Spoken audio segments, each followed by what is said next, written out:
Chapter 33. It was dark that day, and I was discovered by a woman. She was wearing a long trench coat and had long black hair. She had a long knife in her hand, and then, Thea listened with a strange expression on her face. Was he talking about Ms. Siver? Dad, you're really good at bullshitting.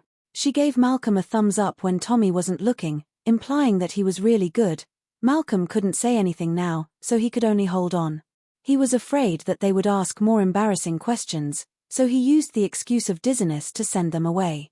Since he didn't want to tell the truth, they could only let him be. Thea said goodbye to Tommy and contacted several media outlets.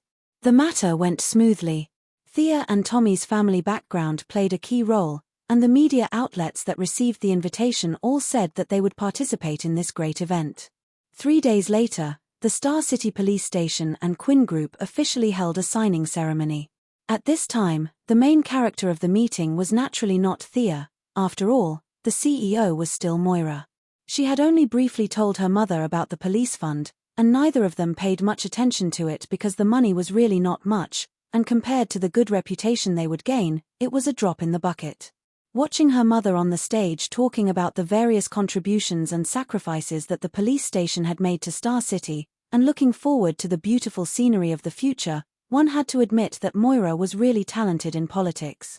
Her words were like a spring breeze, and people were unconsciously influenced by her. She believed that if she were to enter politics in the future, what she had done today would be a good start. In order not to steal her mother's limelight, Sia was dressed very casually today. She threw away the damn business suit and changed into a t-shirt, jeans, and canvas shoes. She was dressed like a girl next door, and her long hair was tied into a beautiful ponytail. Felicity sat next to Thea. She was disgusted by this kind of political show, but because she was bored, she also came to join in the fun. The two whispered a few words from time to time. From afar, it looked like the two girls were talking about some private matters. It was a very warm and gentle scene, but if you listened carefully to their whispers, your jaw would break. Haven't you solved the problem of the missile? Without a weapon, it's useless no matter how fast it flies. I'm anxious too, but it's really difficult. To take out the weapon, I need 3 people to sign, and there's also a password lock that changes every day. It's really hard to do. I can hack into the password lock and change the agreement. By the way, your software sucks. Don't stare at me, I'm telling the truth. Only you can solve the problem of signing the agreement. How about this? Let's put the skateboard away first. I'll go rob a few gangs. They should have firearms, right? But missiles? I don't think. This was the best idea that Sia could come up with after much thought. That's a good idea, but how are you going to deal with those gangsters? Felicity made a boxing gesture. They won't fight you. I can shoot arrows. Trust me, the effective range of a pistol is only 50 meters. My arrows can shoot to 100 meters, and there's no noise. A female Robin Hood flying in the sky? That sounds cool. Felicity's eyes lit up at the mention of adventure. She couldn't wait to go back and set up the skateboard. At this time, the meeting was still in progress. Moira also wanted to expand her influence. This time, she had gathered almost all the influential people in the city. To ensure the safety of these dignitaries, the lieutenant governor transferred the entire city's police force back to the station. Although Detective Lance was a little against it, he let it go in the end. Just as Moira's final speech indicated that they could proceed with the following banquet activities, the main light of the venue went out with a pop sound. Then, the surrounding lights also made a pop sound as if they had agreed on it. For a moment, darkness shrouded the noisy hall. What's going on? John, come and protect me. Darling, come to me quickly. Police, someone stole my bag. It was chaos all around. This scene was too familiar. It had happened countless times in the movies and TV series. This was definitely done by someone. However, Thea didn't expect that someone would be so bold as to commit a crime under the watch of 1,500 police officers. She and Felicity had been sitting in the corner, so no one would do anything to her. She told her to be careful, closed her eyes, and sensed Moira's location. Then, she quickly ran over. Come with me. Thea pulled her mother to the back without hesitation. However, Moira was in the middle of the crowd. It was dark and chaotic. It wasn't easy to get out. After struggling for a long time, she couldn't move more than 2 meters. Just as Thea was about to use violence to open a path, she sensed a figure approaching her quickly. The target seemed to be Moira's handbag. What a bold thief. How dare he steal my mother's stuff in front of me? He doesn't respect me at all. She pushed Moira behind her with her left hand. Stay back. Be careful. Moira didn't dare to call her daughter's name because she was afraid of being retaliated by the bandits. She had to admit that she was a person who had been through a lot. Her tone was very calm. Due to the chaos, Thea couldn't tell how many enemies there were. Thus, she decided to end the battle quickly and rushed toward the figure. When she got closer, she realized that although the surroundings were dark, there were 2 faint red lights flashing on the person's face. If she didn't look carefully, she wouldn't have noticed it. Thea was stunned and immediately understood. This person was wearing infrared equipment. No wonder he could find the target so quickly. He wasn't an ordinary thief, but a high-tech thief. She hated this person for ruining her plans for several days. She threw a punch at the person's chest. Although the person was wearing infrared equipment, she couldn't tell who was who. She just felt that the person in front of her didn't have the same figure as the woman she saw at the time. She didn't care and just grabbed Thea's fist and pushed it to the left. However, she didn't expect Thea's move to be a feint. She took advantage of the force and kicked sideways. She didn't expect that there would be a guy with good skills among a group of officials and dignitaries. However, she didn't take Thea seriously after so many years. She wanted to use her fast footsteps to let Thea pass and snatch the target woman's belongings first. But how was this possible? After a few days of training with Lady Siva, it was hard to say how much she had improved in actual combat, but Sia was already very familiar with the use of her own senses. She automatically blocked out the chaotic crowd around her and focused on this black figure. The crowd around her made it impossible for her to use her legs. She could only use her close combat skills and various boxing skills. She didn't want to kill the enemy, but she wanted to distract the enemy. When the lights turned on, there would be 1,500 angry police officers waiting for her. The person also understood this and saw Thea's intention. He knew that his plan today would not be successful, but he still wanted to try his best. He didn't hold back anymore and was ready to go all out to get rid of this hindrance. Chapter 34. As the intruder aimed at Thea, the pressure on Thea suddenly increased. However, with her senses fully activated, she could clearly see every movement of the intruder. There was no problem of blindness, and she could also use all her skills to the best of her ability. At this moment, Detective Lance's voice came from afar. "Connect the backup power. Team 1 and 2, go get the heavy weapons. The rest of you, follow me." When the intruder heard the police officer's footsteps, he was extremely irritated.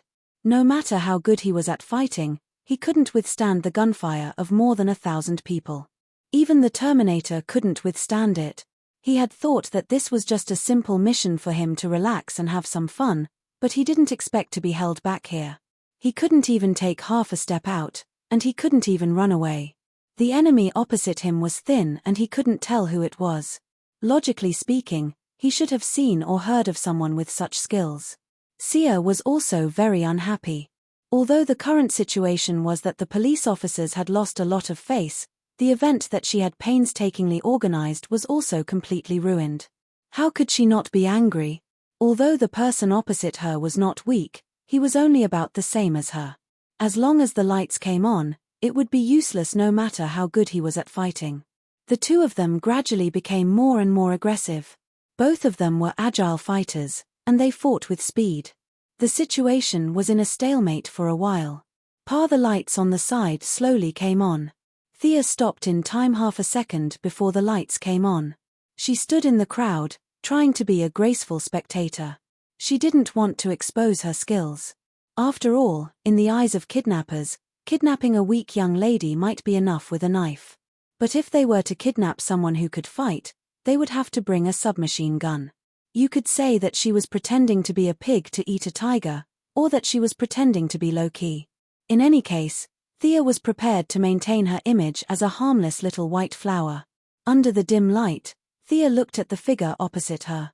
Hair, black tights, high-heeled boots, a butterfly mask, and seductive red lips under a delicate nose. Was this Catwoman? Wasn't she hanging out in Gotham? Why was she in our village? As the lights gradually came on, Catwoman knew that today's entertainment was about to turn into a life-and-death escape. She glared at Thea. Although she was hiding in the crowd and pretending that nothing had happened, she had fought with Catwoman for a long time and there were traces of a fight on her body. For Catwoman, who was known for her sharp eyesight, it was too obvious. The sound of footsteps was getting closer and closer, and the light around them was getting clearer and clearer. Catgirl was in a very bad situation. Sia had insidiously set the fighting ground in the middle of the hall. Now there were people all around, and the nearest window was 10 meters away. Although the police officers weren't as good at fighting as the heroes, they weren't useless either. A few of the nimble and clear-headed ones had already run towards Catwoman, drawing their guns as they ran. It couldn't be helped. Catwoman's outfit was too obvious in the crowd of people in suits. Anyone who didn't have cerebral palsy would know that there was something wrong with her. Just as Thea was whistling and waiting to see how Catwoman would fight her way out, a cylinder was thrown in through the window. With a bang, it hit the ground, and thick white smoke enveloped the hall. A smoke bomb. The originally stable situation became chaotic again. Fortunately, Detective Lance was experienced and shouted to maintain order. He instructed his subordinates to open the windows and turn on the high-powered blowers. When they gradually regained their vision, Catwoman, who had been surrounded by the crowd, was nowhere to be seen. If I let you swagger away like this, it would be too embarrassing for me. Seeing a few bodyguards come to her mother's side, Sia went to find Felicity and whispered, "Pull up the city's surveillance and see where she ran to. I'll go and catch her." One street up ahead, about 600 meters away. Felicity operated quickly and soon found Catwoman in the camera. How did she manage to run so far in such a short amount of time? Thea put on a headset. "Help me find a path she has to take. I'll block her." She didn't go through the front door, but opened the window and quickly chased after Catwoman. It was already 9 o'clock in the evening, and it was dark all around. Thea wasn't afraid of being discovered by passers-by. As for the cameras along the way, Felicity could hack them at any time. Turn left. Go around 100 meters ahead. Turn right under the billboard. This was the first time Thea and Felicity worked together, and it had to be said that their cooperation was perfect. After running at full speed for 3 minutes, Thea finally blocked Catwoman's path. "Hey, you're Catwoman, right? Why did you come to Star City?" She was a tourist and a simple citizen of Gotham. If she wanted to set up a branch in Star City, she had to ask first. At the same time, she wanted to buy time, so she was a little out of breath after running at full speed. Catwoman's face was indescribably ugly when she saw her jump out again. She carefully compared the girl in front of her with her memory and confirmed the identity of the girl in front of her. "Thea Quinn. I didn't expect a rich girl to be so skilled. I really don't understand the minds of rich people like you."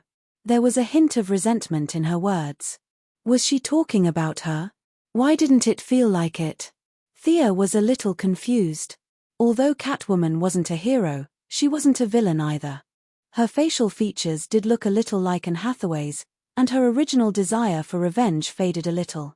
Looks were really important. It was rare to meet someone who was as skilled as her, and it was a good opportunity to spar. Thea didn't intend to let her go so easily.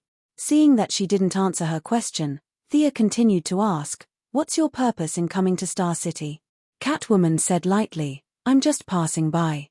"Little girl, you're too nervous." It was pitch black just now. Although she could use her perception to observe, the crowd was too chaotic and it seriously affected her performance. Thea didn't feel good fighting just now.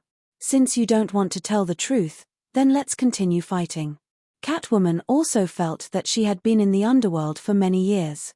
Today, her reputation was ruined by a little girl, and she was very unhappy in her heart.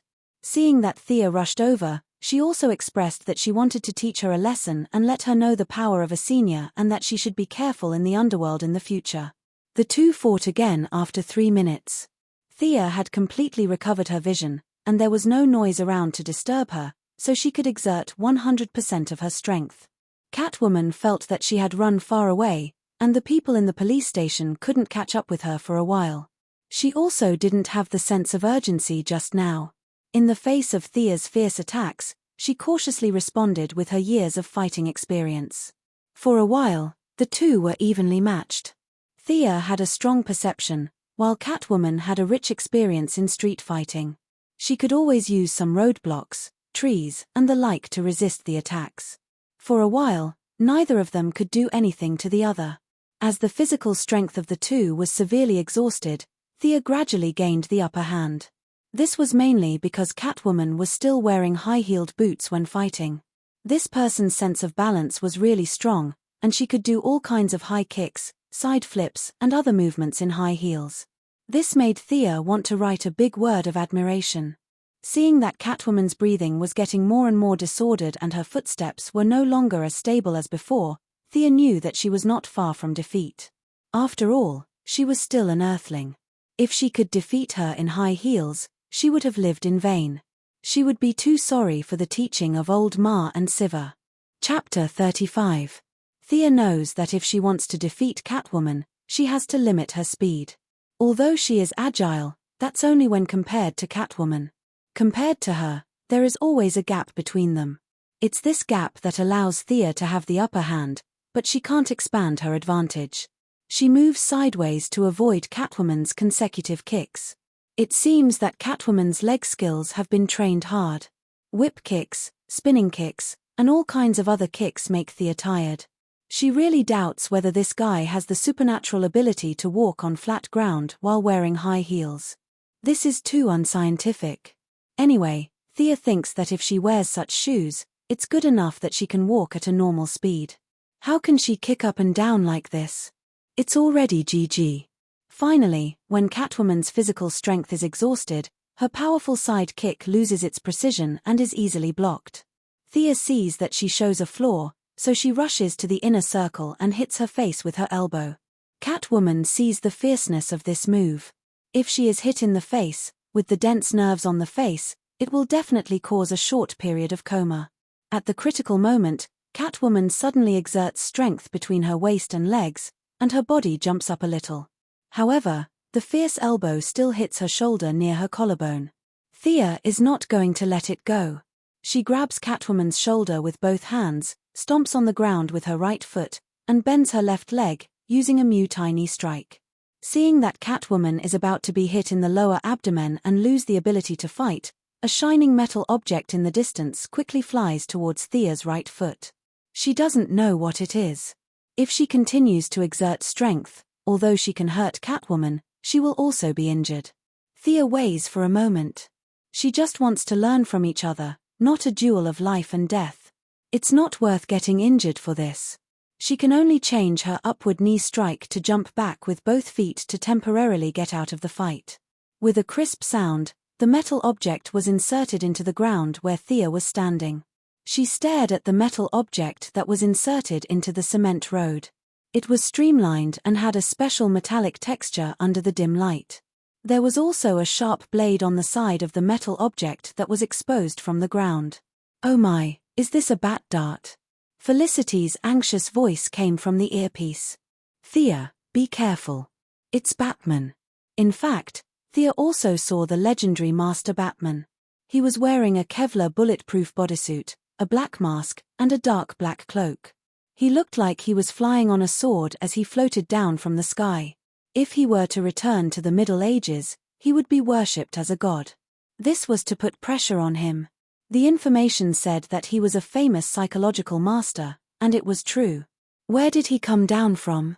Did he have a cultivation technique? That was impossible. Thea carefully filtered the surrounding environment with her perception. Sure enough, there was something strange above her head, but the distance was a little high, so her perception was blurry. It should be his bat plane. It has a very strong ultra-low flying ability. She couldn't see it with the naked eye, which meant that it had an advanced optical camouflage stealth function. This was different from the traditional stealth fighter that couldn't be seen by the naked eye. This was both invisible to the radar and the naked eye.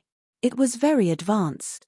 She would ask Ryan's weapon research department to develop one for her later.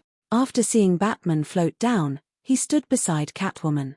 However, for some reason, Catwoman moved 2 steps to the side, as if to avoid him. Although Batman's face was covered by the mask, from the outline of his chin and other facial features, there was a hint of helplessness. He seemed to want to say something but didn't know where to start. Catwoman seemed to have suddenly lost her sight. She ignored the living person beside her and continued to stare at Thea. Even a blind person could see that there was something wrong with the two of them. Thea's gossipy fire was ignited. Felicity, who was watching the live broadcast, also expressed her opinion in a low voice. She almost flew over to give it a thumbs up. Seeing that the scene was a little dull for a moment, Thea took the initiative to speak righteously. "You're Batman, right? Aren't you Gotham's hero? Why are you protecting this thief?" Batman was really annoyed. This time, it was because he and Catwoman had been a little ambiguous in their previous interactions. The two of them had come out to play with their real identities. When passing by Star City, the two of them had quarreled about their views on the world and life while chatting. It just so happened that Moira had gathered all the politicians in the city for a press conference. Catwoman was unhappy and wanted everyone to be unhappy. She changed her clothes and came in to pull the switch, ready to take action. The game that he thought would be a piece of cake was completely ruined by Thea. The two of them fought from the venue to the road. Seeing that Catwoman was about to lose, Batman could only play the hero and save the damsel in distress. Faced with Thea's question, Batman didn't know how to answer. He had checked Thea's information on the Batplane. She was the eldest daughter of Quinn Corporation. Her father and brother had died in an accident. She had no bad records. She was currently working in her own company and was applying for a place at Princeton University. She wasn't a bad person in any way.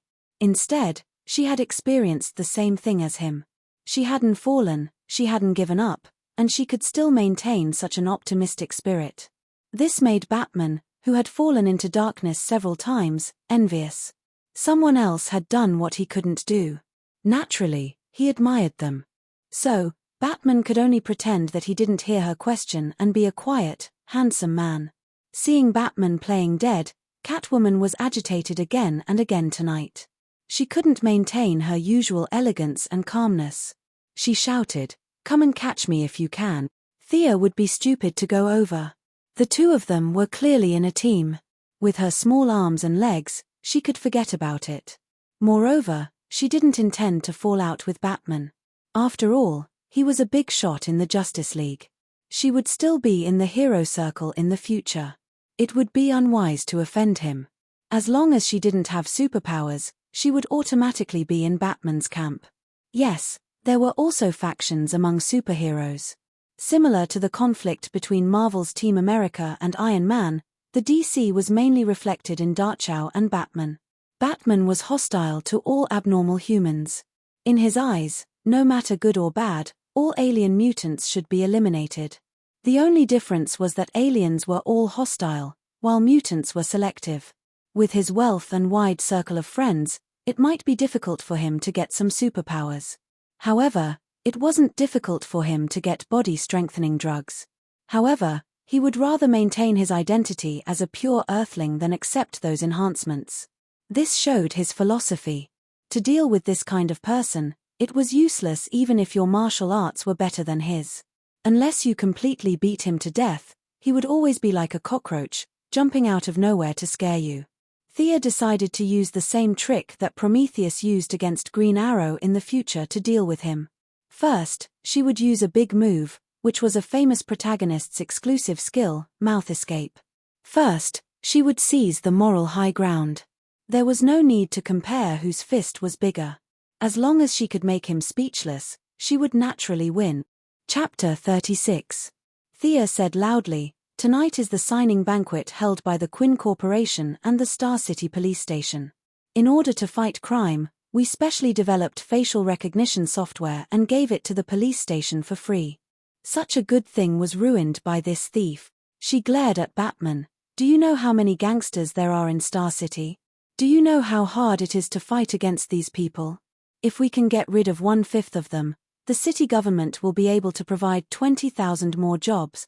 Everything was ruined by her. The Star City police station has become a laughingstock. The efforts of 1,500 police officers and thousands of people in the Quinn Corporation have all gone to waste. In fact, the so-called efforts of thousands of people in the Quinn Corporation were made by Felicity and 3 of her subordinates. Of the 1,500 police officers, less than 100 knew the details. However, Thea put herself in the role of a city protector who did not ask for anything in return. Batman, who did not know the truth, was in an awkward position. They just happened to pass by Star City and did not know the whole story. In fact, it was useless to know in advance. Thea's words were 70% true and 30% false. With Felicity's methods, it was impossible to discover the truth without a team investigating day and night. Damn it! What should I do now? Should I hand over the ambiguous Catwoman? I can't bear to do that. This is not Gotham. I'm not familiar with this place. I don't know who to ask for help. Moreover, Catwoman almost wiped out the Star City police station and the city government. She made them lose face in their own home. They would definitely not let her go easily. If someone came to Gotham to cause trouble, I'll beat the shit out of them. After thinking about it, if I can't hand her over, I'll just change my identity to compensate Star City. If they didn't hand her over, they could only kill their way out. However, Master Bruce had never done such a shameful thing in his entire life. He felt extremely guilty and didn't want to waste any more words. He gave the feline girl a look, indicating that they shouldn't embarrass themselves and should leave as soon as possible. Catwoman saw Batman standing there like a block of wood. He did not speak or move. He only gave her a subtle look. She knew that she was in trouble today. Although she was greedy, she always knew her limits. Every time, she would find a target in advance and make a plan before taking action. Today, they were purely in a bad mood and had done this with the mentality of playing a game. Now that the owner had come to find them, they were also in the wrong. Looking at Sia's t-shirt, jeans, and canvas shoes, she looked like the embodiment of justice. Compared to the two of them, who were as black as crows, they looked like bad guys no matter how they looked at it. Seeing the two of them exchange glances, Sia knew that they were going to run. Although she did not want to catch them, it would be too fake to just let them leave. She had to at least put on a show. Don't run. She rushed over. Of course, she was going for Catwoman. The two had fought twice and knew each other well. Compared to Batman, who was 1.9 meters tall with bulging muscles and wearing defensive armor, Catwoman was the easier target. Batman also knew that it was impossible for him to leave Star City. However, when he saw Thea rushing towards Catwoman, he did not know if he should help or watch from the side. Looking at the two women fighting in full swing, with his martial arts skills, he could tell that the two were evenly matched. If they continued fighting like this, they could fight until the next day. Young lady, I'm sorry. By the time the sun came up, it would be too late. Batman could only join the battle and fight against Thea. With his participation, Thea immediately felt heavy pressure. Batman claimed to know 127 types of fighting techniques. She did not know who calculated this, but his martial arts skills were really exquisite. Muay Thai, Judo, Sambo, all kinds of martial arts were at his fingertips. In addition, his strength, speed, endurance, and other attributes completely suppressed Thea. He was also known as Batman, so his perception was not weak. Thea's perception in the past was also offset by his strong perception. Catwoman seemed to be very dissatisfied with her old lover's help. Her movements unconsciously slowed down. Batman also did not want to hurt this little girl with a sense of justice. The two of them held back a little for different purposes, so Thea could barely resist.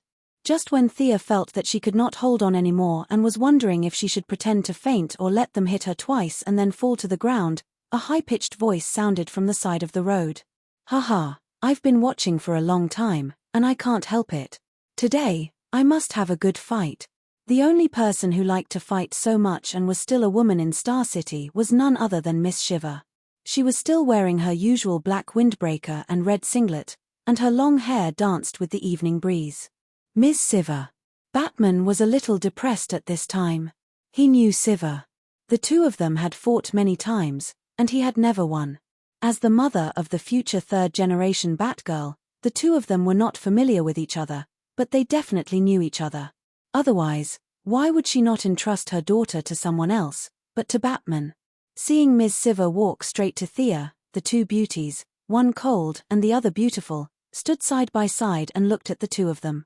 Batman and Catwoman looked at each other, and they both knew that things were going to be bad.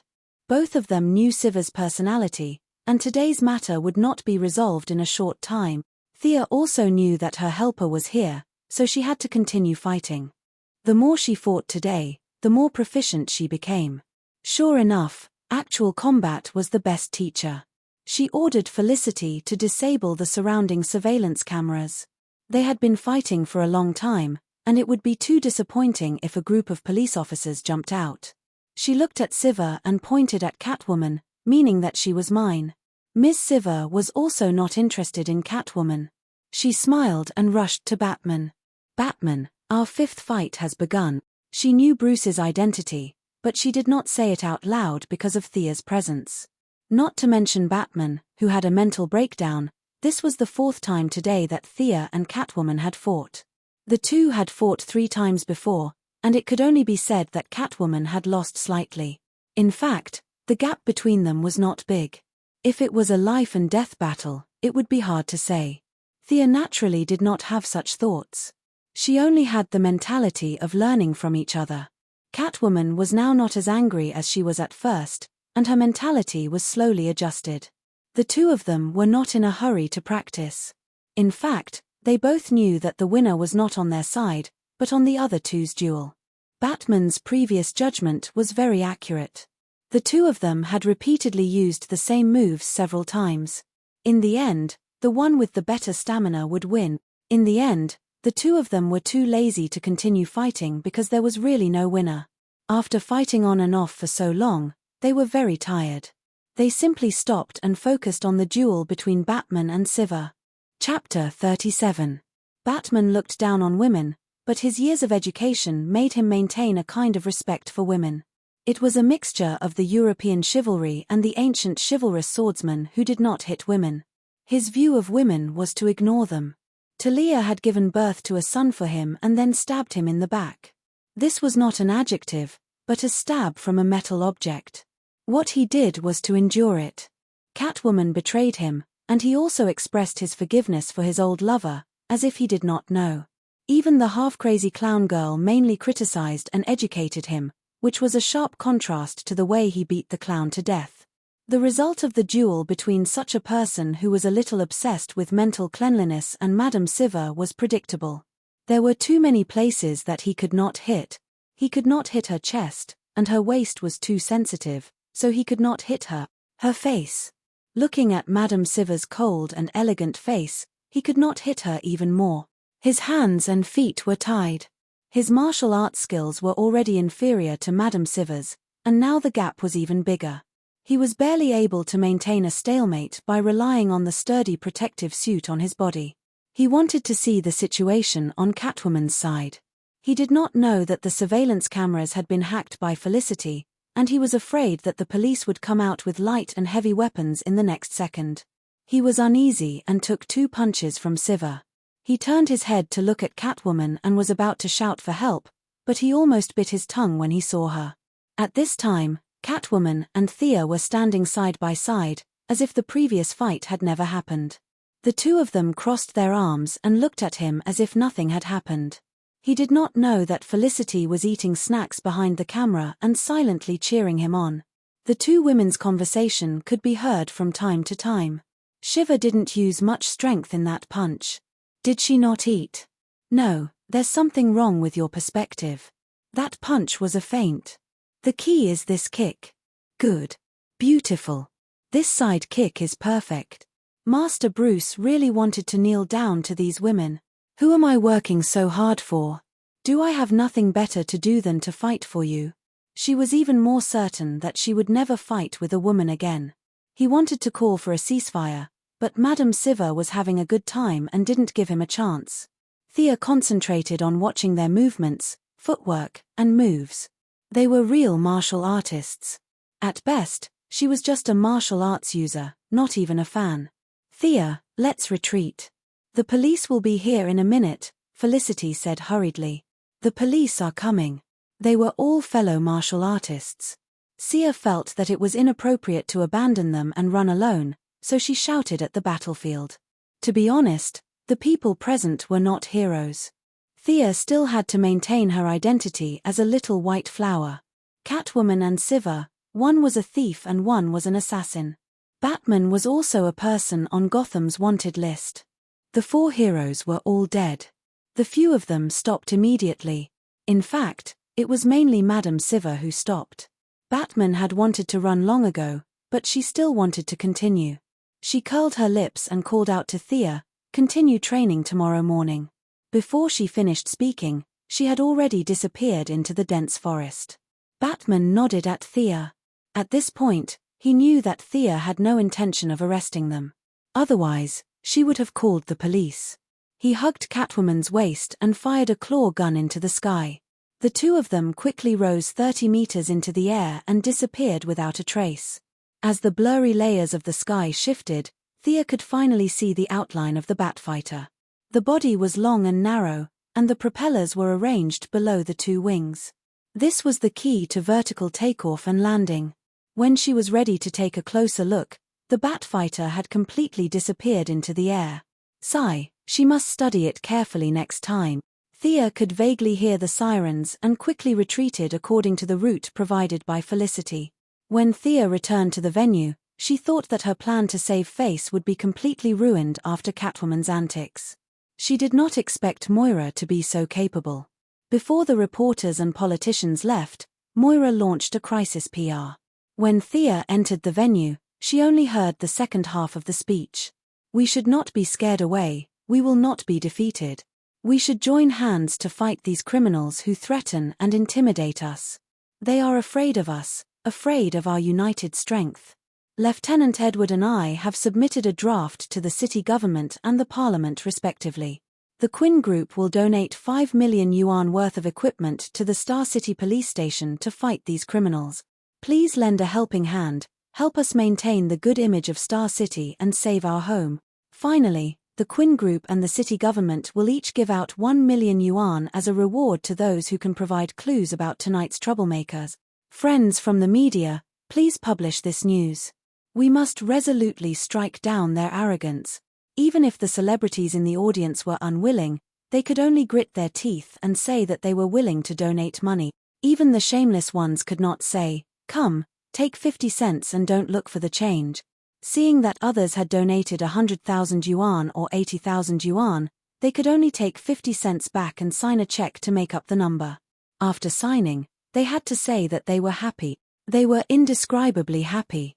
Seeing that her mother had successfully resolved the crisis, turning a bad thing into a good thing, and at the same time, portraying the Quinn Group as a persevering fighter, she silently praised her political talent. As for donating equipment and bounties, who knew if they would donate less or not? Anyway, Thea's goal was the Sea of Stars. Whether Star City was good or bad, it did not affect her. If she saw it, she would do her best to take care of it. If she did not see it, then so be it. No matter how good the city was, no matter how strict the laws were, there would still be soil for evil to breed. After the celebrities had finished their fundraising, the lieutenant happily announced the successful completion of this year's revenue-generating mission. He hoped that everyone would come again next year. Of course, he could not say that. He said with a heavy heart that he would catch the criminals today no matter where they were. If he could not do it, then he would not come to the police station next year. Yes, he was transferred away at the end of the year. He would definitely not come back next year. Seeing the lieutenant gritting his teeth and swearing on the stage, Thea was too lazy to watch this political show. She nodded at Moira from afar and pulled Felicity away. When the 2 women went out, they could still hear the reporters scrambling to ask questions like crazy. "Mrs. Quinn, Can you tell us how deep your cooperation with the police station is? Lieutenant Edward, can you tell us the goal of cracking down on criminals this year? Detective Lance, do you have anything to say about the disappearance of your younger daughter and your elder daughter's boyfriend? Thea heard a series of urgent cries for help in the hall. She could vaguely hear someone yelling for them to stop. Sigh, this reporter had never been beaten before, right? Why did he have to mention something like that? He went all out for the sake of sales. What a tough guy. After leaving the police station hall, the two whispered to each other. Felicity, did you record today's scene? Of course, but Batman is really handsome. Thea, do you know his real identity? How would I know when I first met him? I only know, he's a man. Chapter 38. Over the next few days, Moira's figure could be seen in newspapers and radio stations from time to time. Today, she would talk about the future planning of the city, and tomorrow, she would talk about how many criminals they had cracked down on and how much ice and powder they had collected. For a time, Moira felt like the rising star of Star City. Thea was not surprised by her mother's sudden burst of enthusiasm. Some people were born for politics, but they were buried by various realities before. When the opportunity came, they would soar to the sky. In the previous life, many people said that President George W. Bush of the United States had a low IQ and so on. In fact, this person's grades were really bad, but he met 1/3 of the people in Yale University during his school days, and he could remember the names and hobbies of these people. It was amazing, wasn't it? Most of us could only know a few hundred people in reality. This was his ability. To Thea's surprise, due to Moira's inexplicable burst of political enthusiasm, there was a twist in her relationship with Walter Steele. She was so busy that she couldn't even take care of her daughter, let alone a boyfriend. Thea was supportive of this. Although Walter was really a good person, if they got married, it would be like finding a cheap father for her. Thea still couldn't accept it. You two should stay in this relationship. At this time, Moira had just finished an interview with the media. Although her body was tired, her spirit was very excited. Through this period of transition, she had clearly realized that she could not be a successful businesswoman, or that she did not have the talent at all. Some of her aides had already suggested that she give up business and try the road of politics. She wanted to ask her family members for their opinions on her career in politics. Of course, in her mind, there were only 1.5 family members. Thea was one, and Walter was half. Thea, you've been planning for a long time. Mom stole your limelight. You won't blame me, right? The mother and daughter were lying on the bed, and Moira whispered. Young people were always happy to be in the limelight. At least, this was encouraged by European and American values. Why would I? If I were on the stage, I would have screwed up. Mom, you take at least 90% of the credit for today's situation. Indeed, Thea had only made a few phone calls and chatted with a few people. If there was any credit, it was Felicity's. The mother and daughter hugged each other. Moira looked at her eyes carefully and found that there was no grudge. She breathed a sigh of relief. At first, she thought it was just a regular meeting. She did not expect that there would be such a big change in the follow-up. If her relationship with her daughter was destroyed because of this, it was not worth it in her opinion. What do you think of me going into politics?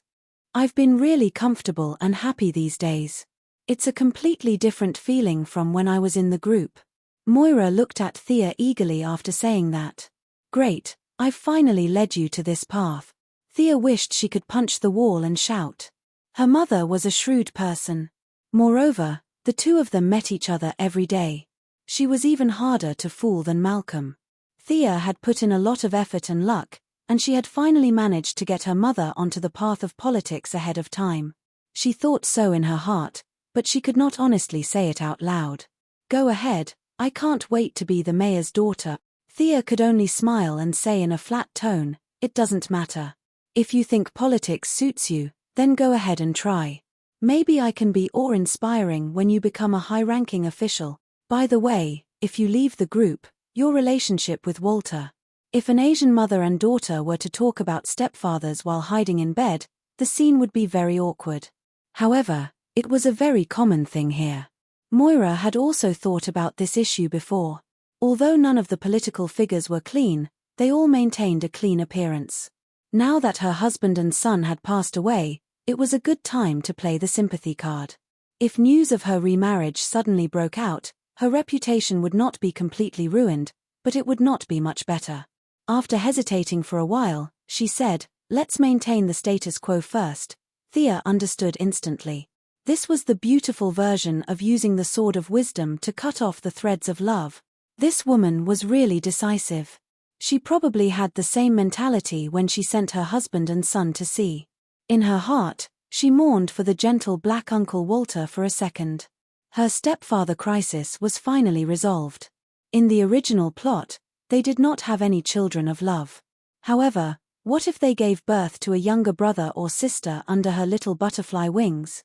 Although Thea did not discriminate against black people, if she had a younger brother or sister who was brown, it would be very distressing. The 3 siblings had 3 fathers and 1 mother. Thinking of this, the relationship would be chaotic. It was best to nip such a melodramatic plot in the bud. Her mother went into politics and her stepfather ran away. Both goals had been achieved. She had a marriage. Thea kissed her mother's cheek heavily. "You child." Moira was not annoyed by her sudden outburst. Instead, she patted her affectionately. In the next few days, Moira began to gradually hand over the affairs of the group to Walter. Although the marriage between the two was a bit uncertain at this stage, they still trusted each other enough to let him take over the position of the president of the group. Although Walter did not know why Moira's attitude suddenly became cold to him, he only thought that he was not determined enough and was not sincere enough. He was ready to persevere. At this time, Thea was also handing over the work in her hands because her Princeton admission letter had arrived. Unlike the Chinese Empire, where there were opening ceremonies and leaders' speeches, she could go and leave at any time. As long as she had enough credits, she could graduate. She handed over the work of the software department to Felicity and reported to the group to let her take over her position. When Felicity heard that she had to write the facial recognition software from 1.0 to 6.0, she completely went berserk. She didn't want to do such a boring job. Since the Quinn family had money, she probably didn't care about spending a few more. On the first day she took office, she recruited 30 employees for the software department. The original 3 subordinates were all promoted, and each of them took 10 people. She could slowly write them down. Thea's skateboard debugging had entered the final stage. She was ready to finish this work before leaving Star City and do a lot of work. She had no choice. She was so poor that this technological weapon cost too much money. She had already spent all her pocket money. If it were not for Felicity, who saw that she was so poor and often gave her meals, she would have starved to death. "Thea, why do you call it the Red Arrow skateboard? What do you think of the Green Arrow skateboard?" The 2 women finally argued about the color of the skateboard. "Red is good. It's warm, sunny, and cheerful. Isn't red all the time?" Thea felt that green was better left to her brother. Felicity frowned and said vaguely with a pen in her mouth, "Isn't red the color of violent blood?" "How do you understand that?" "I think green means decay and old." Chapter 39. In the end, they decided to adopt Thea's red plan. After all, she was the one who had risked her life, so Felicity felt regretful that she had not dyed it green. Just as Thea thought that they were about to enter the actual test phase, a serious problem appeared in front of them. "Felicity, use a little more strength. This dress is too tight." "Thea, exhale. Expel all the air from your chest. Follow my command. Inhale, exhale." Thea Quinn had made a mistake that was neither too big nor too small. She believed in the doctrine of copying everything and did not have the spirit of seeking truth from facts. This anti-charge suit was originally designed for pilots. The principle was to inflate the airbags of the suit with an anti-charge regulator. When the airbags expanded, they would tighten the surface of the suit, exerting pressure on the body to protect the blood circulation. In theory, it could increase the pilot's positive overload endurance.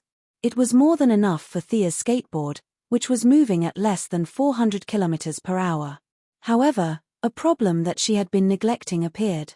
This suit, along with the ones in the company's warehouse, were all developed for male pilots. Unlike traditional anti-charge suits, they were all tight-fitting. This led to the problem that Thea could not wear. She did not know if it was because she was in puberty again, or if it was because she had eaten too much from practicing martial arts every day, or if it was because of the medicine that Madame Siva had concocted for her. In short, the original B-class was moving towards C-class at an astonishing speed. The two girls finally put on the suit with great effort. Thea found that the suit could barely be fastened on the back, but due to some well-known bulges in the front, the suit was a little short. Her beautiful lower abdomen was exposed to the air. If it was a fashion show or a banquet, it would definitely be beautiful. However, it was not a good thing to expose one's lower abdomen while flying at 400 km per hour on a skateboard. Thea felt that after flying for about 20 km per hour, she would have to go to the toilet. Felicity, this suit is too tight. Think of a way. I can't breathe. Thea was now standing straight, not daring to sit down. In the past, she did not understand what chest tightness was, but today, she finally understood. Felicity took out a small pair of scissors and pointed at Thea's chest mischievously. I'll help you cut 2 holes. Get some fresh air. What kind of shameful play was this? Felicity used to be so pure and kind, how did she become like this? Hurry up and give her back. He sternly rejected her suggestion. Seeing how happy she was, he guessed that she might have some strange ideas in her mind. Thea took off the shameful antiviral clothing and sat beside the computer table in only her underwear. What was there to be afraid of? She was a woman after all. Although the person beside her was a perverted woman, Thea couldn't stand the heat anymore. The clothing was airtight. Thea called a few people in the Weapons Research and Development Department and lied that she had a friend who was a female pilot. She asked them to speed up the production of a female pilot's antiviral suit according to the original specifications and specifically requested that the suit be more breathable. The staff member on the other end of the phone was so bored that he was counting ants. When he heard that it was an order from the eldest daughter of the corporation, he immediately said that he would do his best and would get the clothes in 3 days. After putting down the phone, Thea pondered over how to repay the debt as she dragged Felicity out of the secret base. Hey, Thea. Thea turned around and saw Laurel, who was in a business suit, calling her. Why was she looking for her? Her relationship with Laurel was very ordinary. They had nothing to do with each other. Why was she looking for her? Hey, long time no see. Why are you looking for me? Laurel did not answer directly. Instead, she looked around. You guys talk. I'm going to check on the newcomers in the software department. Felicity was a joker in private, but she still knew how to be polite. She gave Laurel a smile and walked out of the office. Thea, you have to take a look at this document. It's a new case that the Joint Innovation Society received. Laurel handed a thick document to Thea. The Joint Innovation Society was her current workplace. When outsiders first heard the name, they would think that it was some high-tech organization. Those with a brain hole might think that it was the Sky Eye Society or the Illumination Society. In fact, they were overthinking. This was just a law firm formed by a few newbies who had just gotten their lawyer's license. Other than the name of the organization that scared aliens, it could be said that they had no connections and no ability. If Tommy did not organize activities and donate money from time to time, they would have gone bankrupt long ago. Thea was now thinking about the antivirus suit. If it were someone else who came to her, she would definitely not pay attention. She had too many things to do. She did not have the intention to punish evil and uphold justice. Strictly speaking, she was a neutral person who was on the side of justice. However, Laurel was not an outsider. Whether it was Oliver or Tommy, they were both sisters-in-law. Thea had to give face to her. She took the document and read it quickly. The client's name was Derek Reston. In the photo was a middle-aged man with grey hair. He did not have any scars or tattoos. He seemed to be just an ordinary person with a normal family with 2 children. The family of 4 lived in a rented house. She did not see any problems and continued to turn to the second page. Thea looked at it attentively. She looked at it for a full 10 minutes and finally sighed. She finally knew why Laurel came to her. This guy named Derek Reston turned out to be an employee of the Quinn Group. Coincidentally, the place where he worked before was Thea's current headquarters. Derek had worked in the Quinn Steel factory before the software department for 15 years and had always been the foreman. However, due to the environment of Star City, the Quinn Group closed the steel factory in 2007 and 1,500 employees led by Derek became unemployed. Originally, this was not a big deal. Unemployment happened every minute of every day, and even Superman could not manage it. However, things went wrong because for some unknown purpose, Quinn Group found a loophole in the guild contract and did not give the workers a single cent of severance pay and pension. This was too wicked. This was the deep-rooted bad habit of capitalists. Did the corporation really care about this little bit of money? No wonder Oliver thought that the Quinn Group was part of the evil and watched the destruction of the Quinn Group. Thea rubbed her head and looked at the severance date. It seemed to be signed by old Robert before he went to sea. Sigh. She did not want to take the blame, but could she escape? She nodded to express her gratitude to Laurel. Sia understood that Laurel didn't ask her to look at the document because she didn't want to talk about it. Laurel was like many female protagonists of superheroes. She didn't care about the sand in her eyes. All of them relied on their powerful boyfriends to court death. One could say that they were childish and naive, but they all had a strong sense of justice. She definitely didn't tell him about this matter in advance because she wanted him to bury the plaintiff in the cement pillar. Instead, she wanted him to quickly deal with this matter and give the workers an explanation. If this matter was exposed, it would have a great impact on the Quinn Group's image and her mother's career in politics. Although her mother would make this guy disappear from the face of the earth, her conscience would not do such a thing. Chapter 40. Thea thanked her future sister-in-law, Laurel, for informing her in advance. She then hurried to the address to find the client, Derek. She didn't even dare to call Felicity. Although the girl was a spare tire, she was still one of the heroines with a strong sense of justice. It was better for her not to know. Following the address provided on the document, she found Derek's house after a few turns. The house didn't look big, and there were a few scattered families living around it. When Thea arrived, she saw a group of people gathered in front of the door, talking to a few people inside the house. The people outside the door had tattoos on their arms, and they all looked unfriendly. The leader was a young man in a suit. He said with a fake smile, "Mr. Derek, if you can't pay the mortgage on time, we'll have to resort to coercive measures. I'm sure you don't want to see that happen."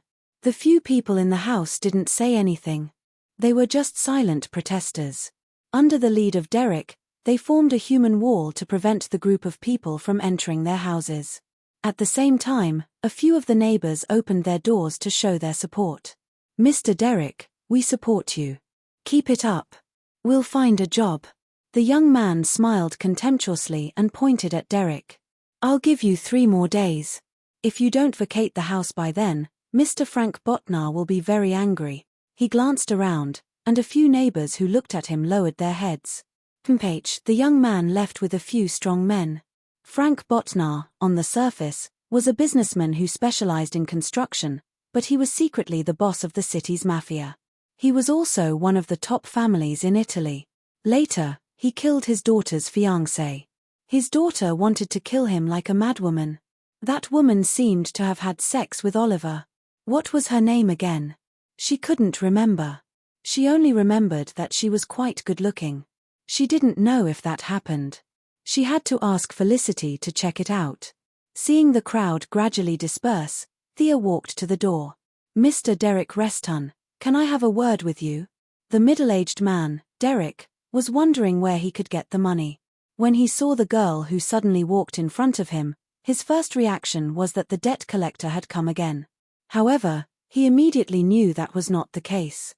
He said in a deep voice, "What's the matter?" Thea had specially worn a business dress today. In order to make herself look older, she even wore a pair of sunglasses. She was too lazy to shake hands with the man and handed him a business card. "Thea Quinn. Quinn Group. Why are you looking for me?" Derek's tone changed from the initial doubt to ferocious. "Do you want me to talk here, or find a place to talk slowly?" Thea said as she pointed at the surrounding environment. A few neighbors saw that things were not over yet and stuck their heads out again. It seemed that they did not care about nationality. Derek looked at the expressions of the people around him. He knew his own business. It seemed that they knew that he was going to sue the Quinn group. The young lady of the group had come personally to negotiate. There were many conditions that could not be mentioned in public. "Come with me." He led Thea to an open-air cafe. They sat down under an umbrella. "Miss Quinn, if you have something to say, just say it. I've read the annual report of the group. The group's handling of some things was really excessive. I apologize here." Thea certainly could not reveal Laurel. Whether he believed it or not, this was what she said. "The group will rearrange your work in 3 days. If you still want to be a foreman, you can also rearrange it. But you will have to go to another city. You know, there are almost no factories in Star City now." Thea could not wait to arrange this live bomb as far away as possible. Judging from the neighbors' support just now, this man was somewhat popular among the workers. Once he made trouble, the Quinn group would be in a passive position. Fortunately, they did not have enough authority. Otherwise, they could use him as bait and send him all the way to Russia. "If you don't want to work, you'll still receive your severance pay and pension. No matter what you choose in the end, in order to express our apology, we'll pay you a sum of compensation. Do you have any other questions?" Sia didn't beat around the bush. She wanted to solve this matter as soon as possible. Derek lowered his head and pondered. Should he work or ask for severance pay? Of course, he had to work. The severance pay was not much, and anyway, there was still a sum of compensation. But as long as he took the money, he would have to shut up completely. At the end of the day, this person still had some conscience and did not agree in a hot-headed manner. At this moment, he was not only thinking about himself, but also about his colleagues. "Miss Quinn, may I ask if this is directed at me personally or as a whole?" Seeing that his attitude was obviously different when he heard that there was hope to resume work, Thea secretly laughed. This man was really realistic. Thea also had a headache about his problem. She could arrange for 1 or 2 people, but she definitely could not arrange for 1,500 people. She could only go back and discuss it with Moira. But she still had to say something nice. "It's directed at everyone. If Mr. Derek cares about politics, you will get the news in a few days." Derek immediately said that he had no problem. The Quinn group had always treated him well. He would definitely enter the group again and shine for the group. Thea nodded and acknowledged his loyal performance. She asked him to wait for the notice in a few days. Then, she got up and left the coffee shop. The matter had not been settled yet, so neither of them mentioned the lawsuit. Back at the group's headquarters, Thea went to the door of the CEO's office. She deliberately used her perception to investigate. If her mother and Walter were playing some kind of game, how embarrassing would it be if she saw it? In the end, it turned out that both of them were very decent. This proved that it was good to learn more. After knocking on the door and waiting for a few seconds, Thea walked into the office. Looking at Walter's grin that reached the back of his head, she knew that although the two of them did not do anything, they were definitely not talking about work. Since they were so familiar with each other, Thea was too lazy to be polite. She explained the matter in detail. When she heard that someone was going to sue the group, Thea saw a flash of anger in Moira's eyes. But when she heard that there were more than 1,500 people, her eyes were full of hesitation. Yes, it was easy to deal with 1 or 2 people, but if there were 1,500 of them, it would take a long time even if you used a submachine gun. Besides, they were humans, not pigs. They knew how to run and hide. If 1 or 2 of them ran away and reported it to the media, it would cause a lot of trouble. Of course, it did not mean that it could not be solved by violent means. If it was as strong as Darkseid or Thanos, it would require a team of 40 heroes. But now, they could only use a relatively straightforward method. Thea was thinking about this problem all the way. Solving it beautifully and perfectly was the most important task for the group at present. Derek might be easy to fool today, but what if Derek popped up tomorrow? Moira was also in urgent need of the support of political achievements. The jobs of 1,500 people were related to each other and could provide her with at least half a block of votes. This was very important for her, who still had a shallow political foundation. Chapter 41. Seeing that the mother and daughter did not speak, Walter flipped through his records. With the current income of the group, we can arrange at most about 300 people. If there are more people, it will put a huge burden on the group. 300? This number was a bit small. Thea planned to at least solve the work problems of more than half of the people, and the rest could be given a subsistence allowance and be slowly digested. Moira was also not very optimistic about this number. If there are too few positions, it will aggravate the situation. What if they are transferred to a branch in another place? The black uncle bowed his head and calculated. The number of people can't exceed 200 at most. If there are more, there will be conflicts with the local staff. Our group can't interfere too much with the staff adjustment of the branch. This was the interesting part of the United States. Many people thought that it was difficult for people to leave their homeland, but in fact, foreigners also had this problem. The United States also had a land of 9.6 million square kilometers. Was this number familiar? The place was big and the population was small. Many people lived in small towns all their lives. They were born and died here. The environment was very closed. No one went out and no one came in. In horror movies, a certain evil cult member would commit suicide, and no one would know about it for 20 years. It was only when the protagonists, a handsome man and a beautiful woman, wandered here that they discovered the final plot and so on. It was in this enclosed environment that the plot was created. The closed environment caused all the locals to exclude outsiders. In response to this situation, whether it was the Quinn Group or Wayne Enterprises, they tacitly agreed to the management of the local people in the branch office. Thea suddenly remembered the famous words of a great leader. What do you think of building a high-speed railway that connects several cities?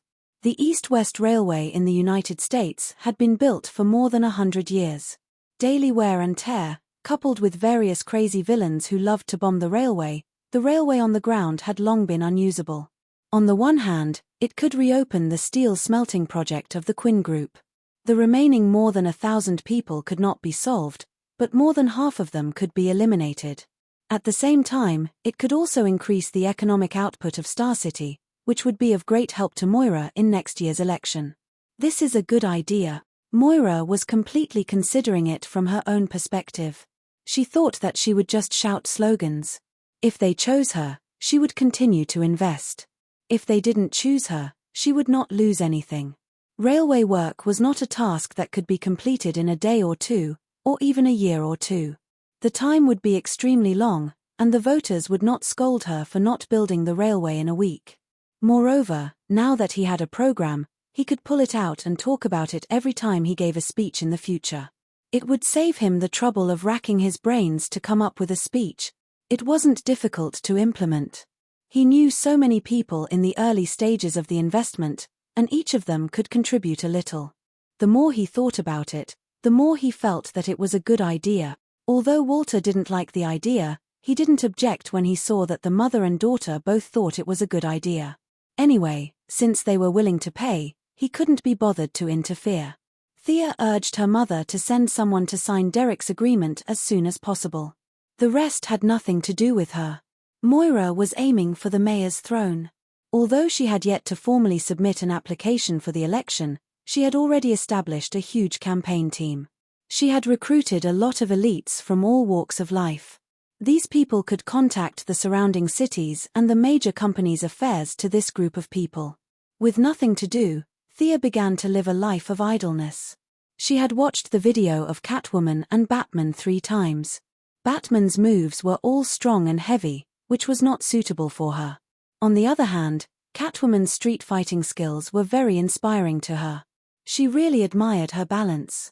She couldn't always wear flat shoes at all kinds of banquets in the future. How to wear high heels without affecting the fight was also a lesson she had to learn. She decided to go easy first and then go hard. She didn't dare to try the thin high heels, so she changed into a pair of thick high heels. Walking was not a problem, but she made a kicking action. Dong, Thea rubbed her head and got up. The designer of this pair of shoes should be dragged to target practice, and she couldn't stop for 5 minutes. Wearing this pair of shoes was equivalent to adding a debuff that reduced her attack speed by 50%. Why could Catwoman run and jump as if nothing had happened? The clown girl later seemed to be able to do it too. This was not scientific at all. She was going to ask someone who understood.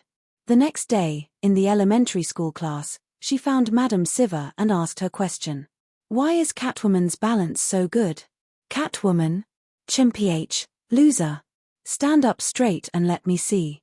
Madame Siver didn't answer directly. Instead, she asked her to stand up straight and walked in a circle to examine her. Thea was a little nervous because not only did she walk in a circle, but she also patted and pinched her body from time to time. Just now, she touched the area below her neck and above her lower abdomen for a long time, and she almost screamed. Just as she was letting her imagination run wild, Shiver suddenly slapped her butt. Ouch. This time, Sia couldn't hold it in anymore. She looked at her with a red face. If you don't give me an explanation, I'll fight you to the death even if I can't beat you. Actually, your sense of balance isn't bad. It's just that your muscles are not used properly, or should I say, unscientific. The strength of your whole body isn't completely twisted into a rope. As she spoke, she patted Thea's butt again. For example, here. This is the source of the whole body's strength. The movement of the legs and the strength of the upper body all have to go through here. You don't seem to have systematically learned the technique of strength exertion before. Yes, I can't do that if you touch me randomly. It's true that in ancient times, it's reasonable for a male master to teach a male disciple and a female master to teach a female disciple. Madame Siver continued to speak seriously, and Thea also became serious. Of course, it was best to ignore her blushing face. Back to the original question, how to exert strength like Catwoman, you just have to do this. As she spoke, she pointed at a few parts of her buttocks and legs. As long as you can use these few muscles flexibly, you can even fight on stilts, let alone high heels, but you can only fight for a short period of time. If you fight for a long time, it will cause damage to your calf muscles and Achilles tendon. Let me show you. Madame Siver took off her coat as she spoke, and let Thea put her hand on her leg to feel the movement of her muscles. It's so cold. This was the first feeling Thea had when she touched her thigh. Maybe she was really Asian. Her skin was very delicate and smooth. Coupled with years of exercise, there was a rhythmic beat on her skin. This was a rare opportunity. She abandoned the distracting thoughts in her heart and concentrated on feeling this unique charm. Thea herself tried to do it a few times and found that it was difficult to say, but easy to do. Without guidance, she might not understand it in a lifetime. With guidance, it was a matter of a layer of window paper. However, she also understood that this kind of abnormal muscle movement consumed a lot of physical and mental energy. No wonder Catwoman's stamina was exhausted after fighting with her twice. At that time, she wondered why Catwoman's stamina was not as good as her, a half otaku, even though she was like a big western horse. So this was the problem. Chapter 42. Then the two began their daily teaching. Now Thea had entered the fourth stage of perceptual learning, which was the last stage that Ms. Siver named Earth Listening. This stage was very vague. She needed to feel the movement track of the insects in the soil, which made Thea feel really difficult. Some insects were not even as big as sesame seeds, so what could they feel? Ms. Siver did not have any good ideas. According to her, she could barely do it, but it was difficult for her to teach others. Her method was to find a cliff, grab a rock with one hand, and hang her whole body in the air, disregarding life and death, and abandon all distracting thoughts. Thea felt that such a crazy method was not worth listening to. She planned to live for a few more years.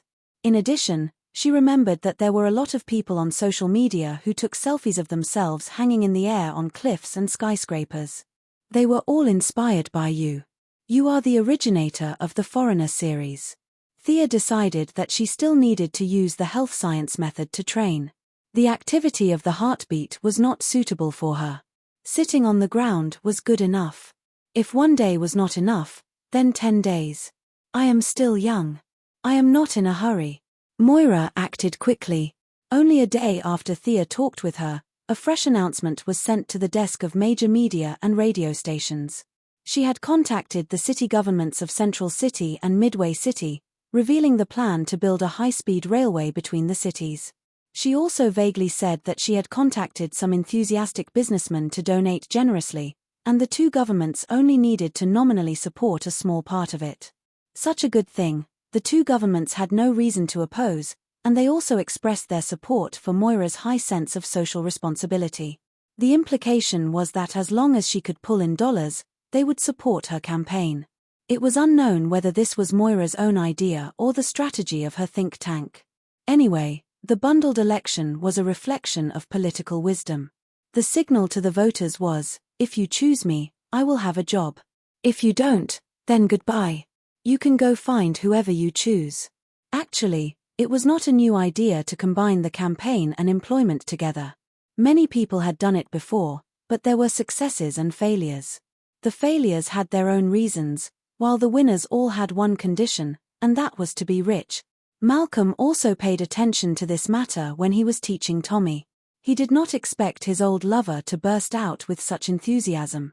Although increasing the income of the poor made him unhappy, at the same time, it also provided him with an opportunity to enter Central City and Wedme City.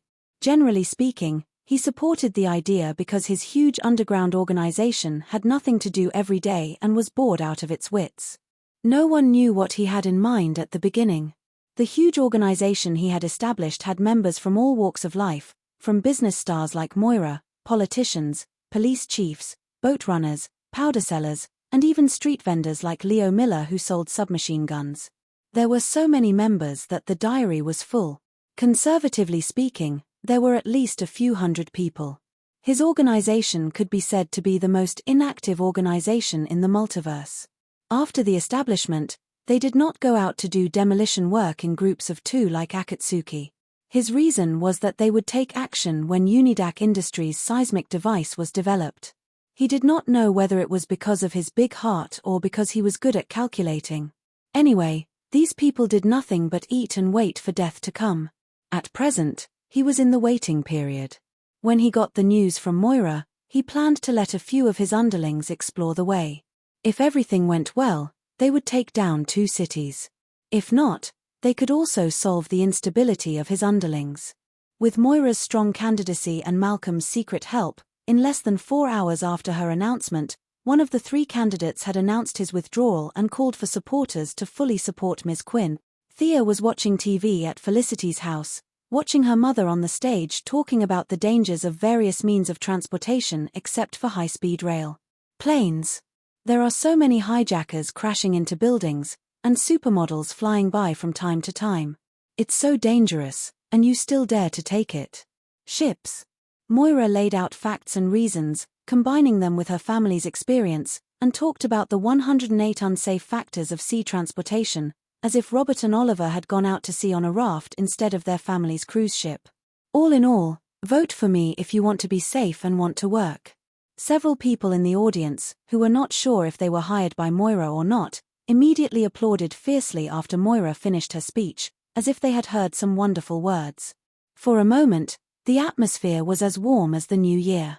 The camera also gave a close-up of a few strong men with big heads and thick necks. These people were all teary-eyed and looked so excited that they could not speak. In fact, they did not dare to speak, or did they have nothing to say? Thea looked at these people who looked like they were collecting protection money. One of them with a fierce face was particularly familiar. Was he the owner of the bar she often went to? Felicity had never liked Moira. Seeing her speaking on the stage, she slanted her eyes and curled her lips in disdain. Thea also did not understand. These two should not have any interactions, so why did they seem so incompatible? In the original plot, Felicity was already Oliver's girlfriend, and she even sneered at him at Moira's funeral, not giving her boyfriend any face at all.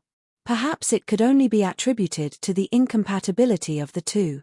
Your antivirus suit is here. Felicity put down the phone and said lazily, "Oh God. It finally arrived." It turned out that the Europeans and Americans were also full of nonsense. They said that it would be done in 3 days, but it took her 10 days. They really did not take her seriously. Thea silently recorded these people in her little black book. When she was in power, She would throw these people into the coal mines of Siberia to experience life. Although these guys were not good people, their craftsmanship was still good. In order to increase ventilation, it was changed to have an inner layer and an outer layer. The inner layer was divided into upper and lower parts, and there was a joint in the middle. The outer layer maintained the previous integral way of wearing, but it was much looser. It was not like the previous tights, where the breasts and buttocks were clearly visible at a glance. It could confuse the gender to a certain extent, which was good. The brainwave collection device was completely unrecognizable. The two girls felt that the previous round helmet was too stupid and ugly, so they changed it into the current one. It looked a bit like the headband of the elf Queen Galadriel in Lord of the Rings. At most, it was the magical version, but this was the sci-fi version. People used a mithril chain to wear 5 gems, but they used polymer to wear several mobile modules. They were all shiny and looked similar from a distance. Felicity had spent a lot of energy on these modules. She had used up 2 keyboards just to write the code, and she had lost 3 kilograms of weight. The mobile module mainly collected Thea's brainwaves and sent out instructions through the white matter in the brain cells to achieve the purpose of controlling the entire hoverboard. However, the connectivity and conductivity of human brain cells were slower than the transmission of the system, which put the pressure on Thea. This gave her a headache for 2 days. It was a real headache. She felt as if there was a piece of wood stuck in her head, and it took her 2 days to recover from it. The two tried many methods and finally came to the conclusion that the machine was indeed smarter than humans. Thea 2.0 could not handle it. They could only artificially reduce the output frequency of the system to the same level as the human brain. The downside of the down frequency was that the speed of the entire hoverboard's control was slowed down. The original design of the hoverboard only required a thought to complete various dodging and high-level movements, but now it required manual and machine adjustments. Although Felicity added a fuzzy algorithm module, the overall performance inevitably dropped by 30%. If the original Marvel's Green Goblin hoverboard was the 1.0 official version, Thea's hoverboard could only be considered the 0.7 beta version. Fortunately, she only used it as practice and did not plan to use it to practice flying. The current performance was more than enough to rob a few gangs or give to the poor. Chapter 43. The original main body of the skateboard had undergone 3 major modifications and was completely different from the original one. Dr. Hoffman probably wouldn't be able to tell that he was the one who developed this thing. The main body had changed from the original flat shape to a V shape, with a large front and a small back. The operator was in the front. When the skateboard entered flight mode, a fixed frame would pop out from the body and fix the pilot's legs and waist. In theory, it would be no problem for the skateboard to perform a few flying tricks. Green Goblin was an agility-enhanced person, so he mainly relied on his own agility to operate the skateboard. He might have been forced to do so by Spider-Man at first, but later, he got used to it and it became instinctive. From time to time, he would show off the separation of man and machine. In Thea's eyes, this was too dangerous. It was purely suicidal. It was like bungee jumping. She might get dizzy and fall to her death if she didn't find the right landing spot. As an ordinary person, Thea still cherished her life very much. She had specially customized this fixed device and was prepared to stay on the skateboard obediently. Although it affected the movement of the lower body, safety came first. The base of the skateboard was arranged with chromium magnets. As long as the main control was turned on, it would send down a repulsive force that was opposite to the geomagnetic field, causing the whole body to float. As the repulsive force increased, it could rise to a height of more than 1,000 meters. By adjusting the direction of the eruption of the repulsive force, long-distance flight could be carried out. The whole process was safe and pollution-free, and the energy consumption was extremely low. Of course, if the Earth didn't have a magnetic field one day, Thea would definitely fall from the sky. At that time, she would have to admit that she was unlucky. As for the weapon system, Thea said that her recurve bow could fly at a speed of 300 feet per second, which was 91 meters per second. The effective range could be maintained at about 150 meters, and it could shoot up to 30 arrows per minute. High-tech weapons were definitely necessary, but now that the two of them were so poor, It was better to continue using the bow. It was low carbon and environmentally friendly, so the bow was still good for them. Late that night, the two of them went outside. Thea put on the antiviral suit and settled herself in the driver's seat. She suppressed her excitement and silently said, "Start," in her heart under Felicity's expectant gaze. The whole skateboard floated smoothly in the silent environment. "Yay." Sia waved her fist at Felicity, who was beside her. "Thea, the monitor shows that your blood pressure and pulse haven't changed much, but your heart rate is a little fast. You must be too excited. Now that the preliminary test is done, let's check other data." Felicity held the tablet in her hands, which showed the user's data at all times. The two of them first tested the height of the skateboard. Because they didn't know how many radar stations there were in the city, the skateboard could be coated with a layer of invisible paint. However, Thea, a living person, had nowhere to hide. Theoretically, the skateboard could rise to a height of 1,000 meters, but they were afraid that it would cause trouble, so they stopped at a height of 100 meters. In fact, a height of 100 meters was enough. One floor was only 3 meters high, which was equivalent to the height of a 33-story building. It was more than enough to fight crime in the city. Next, the two of them tested the maximum speed of the skateboard. "Speed up, Thea. 80 kilometers per hour, no obvious discomfort. Accelerate again, 150 kilometers per hour, good situation. 220 miles per hour. Blood flow is faster.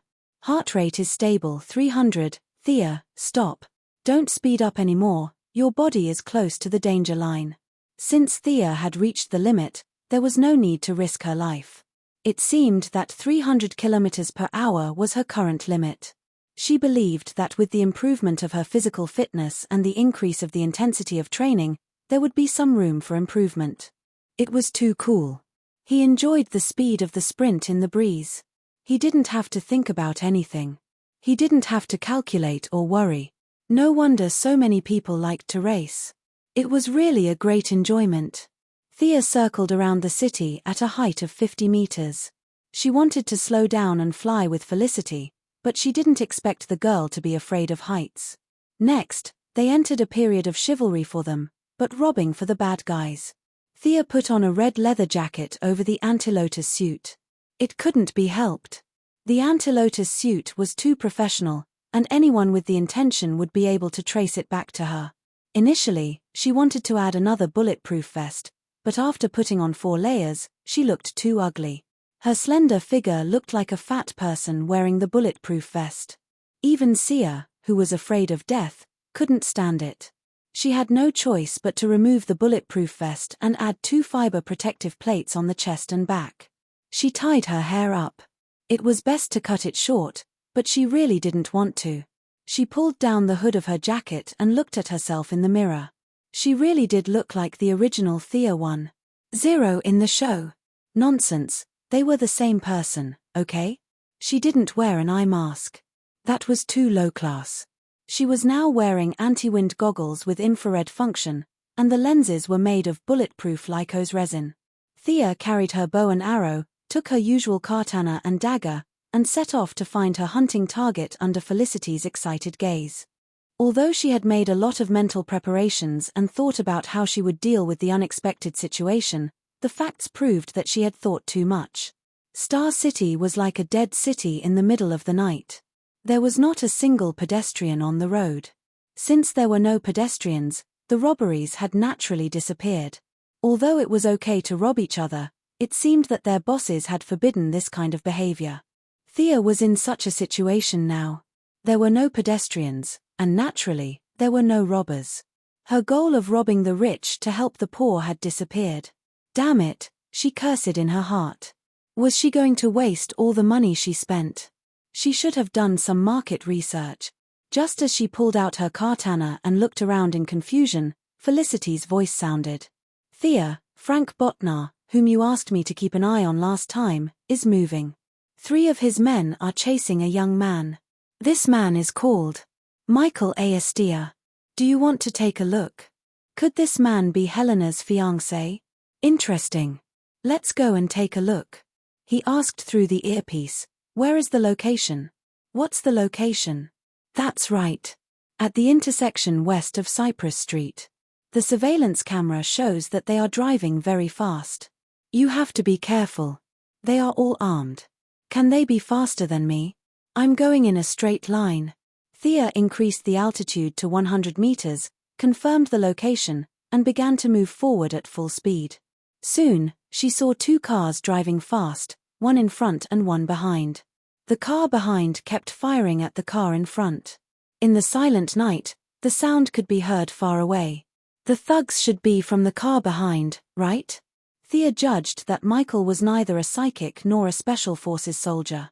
It was impossible for him to chase after three people alone. She took out a frost arrow from the quiver. Frost arrow was what she called it. There was standard liquid nitrogen in the arrow, and the concentration was 10 times that of a thermal nitrogen pressure tank. After the liquid nitrogen vaporized, it could absorb the surrounding heat. In theory, it could cause frostbite of -100 degrees Celsius. She had no intention of killing anyone. The people on both sides had nothing to do with her. She was just taking a stroll because she had nothing better to do. If she remembered, she would help. If she didn't, then so be it. So she aimed at the wheel hub of the car behind. Chapter 44. She calculated the distance in advance, estimated the wind speed and other adverse effects, and released the arrow with a swoosh. The cooling effect of liquid nitrogen was impeccable. Although her refining skills were not as good, it was no problem for her to deal with these urban thieves. The arrow hit the wheel, and a layer of cold air burst out instantly. The wheels at the back of the car were visibly frozen. The driver was still stepping on the accelerator to chase after the car in front. His skin had just sent a cold signal to his brain, and before he could understand what was going on, he and the car were already flying. Thea looked at the result of her attack and felt a little guilty. It seemed a little too powerful. Originally, she only wanted to stop the car, but now the car flipped 6 or 7 times in the air before landing on the road like a gymnast. The people in the car did not climb out for a long time. Thea looked at them for a long time. Were they dead? She was about to call it a day and go home when she saw the car in front of her crash into a roadside billboard. What was going on? Was there an invisible enemy? Thea scanned the surroundings with infrared and found nothing out of the ordinary. Hey, did you see who attacked the car in front of you? Felicity did not reply immediately. Instead, she checked several cameras from different angles and slowed down. In the end, she said with uncertainty, it seems that when you were shooting, a gunman hit the tire of the car in front of you. There's no one near you. How could something so unlucky happen to me? Thea was convinced by the luck of the guy in front of her. He had been running back and forth for 10 minutes and fired hundreds of bullets. Only the last bullet hit. Was this the legendary warrior who had to die in the charge of the last battle? Although Michael was also involved in a traffic accident, his injuries were much lighter than those behind him. He kicked the door open and stumbled out. After he ran for 20 meters, the expected shouts of "Don't run, stop" didn't appear at all. This made him a little puzzled. He gathered his courage and looked back, only to find that there was a car behind him. It was upside down. Was this the car that was chasing after him? It looked familiar, but what was with the ice in the car? Michael didn't know what that meant, but he found the scene a little strange. He wanted to continue running, but there was no one chasing after him. What was the point of running? But he couldn't just stay here and not run. Just as he was in a dilemma, the door of the car behind him was pushed open. A bald man with blood all over his face crawled out. Sia, who was on the high ground, saw that one of his legs was bent to the side in a very inhuman way, leaving a bright red trail of blood on the ground as he walked. "This is too tragic," Sia whispered. "Felicity, call an ambulance for them." He then glanced at Michael. This person was stunned. "Why aren't you running away with such a good opportunity? You want to treat the enemy to a meal?" This man had neither courage nor charisma. He was neither tall nor mighty, nor handsome.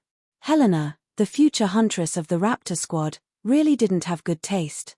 She was willing to kill her own father for this kind of man. There was only one father, and men were everywhere. Thea was too lazy to comment on other people's outlook on life. Michael's hands and feet were intact on the ground, and the crawling man was about to lose consciousness. The other two people in the car didn't come out. She didn't know if they were too cold or too injured. The infrared scan showed that their bodies were still a little warm. If they hadn't practiced the turtle breathing technique, they should have been unconscious. Michael finally realized the dangerous situation he was in. He took out a cloth bag from the car and ran away without looking back. Thea wanted to rob some of the construction funds for the Iron Man armor, but she couldn't bear to see the crawling man in such a miserable state. She decided to let him keep the money for treatment. After circling the city twice, she met a 10-year-old boy selling powder and a homeless man robbing burgers. What kind of people were they? Thea beat the two of them angrily and turned back to the base without getting a penny. Felicity, what should we do? The world is so difficult. We don't have enough money for next month. Thea hated the modern corporate system. She had so much money under her name, but she could only take a little money from the trust fund every month. Tonight's liquid nitrogen looked cool, but it was all money. All kinds of purification, suppression, and sealing. It was really not easy to get money from the group, so it was all Thea's private money. No wonder the people who made false accounts in the past and this life were all talents. They were all forced by this system. Tony Stark announced that he was Iron Man in public. It was not without the huge consumption of the Iron Man armor and the unknown flow of funds. The board of directors had to confess because they couldn't fool them. Justin Hammer's Iron Man armor had a wholesale price of more than 100 million, and as an Iron Man armor that was 8 streets better than him, it could only be more expensive. Felicity was an otaku, so there was no good way. The two could only continue to patrol tomorrow and try their luck. In the next few days, Thea went out every night to try her luck. She didn't catch any big fish, but she caught a lot of small fish and shrimps. The charges were not big, and it was a waste of taxpayers' money to send them to the police station, so she simply taught them a lesson. She didn't know if these people were timid or they didn't have much power. Thea imagined her back printed on a large piece of paper, and the bounty of hundreds of millions of berries written under it never appeared. Star City is still the same as before. Is my sense of existence so low? Thea now goes out every night to be chivalrous. In the morning, she trained with Miss Siver. At 8 o'clock, others came to work. She left everything to Felicity, closed the door, and went to sleep. At night, she continued to go out. Wake up, someone is looking for you. In a daze, Thea saw Felicity leading a tall girl into the room. Who is this? She looks familiar, but I shouldn't have seen her before. Miss Quinn, we need your help. As soon as the tall girl spoke, Thea recognized her. Isn't this Catwoman? She didn't wear the iconic leather jacket and eye mask, but changed into a short skirt. I can recognize you even if you take off your pants, but her calves are really long. Carefully looking at Catwoman's appearance, she is very similar to Anne Hathaway in her previous life. If Miss Siver's temperament is cold, her temperament is elegant. Catwoman, you can call me Catwoman. Thea Quinn, you can call me Red Arrow. The two women also became friends after fighting, and they shook hands to show their recognition of each other. Thea saw that Catwoman didn't talk about business, and only looked at Felicity on the side. Does she mean to ask her to leave? How is this possible? Thea immediately said that she is not an outsider, she is her teammate. Well, I'll get straight to business. Batman is in trouble, I need your help now. Chapter 45. Thea looked at her calmly and gestured for her to continue. It was normal for something to happen to Master Batman. It would be weird if he was fine. He was the American version of Tang Sanzang. He had chosen the path of death and was determined to go through 81 difficulties. As an ordinary person without any enhancements, he relied on his muscles to provoke all kinds of people. Other than a few permanent aliens, he had provoked almost all the good guys and bad guys. Therefore, Thea was not surprised to hear that something had happened to him. He looked at the feline girl expressionlessly, implying that she shouldn't stop and should continue. He was captured by someone called Bane, and we don't know if he's still alive. Currently, Bane has half of Gotham under his control. He has opened both Arkham Asylum and Blackgate Prison. Now, the city is filled with criminals, and we desperately need your help. Catwoman looked at Thea earnestly. Was this the plot of the movie Batman III? She remembered that she had tricked Bruce in the movie. However, this was different from the movie. The two of them had known each other since they were young and had gone through many hardships together. Although there were ups and downs in their relationship, it was not something that could be stopped by a few threats. Realizing that she could not completely copy the plot of the movie, Thea asked carefully, "Who is this Bane?" "I don't know. I only know that he is very strong. He seems to have superhuman strength. I heard from one of his subordinates that he has 2 tons of strength. I don't know if it's true or not, but he defeated Batman with his bare hands. I saw Bane break his spine with my own eyes." Catwoman looked a little depressed. 2 tons. Thea was shocked when she heard the weight unit. Didn't they use kilograms as a unit to measure strength? Where did this ton come from? At the same time, she realized that this was definitely not the Bane from the movie. This guy must have been injected with a biochemical injection or something. Otherwise, a human would not be so strong. Facing Catwoman's earnest gaze, she wanted to say no. However, when she saw Felicity's sparkling eyes looking at her through her glasses, there was encouragement and excitement in her eyes. She could only smile stiffly. "The Joker hasn't been released, right?" "No, he's being held in special custody. But, other than him, everyone else has escaped." Catwoman wanted to say that the people here were simple and honest. The criminals were all obedient and could not be chased away. However, she knew that no one would believe her, so she could only tell the truth. Thea breathed a sigh of relief when she heard that the Joker did not escape. In the DC world, there were 3 types of people: heroes, villains, and clowns. This person's combat power was average, but his brain was probably overflowing with dopamine. He did not have any emotions like fear. Even if the god of the DC world descended to Earth, he would still stab him. This person's thoughts were wild and unrestrained. No one knew what he was thinking. In the parallel universe, he once caused Superman to misunderstand and kill his girlfriend, causing Superman to become evil. He then kidnapped Lex Luthor, a great villain with level 9 intelligence. Finally, he used a nuclear bomb to flatten the Metropolis. This directly led to the division of the Justice League.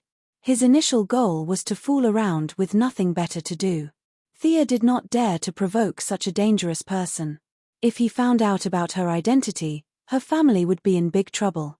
She breathed a sigh of relief when she heard that he was still being held captive. She silently thought about the few main villains in Gotham. It seemed that other than Bane, who was a ferocious guy, the rest were all normal people. Or rather, normal people who were mentally unstable. She could not crush them with her equipment, but it should not be dangerous. "Okay, we'll go with you." Thea thought that they probably would not pay her, but she could not go for free. Should she find a few rich and heartless people to do the job? "You guys." Catwoman stared at Felicity, who was beside her. Was this person a hero too? Felicity's IQ immediately understood what she meant. She angrily said that her hacking skills were superb and demonstrated the most advanced facial recognition and positioning technology. Catwoman, who did not go to school since she was young and only knew how to pick locks, was impressed. She immediately approved of her joining. "Since you're not afraid of death, then come. We'll organize a group of friends to sing you a Gotham welcomes you. Who's your teammate now? Did you invite anyone else?" Thea could not figure out what era it was now. How many members did the Bat family have? There was strength in numbers. If you invited a few strong heroes from elsewhere, you could happily do whatever you wanted. Catwoman did not know what she was thinking. She answered honestly, "On our side, it's me, Batwoman, and Robin. I also asked Madame Sivir to look for Batman. She has a lot of connections in the underworld. I believe there will be good news." The 3 of them plus the 2 on her side, there were exactly 5 of them. Was this the rhythm of forming a team to fight a dungeon? It was a pity that Catwoman, Batwoman, Robin, and herself did not have any resistance. They were all agility-based heroes. Felicity could only do logistics. She would cheer everyone up and act cute as a mascot. They were done for this dungeon. In fact, it would be great if Madame Sivir was here. She could temporarily take on the role of damage absorber. Unfortunately, she was sent out to look for someone. You sent the best fighter out to look for someone. I really have to hand it to you. She wanted to say that she would look for someone and let Siva deal damage. However, that would be a bit of a boost to the morale of others. She resisted the urge to say it. Besides, she really did not know where Batman was locked up. In the movie, it was a deep cave. Master Bruce even did a leap of faith. However, in this real world, who knew where that place was? She could only hope that Siva would find him quickly and let him come back to clean up the mess. She asked Catwoman how she got here. The answer she got was that the armory had been discovered by Bane. All kinds of high-tech equipment had been taken away. Without Batman by her side to give her ideas, she did not dare to do anything. She had hitched a ride all the way here. That was why it was said that heroines could not rely too much on others. They had to be independent. Thea asked the company to prepare a helicopter for her. Knowing that Catwoman knew how to pilot it, she heaved a sigh of relief. After all, Gotham was not a tourist city. After hearing Catwoman describe the rain of bullets, she was still thinking of how to make up a lie to fool the pilot. The two of them did not hide it from Catwoman. They folded the skateboard a few times and put it in their backpacks. It weighed less than 20 kilograms. It was indeed a good weapon for home travel, murder, and arson. This was the good thing about being a superhero. They did not ask about other people's abilities or background. If you were willing to tell them, just say it. If you were not, then forget it. Catwoman watched the two of them pack up their equipment and naturally stood at a distance. Not knowing how the battle would be, Thea brought all of her arrows. Yes, she was prepared to be a long-range attacker. Although she was better at close combat, she still felt that it would be safer to leave such an important position to someone else. Felicity was still immersed in her fantasy of being a hero. Thea reminded her a few times before she realized that she also needed to prepare. After running around for 2 rounds, she did not find anything else that she needed to bring along other than a tablet. Thea, should we bring some food? Thea, have you seen my charger? Catwoman's mouth twitched when she heard this. We are so big in Gotham. Do you think we lack food for you? Thea also felt a little embarrassed. She had lowered the standards of Star City's heroines. Didn't you see that her peers in Gotham were laughing at her? She quickly pulled her in and asked her to change. After all, the situation in Gotham was unclear. It was impossible for her to be like before, sitting in front of a monitor with fries and Coke while watching a live broadcast. Chapter 46. Felicity had no choice but to change out of her usual short skirt and high heels.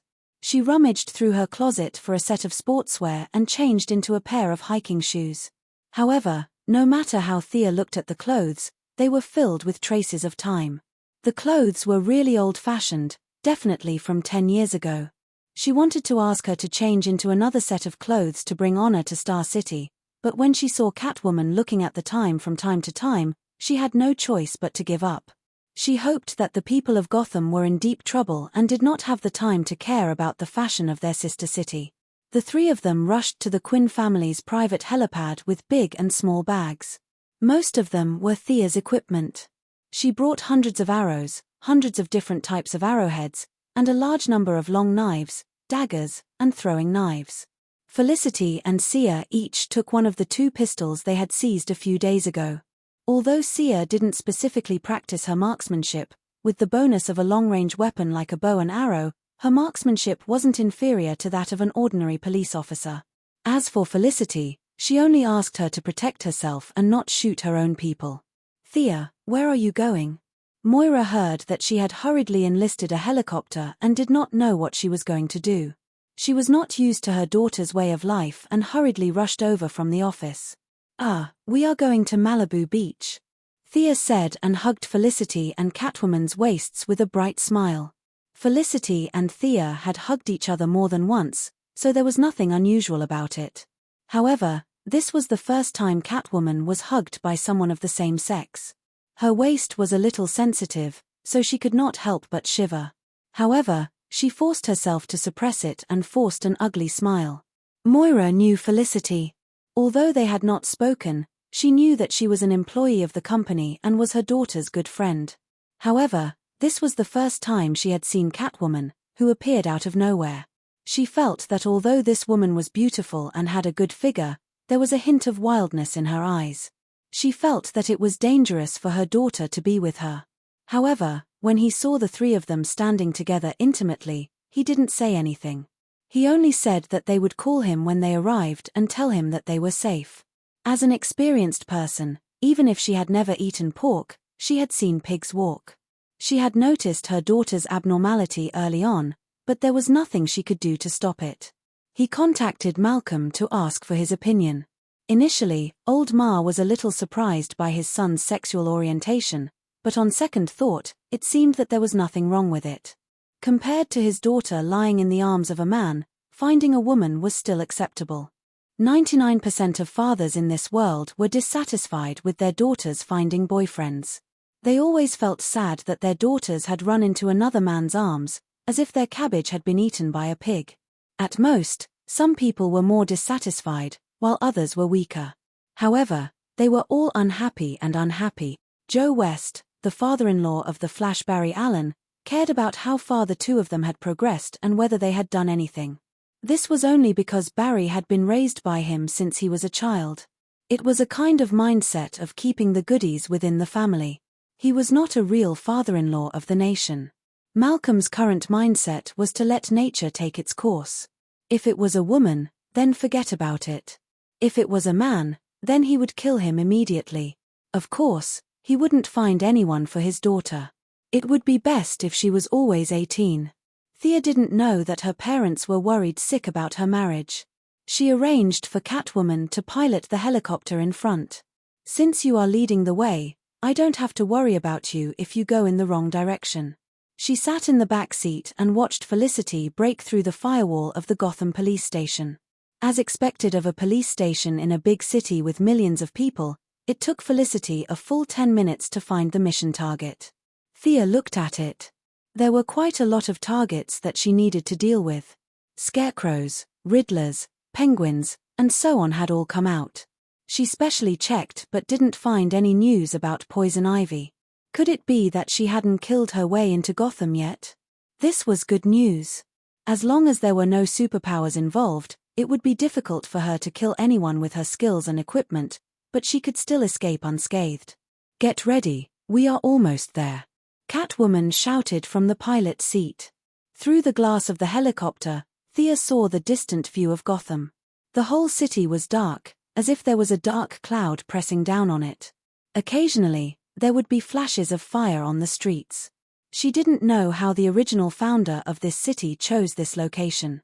Thea felt that the environment here was terrible. Using the natural sensing method that Madame Siva had taught her, Thea explored the place. The air was filled with an impetuous, old, and dilapidated aura. According to Catwoman, even if this incident didn't happen, many people would die in Gotham every day. However, no one cared about the exact number. Thea couldn't help but imagine that if there was a necromancer here, he wouldn't need to prepare any big ceremony. Could he summon millions of skeleton soldiers with a few simple commands? Or maybe a few hundred Death Knights? If Star City was a sickly old man, then Gotham was a strong man on the verge of death. It was hard to say which city was worse. As the helicopter approached, Thea could already see the chaos on the streets and between the buildings. She could see robberies and murders everywhere. The screams of women and the cries of children lingered in the air above the city for a long time. From time to time, an old man would be pushed to the ground, just to take a few dollars from him. This city was slowly approaching the brink of collapse. She was sad that Batman's years of hard work had gone down the drain. Now that she had some power, why not help these poor people? She didn't know if this was the resolution of a hero. She only knew that she had to do something. If she had only wanted to make a fool of herself in the beginning, she had now decided to punish these thugs. Dreams were beautiful, but reality was cruel. Just as she was about to go down and kill 7 people, she realized that the helicopter had been circling in the sky. She sternly asked Catwoman, "Why aren't you landing? How many people will die if you delay for a minute? You're really not worried at all." Catwoman was even more depressed than her. "How can I not be worried? I'm so worried that I have blisters on my mouth. Tell me where to land, it's too messy here. Before she could finish her sentence, some idiot on the ground fired a magazine of bullets at the helicopter in the sky. How could they hit it from such a high distance? Even if they hit it, it wouldn't be able to move. It was obvious that the bullets were wasted. Thea looked around. It was indeed quite messy. The weather today wasn't good either. In fact, Gotham's weather had never been good. She didn't know what kind of weather this place had, but it was always cloudy for 300 days in a year. Just as she was about to carefully look for a flat ground to land, she saw a bald man with a common face rushing out with a rocket launcher. Thea was shocked. Ayo, pull it up, hurry. Catwoman's reaction was also very fast. In addition, the helicopter's performance was good. In the nick of time, the rocket launcher flew past the bottom of the helicopter. Phew! The three of them let out a sigh of relief. Chapter 47. The duo from Star City was not used to people who would start shooting at the slightest disagreement. The citizens here were much more ferocious than those in Star City. Thea had patrolled her house for 3 nights, but she had never seen anything as ferocious as a rocket. She quickly asked Catwoman to increase the altitude and turned to Felicity. Look for Gotham's police station and government buildings to see if we can land. Maybe a few rich people's private residences. Felicity fired the first shot of the invasion of Gotham amidst the whirring of the propellers. Oh, I don't think we can go to the government building. Look at what I found. This guy doesn't look like a government worker. She turned the tablet around to show Thea. On the screen was a 2-meter-tall bald man with a metal-breathing mask on his face. His upper body was bare, and his muscles were bulging. One of his arms was as thick as Thea's waist. Thea shook her head. This guy doesn't look like a friend of justice. Which government would hire someone like this? It's only a matter of time before they all resign. This brother general should be Bane, right? Comparing the strength of the two of them, he should be the final boss, right? Maybe. Why did she use maybe? Because Thea gathered all the information and clues provided by Catwoman. She did not know if it was good or bad news. The actual situation here was the same as the beginning of the movie. It started with Bane defeating Batman, but the plot took a turn for the worse. Bane had also hacked the TV station and brought a few henchmen to broadcast a nuclear reactor live, trying to create a large-scale panic. However, after waiting for 2 days, he found that the city was quiet. People continued to eat, drink, and dance in the square. The scene of the citizens hiding under the table and shouting for the Buddha did not appear at all. He asked his henchmen to check the network signal and found that there was no problem. The live broadcast must have been released, but why did no one pay attention to it? What was going on? Unwilling to give up, Ben found an old man who was passing by to understand the situation.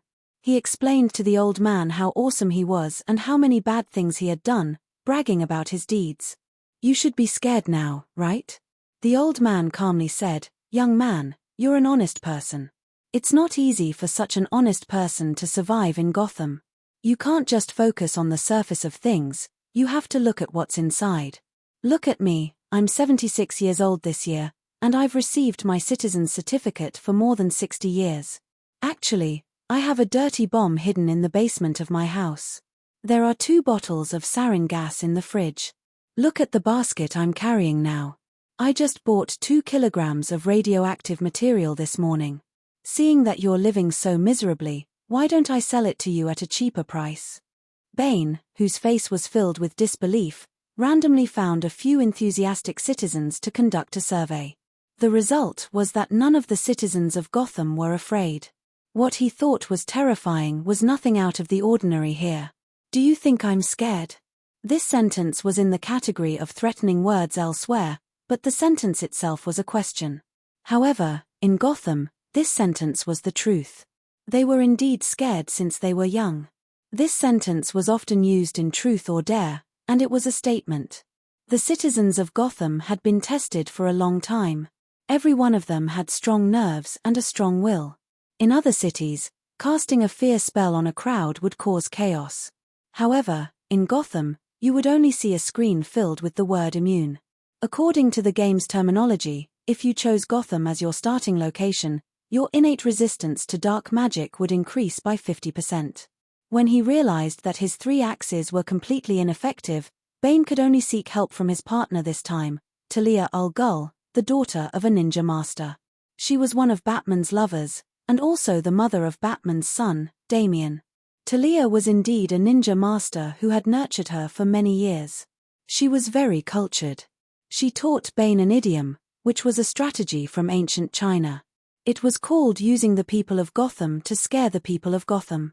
Bane opened the door of Blackgate prison with a nervous heart. He was afraid that there would not be enough chaos, and the hundreds of patients in the mental hospital would be chased onto the road. Reality proved that this strategy was vicious. It was nonsense to say that they were all Gotham people, and that the people of Gotham would not attack their own people. The more they attacked their own people, the more vicious they would be. In a short period of time, there were corpses everywhere, and blood flowed like a river. Although the results were gratifying, Bane soon realized that he had nothing to do. He had dismantled the nuclear reactor himself. Previously, no one had paid attention to it for a few days. After he understood the mentality of the people of Gotham, he was scared that some lunatic would come over and borrow a fire. Although he could fight, he could not withstand a nuclear bomb. Now, he was completely free. His original desire to be a leader was also extinguished. Yesterday, there was a guy called Penguin who came to seek refuge with him. In front of him, he acted like a grandson and wanted to lick his shoes. However, when he was not paying attention, he took a few of his subordinates and ran off with a truck full of weapons. There was also a guy called Scarecrow. He wore glasses and looked like a gentleman. Who would have thought that this guy would not sleep at night to tell his subordinates a ghost story? 3 of his subordinates were scared to death, and 2 of them were dumbfounded. After fully demonstrating the definition of a playful person, he also ran away. Now, Felicity's live broadcast showed the original final boss, who had completely turned into a wild monster. He was sitting alone in front of the city hall, playing with pebbles. Seeing that he was having fun, Thea decided to ignore him for now. After that, she checked a few more places. Whether it was the police station or the hospital, the central square was in ruins. There were obvious signs of crossfire outside the police station, and the corpses on the ground were scattered messily. It was obvious that the villains had suffered heavy losses, but there were also a few corpses of police officers scattered around. The situation was more serious than she had imagined. She did not have any good ideas, so she could only ask Catwoman, "Have you arranged with Robin and the rest to meet at a place?" "Yes, but when we passed by the place, I found that it was already a sea of fire. I can't contact them at the moment. You guys didn't know how to find a few more places to meet. You didn't expect any unexpected situations and came out with your eyes closed to look for reinforcements. I really have to hand it to you guys. If it wasn't for Batman's clever brain, you guys would be dead by now." Catwoman did not know anything, so Thea could only turn back and discuss with her friends. Use facial recognition satellite positioning to find out where Director Gordon is. The man had an iconic face. He had sacrificed his life for Gotham for 30 years. His picture could be found all over the streets. Compared to Batwoman Robin, who wore a mask, he was the easiest to find. Felicity was busy for a minute. Their satellite lock is hard to crack. I need time. Chapter 48. Thea saw Catwoman's small ears twitch and knew that she had heard Felicity's words. However, after waiting for a minute, Felicity still did not respond. She still wanted to hide her identity. Everyone knew who she was. Thea was too lazy to play guessing games with her. She gave Catwoman a meaningful look and said, "Tell us the password to Wayne Group's satellite control system." The Catgirl hesitated for a moment and gave a long password that was a mixture of characters and numbers. Found it. Felicity was indeed the best in Star City. With the help of the powerful satellite, she quickly found the target. The similarity is 97%. It should be this person. Director Gordon and 3 other officers are fighting with a group of thugs. The location is. I'm not familiar with the terrain. It should be the intersection of 4th Street and Grundy Street. At least, that's what your map says. The 2 foreigners said, "Hurry up and drive. We're not familiar with the place, so we can only rely on you." Catwoman quickly turned the helicopter around and flew into the distance. "You'd better hurry up. One of the 3 officers has already fallen," Felicity urged. She didn't mind watching the drama unfold before her. Catgirl was so anxious that she was scratching the wall. Director Gordon was someone she had known since she was a child, and he was also the father of Batgirl Barbara Gordon. She couldn't just leave him in the lurch. However, the speed of the helicopter was limited. It was a commercial helicopter, not an armed one. Catwoman had to search for targets on the ground from time to time. She could only maintain 150 kilometers per hour because of her skillful skills and quick reflexes. Another officer is injured. They're surrounded in a house. Felicity was not nervous at all. She calmly reported the situation as if she was a live commentator. Thea saw that the helicopter could no longer speed up. It seemed that she could only rely on herself to break out of Director Gordon's predicament. Gordon was too important to Gotham. He was fair, selfless, and righteous. All the praises one could think of could be used on him. If he could pass through the mountain pass, he would be able to instantly become a holy knight. If he died here today, he would be able to rewrite Gotham's fate. This guy with luck was always looking for trouble, but every time he was in danger, Batman would jump out from the bushes to save him. But this time, if Master Bruce did not know how to teleport, he would not be able to make it in time. She sighed inwardly. The only person who could save his life now was her, a bystander. Without another word, Thea began to take off her clothes, because she needed to change her outfit. Catwoman doesn't know what happened to her and why she took off her clothes without saying anything. Although she is very concerned about the situation at the front line, she can't help but turn her head to take a look. "What are you looking at?" "Focus on driving, no, fly the plane." Thea jabbed at her angrily. "It's all your incompetence that made the people suffer." After changing into all the equipment, he controlled the skateboard to float out of the cabin first and was at the same level as the helicopter. He carried a quiver of arrows on his back. There were only 7 enemies before, so 20 arrows should be enough. After putting on the hood and goggles, Thea ordered the 2 of them to follow quickly. Then, she jumped onto the skateboard. Under the control of her mind, the skateboard flew across the sky like a bolt of lightning. "So cool, how did you do it?" Catwoman didn't expect them to have such a weapon of mass destruction hidden in their backpacks. She only felt that the skateboard was really fast. Even though the situation was tense, she couldn't help but think about her career plans. If she had such a skateboard, who would be able to catch her in the future? If Old Master could come back alive, should he ask him to do something for him? Ha, Catwoman laughed. Felicity was involved in the construction of the skateboard from the beginning to the end. Although she was a little disappointed that she couldn't drive it herself due to her fear of heights, she was still very satisfied with her results. Usually, she couldn't find anyone to share her sense of achievement with. Today, it was rare for someone to be interested in talking about something that didn't involve the core technology. In fact, Catwoman didn't understand the core technology she was talking about. Although Catwoman was influenced by Master Bruce and learned a lot, she was determined to expand her business from stealing jewelry to all kinds of elegant art. Unfortunately, her foundation was too weak. She didn't even finish primary school, so she could only say that the algorithm and formula Felicity mentioned were very good and powerful. Felicity, who was happily chatting, inadvertently glanced at the surveillance camera and was shocked. "Thea, you're flying too far.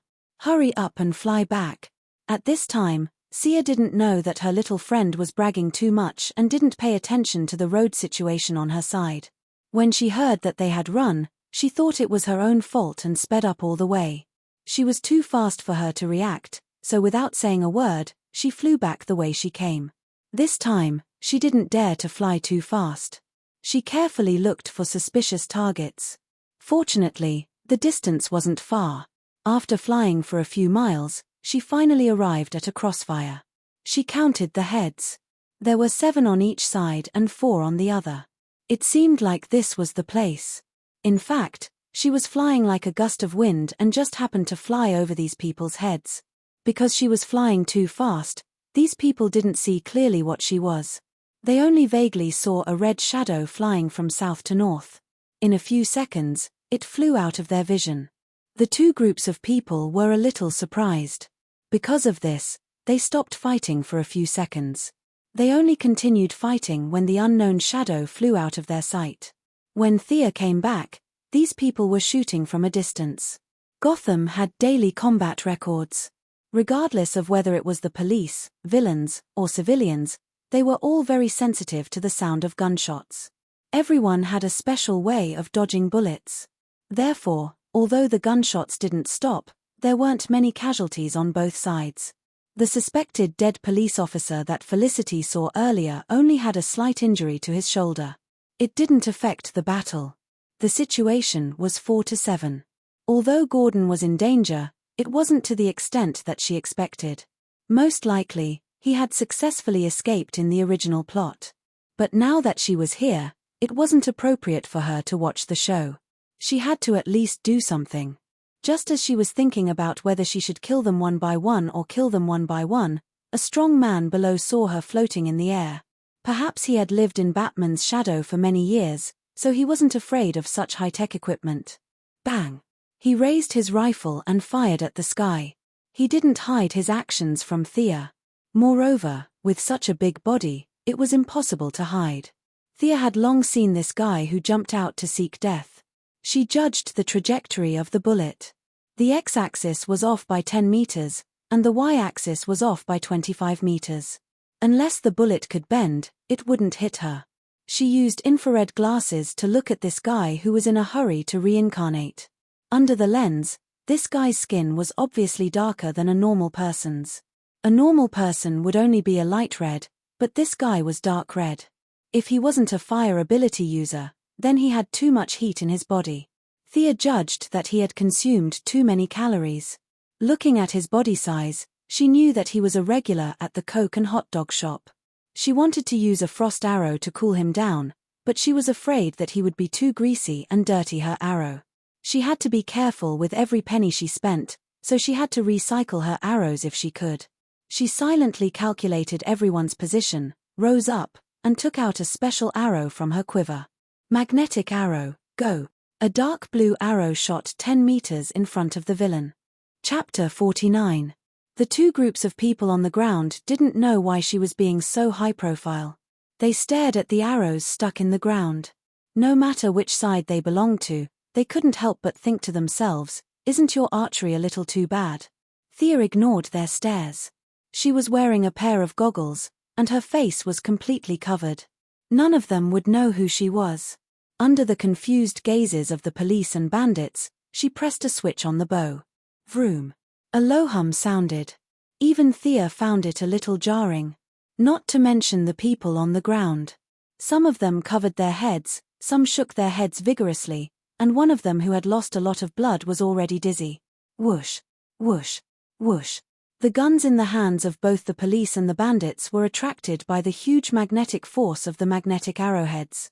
A few of them who were slow to react were still looking down at their guns. Although Chief Gordon was older, he reacted quickly.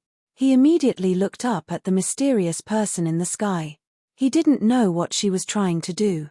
He originally thought that she was a helper, but after seeing how she couldn't differentiate between friend and foe, he became suspicious. Thea didn't have the time to think about the thoughts of the people on the ground. Since they had no weapons, they couldn't hit her knees even if they jumped up. What was there to be afraid of? Felicity, the power of our magnetic arrowheads seems to have increased a little. I saw it. It's a little bigger. The original design was to have a radius of 20 meters, but now it's 50 meters. I think it's because of the excessive amount of neodymium magnets. The violent collision also increased the rotation of the neodymium particles. Can we reduce it by 25% next time? We should reduce it further. The magnetic waves emitted by the arrowheads are too strong. We designed them to be attracted to the special metal in the gun barrel. The effect is so strong that it can be used as a sonic weapon. Okay. Let's try again next time. Reduce it by half. Just as Thea was about to say something, she noticed that Chief Gordon was yelling at her. She quickly interrupted the weapons discussion with Felicity. What's the matter? A certain someone stared at the old bureau chief with his big, innocent eyes. His face was solemn, and his forehead was wrinkled enough to squeeze a fly to death.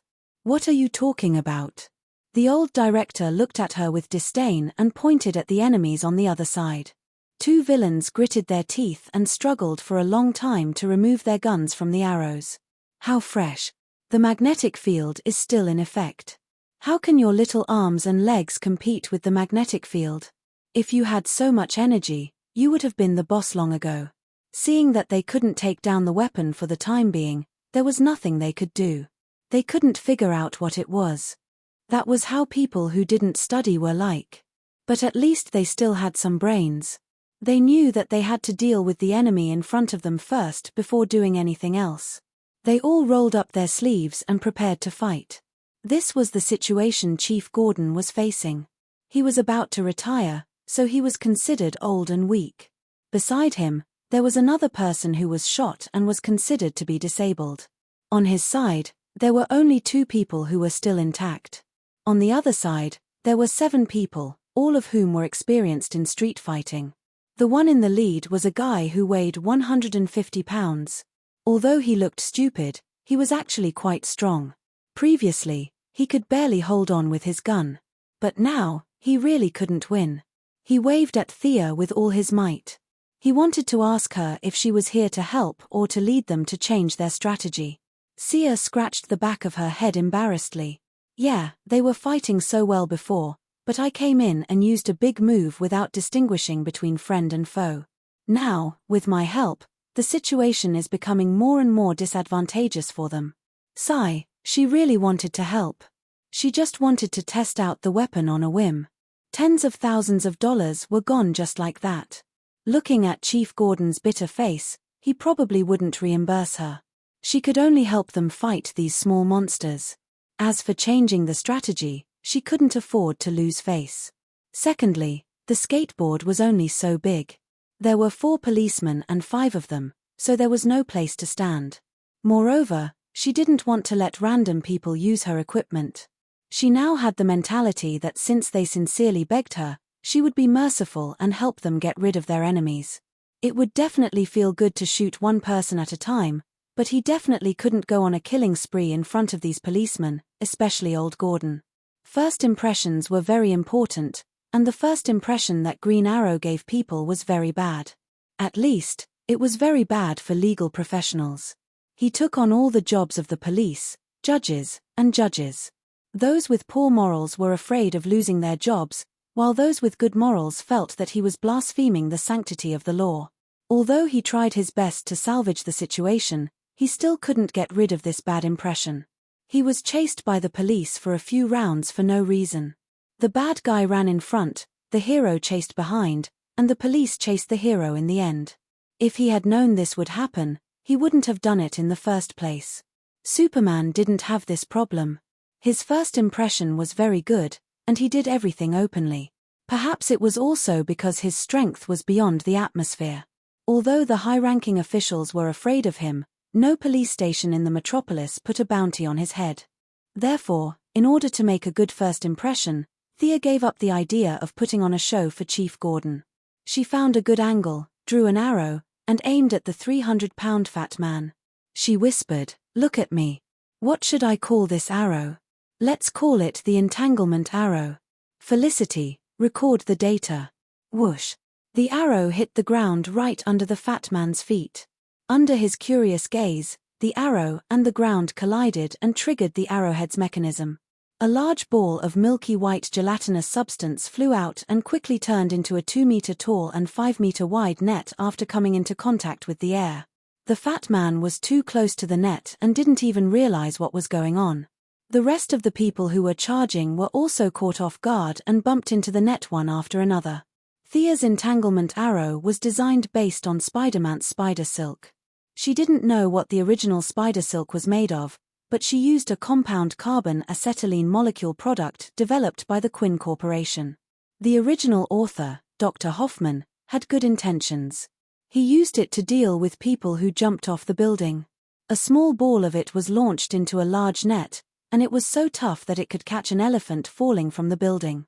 This invention had been shelved for a long time. It was accidentally discovered by Thea and she felt that it was quite valuable. She secretly took it out and modified it with Felicity, and it became what it was today. In the end, she named it spider silk for convenience. As for whether the spiders would strongly protest against the name of something that did not have any acidic properties, Thea did not care. Of course, the villains didn't want to be stuck on the net for people to see. They were struggling with all their might, especially the fat man who was struggling the most. Thea had made a small modification back then. She had increased the carbon content of the molecular material, reduced some of its hardness, and increased its toughness. Now, the spider web was wobbling under their attacks, as if it would break free in the next second. In fact, the design was a little immoral. It was the same as saying that she could kill him because he liked her. It was an illusion. Even an elephant couldn't break free from the entanglement for a while, let alone a human. She shrugged at Chief Gordon, indicating that she had taken care of everything. The rest was up to him. Chapter 50. Looking at the unknown person in front of him, even though Thea covered her face tightly, Gordon could still tell that she was a woman. He had lived for more than 60 years, and if he couldn't even tell if she was a man or a woman, he would have lived in vain. Like Liang Shanbo, Zhu Yingtai, who couldn't recognize her after changing her clothes, it could only mean that he was blind. Although Gordon wore a pair of large reading glasses and his eyesight wasn't as good as when he was younger, he wasn't blind to that extent. The scene was quiet for a moment, and only the sounds of a few villains struggling could be heard. Thea didn't show her face to greet them. Gordon knew her true identity, and it was fine as he had the best credibility. However, it was hard to say about the police officers. Gotham's police station was like a sieve, and there were too many people. It was better for her to remain mysterious for now. Just as Gordon was wondering when there was a new heroine in his district, Catwoman's helicopter finally arrived. Catwoman and Gordon had known each other for many years, and the two of them exchanged information in a low voice. The police officers also showed an expression of seeing the old Chinese doctor being saved. Now, Gotham was similar to Stalingrad. The sound of gunfire was endless, and occasionally, there was an explosion. The few of them were heavily injured, and they did not have many bullets left. They did not have the confidence to cross the city, but the arrival of the helicopter greatly increased their safety. The villains had fainted after coming into contact with the spider web for a long time. After all, it was a chemical product, and skin contact would cause some damage to the nervous system. If they wanted to make it green, it would require more research. Thea and Felicity stood beside the spiderweb, and each of them wore a pair of gloves to check their results. The adhesion is not bad. Next time, we can reduce the amount used. For a single target, such a large piece is a bit of a waste. Gordon and Catwoman slowly walked over while Thea was inspecting the spiderweb with a special lens. Looking at the densely packed spiderwebs, this was really good stuff. Chief Gordon had been looking for ways to arrest criminals without breaking the law. Beating criminals until they couldn't take care of themselves was not in line with his philosophy. Every time Batman threw a bloody criminal at the entrance of the police station, the cleaners, doctors, and guards would be busy for half a day. This spiderweb was not bad at all. Not to mention bleeding, there wasn't even a single wound. It was safe and fast, and it even had a stun effect. If the police encountered such a situation, they could just take him away with a gun. Not only did it protect the police officers, but it also wouldn't cause any serious injuries to the criminals. If it wasn't the wrong time, he would have asked Thea how much it cost per kilogram. Coming back to his senses, he saw the two girls talking about things that he did not understand. He could only interrupt them. "Thank you for your help to Gotham." "Oh, you're welcome." It seemed that Catwoman had told him about her identity. Actually, it wasn't hard to guess. Felicity was standing there without any disguise, so it was easy to figure out who she was. However, Thea did not continue to dwell on this question. Instead, she asked, "Where are we going next?" She could only ask Chief Gordon this question. After all, he was the chief of a city with tens of millions of people. He was at least a department-level official, so he didn't lack decisiveness. This was also the main reason why Thea looked for him first. "Some of our police officers are now at Gotham University. Follow me. There's a university in this godforsaken place. Learning how to make C4. Learning how to establish a new outlook on life for mental patients. Sia really expressed her admiration for the few socialites who had decided to build a university here. She really had to admire them if she didn't help them. When it came to the specific teams, Chief Gordon hoped that Thea would bring 2 people with her because the helicopter could not fit so many people. Thea saw that the police officers were unkempt like refugees. She was a bit of a clean freak, and the skateboard was only so big. She was afraid that she would overreact and kick them off. The police officers also felt that her skateboard was floating and did not feel safe just looking at it. Both parties agreed that it was just right. The women got on the skateboard, and the men got on the helicopter. To be honest, the police officers were quite skilled. 3 out of the 4 of them knew how to fly a helicopter. This made Thea wonder if she should learn some modern piloting skills. Catwoman was still very confident in her balance. She stood on one side, while Thea hugged Felicity's waist and stood on the other side. The 3 of them lowered their altitude and flew slowly behind the helicopter. They did not mention the people on the internet. Thea and the rest had a special solution to put them down, but now that the city was in chaos, there was no place to put them. They could only leave them hanging for now. As for whether they could find a way to get down without the solution, the 2 of them did not know. Since Thea was hugging Felicity, she could only use her pistol to fend off the enemies they encountered along the way. The helicopter rumbled, and there was no need to worry about hiding. Catwoman also showed the limit of human agility. She stood steadily on the skateboard without relying on any equipment. From time to time, she would even throw knives at the enemies. Finally, just before Felicity was about to faint, they arrived at the so-called Gotham University. The university was really in the style of Gotham. The overall feeling was gloomy and grey. There was a shabby iron fence at the entrance. The main teaching building was brighter, as if the school was trying to decorate the university with more colors. However, the actual effect was minimal. After years of neglect, the originally white walls had become murky. There was a green belt at the side of the school. The trees that were supposed to bring life and sunshine looked especially scary in this gloomy environment. A breeze blew, and the leaves rustled, like the whispers of a banshee echoing in the forest. Thea was a little annoyed. This place did not even need to be renovated to make a horror movie. How much money could they save by lending it to the crew of a ring? If they buried a corpse here, it would turn into a corpse in no time. Felicity, who was always talkative, was also frightened by the scary atmosphere. She shrank into Thea's arms like a quail. The police officers and Catwoman were not affected. Perhaps they had grown up in this environment and were already immune to it. This university was really a place of outstanding people. There was a guy who liked to scare people since he was young and grew up scaring people even more. Later on, someone gave this professor a nickname, the Scarecrow. He was the sage who scared many people to the point of peeing their pants when he wore a mask in Batman's movie. There was also an outstanding student representative. She was a young girl who won the gymnastics championship for the school. It was said that she almost participated in the Olympic Games. After graduation, she focused on the most advanced research in psychology and became an existence that countless juniors looked up to. This girl was called the Clown Girl. Of course, the school was innocent in nurturing so many elites. You couldn't say that the school was bad just because Voldemort graduated from Hogwarts. A school was a place to learn. Did the 2 above learn anything? If they did, it meant that it had nothing to do with the school. In the future, Batman even sent his son to this school for further studies. This meant that Master Bruce recognized the school's teaching ability. Chapter 51. Everyone parked the flying vehicle in the open space of the campus. The police officer who acted as the temporary pilot touched the control stick reluctantly. Looking at his expression, he wished he could live on the plane so that he could make strategic changes at any time. However, he had to obey the chief's orders. He could only keep up with the rest of the team. Sia jumped off the skateboard with Felicity.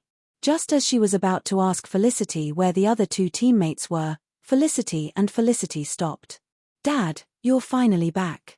Are you okay?" A fashionably dressed red-haired girl hugged Gordon's neck and refused to let go. Behind her was a skinny black-haired young man. "I'm fine, Barbara." The old chief was not used to hugging in public. The two hugged reluctantly and then let go. It seemed that the girl was Batgirl and the man was Nightwing, who would become Robin later. Thea did not go up to greet them. Firstly, it was not worth it. Secondly, she was just a backup. It was not good for her to steal the limelight. They could not swarm at the door and talk, so Gordon gestured for everyone to go inside. They were very quiet along the way. Only Barbara kept asking questions, such as if Batman had been found, and if the state government had sent troops. Halfway through, Gordon interrupted her to introduce Thea and Felicity. However, she just nodded indifferently and continued talking to her father. Sure enough, the people in this city were a little crazy. "Why are you so arrogant? There will be a time when you will beg me." Thea observed along the way and found that the woman was really not shrewd. She only talked to her father and Robin next to her. She did not even ask about the police officers who had gone through fire and water with her father. She did not know how smart this person was, but her EQ was obviously not high. No wonder she was severely injured and paralyzed by the Joker in the future. She had to sit in a wheelchair for 3 years before she came to her senses. She remembered that after she was injured, she was taught by Richard Dragon and learned the long-lost Linghu hero's unique skill of becoming the best in the world in a wheelchair. She relied on the wheelchair to make a name for herself. She imagined that scene and felt a chill in her heart. When the time came, she would definitely come and see. She was a noble person. She would definitely not come to mock her. She would definitely come to learn from her. Yes, that was it. As she walked, she suddenly realized that there was something wrong with the number of people in the team. Where's Catwoman? Thea looked around and found that Catwoman was silently walking at the back of the team. There was an indescribable feeling in her expression. What was the meaning of this? Could it be that these two women didn't get along? In fact, she had guessed correctly. Barbara was usually very arrogant. She had always looked down on the feline girls who did things sneakily, thinking that it was a blasphemy to the so-called righteous cause. Moreover, Robin was very obedient to her, and did whatever she said. Out of sight and out of mind, the feline girls went to look for reinforcements. If it wasn't for the fact that she wanted to find Batman, she would have run away a long time ago. Whether or not Gotham was dead had nothing to do with her. "Hey, do you guys have a place to let me change?" Thea stood there for a while, waiting for Catwoman to walk up to her. She asked softly. It wasn't easy to put on this set of clothes, and it took a lot of effort to take it off. At this moment, she was very envious of Catwoman's lightning-like speed in changing clothes. "Follow me." The two of them greeted the rest of the team, and Catwoman led Thea to the side. "Come to the meeting room later. Let's have a meeting," Chief Gordon hurriedly said. Catwoman waved her hand from afar, indicating that she understood.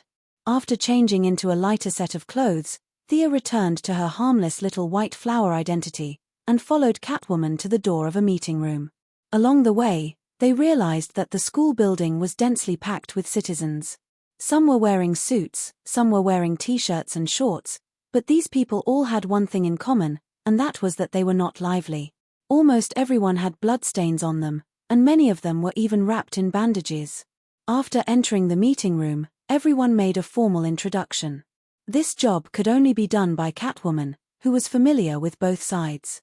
"This is Thea Quinn, codename Red Arrow, and this is Felicity Smoker, a computer expert. These two are my teammates, Batgirl Barbara Gordon and Robin Dick Glisson." Since the formal introduction had been made, Barbara Gordon couldn't ignore Thea like before. She casually said some nonsense, such as "I've heard a lot about you, and how are your parents?" Thea thought to herself. My nominal father has already died at sea, and you're still asking if he's doing well? This was purely not taking her seriously, or perhaps she didn't even know who she was, and was just saying perfunctory words. After a few pleasantries, the small meeting room fell into a strange silence. Other than the two from Star City, the rest of the team looked at each other, and it seemed that no one wanted to speak.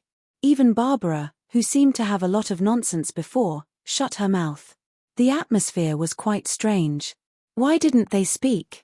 Could it be that they all had the ability to communicate telepathically like Professor X? But that was obviously impossible. If they had the ability to kill Bane in seconds, she wouldn't have had to run so far away. Glancing at Felicity without batting an eyelid, she shook her head and gestured for them to wait and see. Barbara seemed to have thought of something and suddenly mustered her courage. She said passionately, "I saw that you guys got a helicopter. That's great. We should fly over and attack Bane. As long as we kill Bane, we can save Gotham." She was a little hesitant at first, but the more she spoke, the happier she became. It was as if Bane was a watermelon lying on the ground, waiting for her to pick it. Thea didn't quite understand what she was thinking, and she held back the fact that the helicopter was her family. She held her chin with her right hand and waited for her to continue speaking. "What do you guys think?" Barbara was a little nervous when no one responded to her. Good idea. Robin was in love with her, and he supported her unconditionally. Catgirl neither agreed nor disagreed, and Director Gordon looked very helpless. Usually, this kind of thing would be left to the wise Batman to figure it out, and the rest of them would carry it out. But now, this wise Batman was in a corner, and the rest of them didn't even have a say. He wanted to give orders, but they didn't listen to him. Even his own daughter was as stubborn as a bull. He didn't have much say in this team. Just as he was about to agree, Thea finally saw the problem with these people. They didn't have much initiative. To put it bluntly, they didn't use their brains. They usually hugged Batman's leg and killed a few small bosses, and they thought they were amazing. Everyone in this room was an ordinary person, and there wasn't a single enhancer or esper. This kind of team was ready to go and kill Bane. Do you guys know his strength? Blindly rushing forward to start the fight, he really didn't know how to spell the word death. He had to fight for some initiative. Otherwise, these people would lead the team into a ditch. As long as Bane couldn't fly, he could run away. Felicity, on the other hand, couldn't run away. She couldn't even do a few pull-ups, and was even worse than an ordinary person. If he had known, he wouldn't have brought her along. Clap clap. Thea clapped her hands to attract their attention. Good idea, really good idea. She gave Barbara a thumbs up as she spoke. You came up with this idea when you were eating biscuits with the gorilla, right? Thea looked at her with a serious face. Chapter 52. Phut. Felicity almost spat out the cola from her nose. She quickly lowered her head to show that she was invisible. From this, one could see how fast the feline girl's reaction speed was. She almost laughed out loud, but then she remembered that she was on Barbara's side, and she could not make fun of her own people. Halfway through her laughter, she used her strong facial muscles to pull back her mouth muscles. From afar, she looked like Mona Lisa's younger sister. Robin wanted to speak up for his sweetheart, but Thea had already returned to her usual appearance when she entered the house. Anyone could tell that she was a woman, and a beautiful one at that. Robin remembered Batman's words to never provoke women, especially beautiful ones, so he automatically entered into spectator mode. You bastard, how dare you say that about me? Barbara didn't expect Thea to praise her first and then kick her into the gutter. There was only one thought in her mind. This woman's words were too mean. Thea wasn't angry. She carefully observed the angry Barbara. This woman was proud and arrogant. She thought that the whole world revolved around her and never cared about what others thought. This person's trajectory was very similar to her own. If it wasn't for her encounter, she would probably be like this now. Looking at Barbara's hysterical appearance, Thea's gaze didn't show any dissatisfaction. She just felt a little sad and pitiful. What's with that look? You better explain it to me clearly. Do you have a better idea? Even though Barbara's rage meter was almost full, she still retained a certain amount of rationality. This was probably because of the daily teachings of Batman, Commissioner Gordon, and the others. Thea was satisfied with her performance. If she slammed the table and glared, Thea would turn around and leave. It had nothing to do with her even if Gotham was blown into a crater. First of all, can we beat Ben with just the few of us? I heard Catwoman say that he defeated Batman with his bare hands. Can we be stronger than Batman? Barbara said with a little contempt. What's wrong with that? We can use guns. Why fight him with our bare hands? Have you studied the map? Bane is still in the city hall. The view there is very wide, and it will be difficult to find a shooting angle for a long-range sniper. If we use pistols, I'm afraid it won't be effective. Barbara pondered for a moment. We can always use missiles. The Wayne family still has a few hidden launchers. Please, do you have the word investigation in your dictionary? Thea was on the verge of breaking down. She wondered if Batman would lower his IQ by bringing these guys around every day. He told Felicity to send the data to the monitor in the room and showed a photo to the hostages. This is what we saw through the cameras in the city hall. These people are hostages, right? Although I don't know them, I compared them. This bald man is your mayor, right? Is this black woman a prosecutor or a judge? Are you going to blow these people up with a missile? Thea looked at her with a teasing expression. Before Barbara could reply, Director Gordon, who had been pretending to be invisible, hurriedly said, "No, we can't do that. We have to save the hostages first. If the government officials were all killed by a superhero with a missile, it would definitely be in the headlines tomorrow. Batman wouldn't have to come back. These guys were all his underlings. As the boss, it was better to run away quickly." Barbara was also a little depressed, but she still said stubbornly, "Then what do you think we should do?" "What do I say? Do you listen to me?" Thea looked at them with a smile. The group of friends and relatives looked at each other and didn't say anything. Catwoman broke the silence because of their previous friendship. "Tell us your idea first. If it makes sense, we will definitely listen." There was no sincerity in her words at all. Thea had no intention of leading these people. Anyway, Batman would be back in a few days. They were just passers-by to her. "I don't know your personal abilities. I'll just give you my personal opinion. My opinion is that this guy is not a threat at the moment and can be dealt with last." Thea pointed at Ben, who was in a daze, and said to everyone, "Yes, Ben was not a threat at the moment. He wanted to go out and kill people, but he was afraid that the hostages would run away.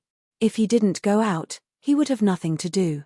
The only thing left was to untie the hostages and play cards." Seeing that the group, especially Barbara, was still a little unwilling, Thea could only add fuel to the fire. "I don't think you guys understand what the most important thing now is. Is it this Ben on the screen? I know you guys aren't afraid of sacrifice, but is it meaningful to use your precious lives to save these officials? Even if you kill him and save a few high-ranking government officials, will it solve the city's problem?" Thea said and looked at Director Gordon. "Those guys definitely won't make it." Gordon knew those guys too well. In front of an outsider like Sia, he couldn't directly say that they were corrupt by nature and had no practical ability at all. He was already being very kind by not using the missiles to bomb them, and the old director would never agree to let his precious daughter take the risk to rescue those scumbags even if he was beaten to death. Seeing the director's clear stance, Thea knew that she finally had some authority. "Since they aren't in danger, instead of using our precious time to save these guys, why don't we organize everyone to save the civilians in the city? My partner has come up with a plan. I'd like to share it with you guys," Thea said and signaled for Felicity to continue. Felicity was confident that she would be able to become the CEO of Palmer Corporation in the future. She pulled out a map of Gotham confidently. "This is Gotham University where we are now. My plan is to build a quarantine zone between Harris Square and Adams Street. We'll use this area as our actual control zone and call the citizens to come to us. At the same time, we'll continue to gather the scattered police officers and expand our control zone until the crisis is resolved. That's all I have to say." Felicity's speech was impassioned at first, but when she realized that there was no response, her voice became softer.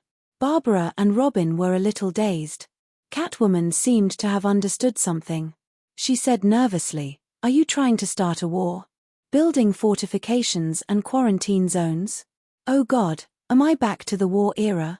"Selena, I don't know what to say, but I hope you can see the reality.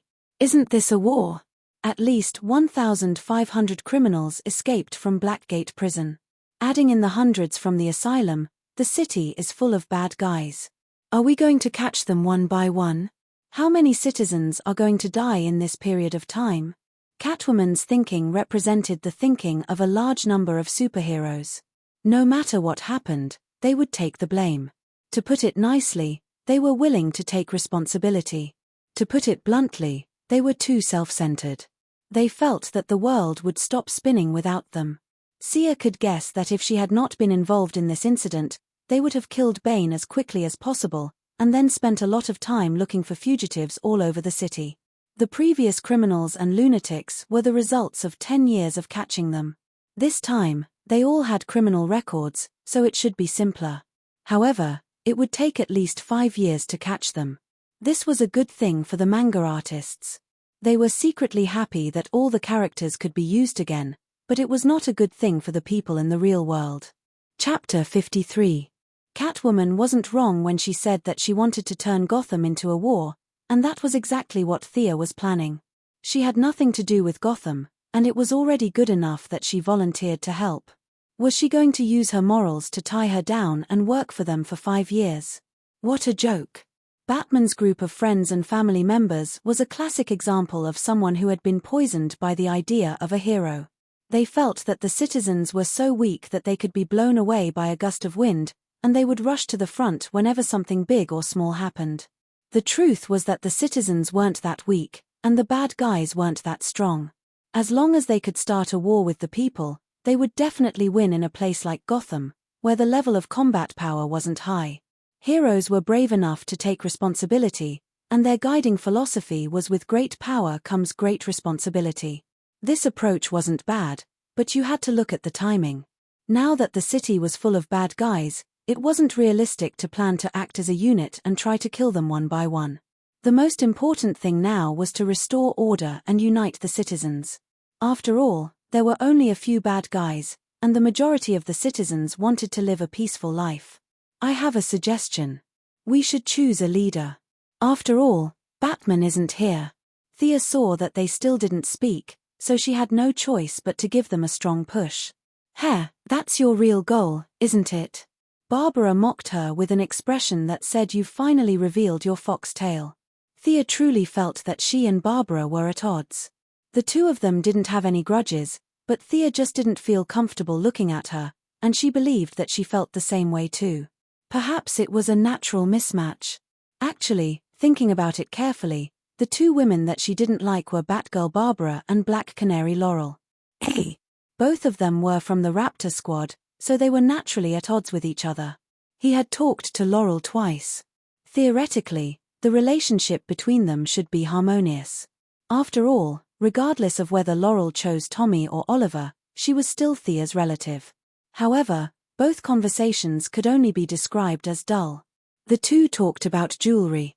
Laurel said that her father was living alone with her and her sister, so their family wasn't rich. When they talked about the law, Thea felt that if she took the path of a hero, she wouldn't be able to abide by the various laws. The end result of the conversation could only be described in diplomatic terms. The atmosphere was very harmonious, and they exchanged opinions with each other. As the saying goes, each has his own say, and no conclusion was reached. Sia felt that this kind of heroine who didn't have much ability but was full of righteousness was really incompatible with her. She didn't directly answer Barbara's question and looked at the others, wanting to know if they had any different opinions. Robin was as silent as ever. Although Catwoman wanted to support Thea, she was worried about the unity of her team, so she didn't say anything. Director Gordon was invisible. He had always been a non-voting participant in such meetings and had never spoken. It wasn't that the Bat Squad didn't value the old director, but it was a habit that had been accumulated over the years. The heroes would fight the villains, and the police would clean up the battlefield. Director Gordon considered all aspects and tacitly agreed to this method of cooperation. Sure enough, this was the daily state of Batman's team. The subordinates would do whatever the boss said. Thea looked at their half-dead expressions and took it as tacit agreement. Well, I propose that Director Gordon take charge of the overall situation. At the same time, the few of us will form a small team and be directly under the old director's leadership. What do you think? Thea said as she looked around at the crowd, deliberately admiring their expressions. Barbara's expression was the most interesting. She had been a little dizzy. When she vaguely heard Gordon's name, she thought that Thea had chosen her to be the leader. However, when she went through the whole sentence in her mind, she realized that there was a director in front of it. She didn't know whether to agree or disagree with accepting her father's leadership. Robin, who had been silent all this time, reacted quickly this time. He immediately expressed his support for his future father-in-law and hurriedly nodded. Miss Thea is right. It's a good idea for Director Gordon to lead everyone. He even gave his father-in-law a fawning smile. Catwoman had no reason to object.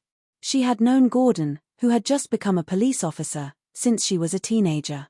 Although the two of them weren't related by blood, Gordon took care of her like half a father. If it weren't for the director's protection, she would have been arrested a long time ago for her petty thievery. Felicity also nodded to show her presence.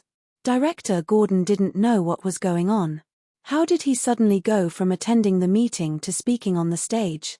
The world changed a little too quickly. However, seeing that the others, especially the members of the Bat team, didn't object, he happily accepted this reality. With his age, no one had any objections to him leading these young people in front of him. In fact, he could also lead Batman. When Bruce was young, he was the one who ordered him around. It was only after Old Master returned from his training that his master's position changed. At the end of the day, it was still about strength.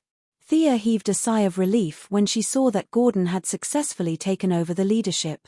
She wouldn't even know how she died if she listened to the orders of those people. If she took over the leadership, the others would definitely not agree.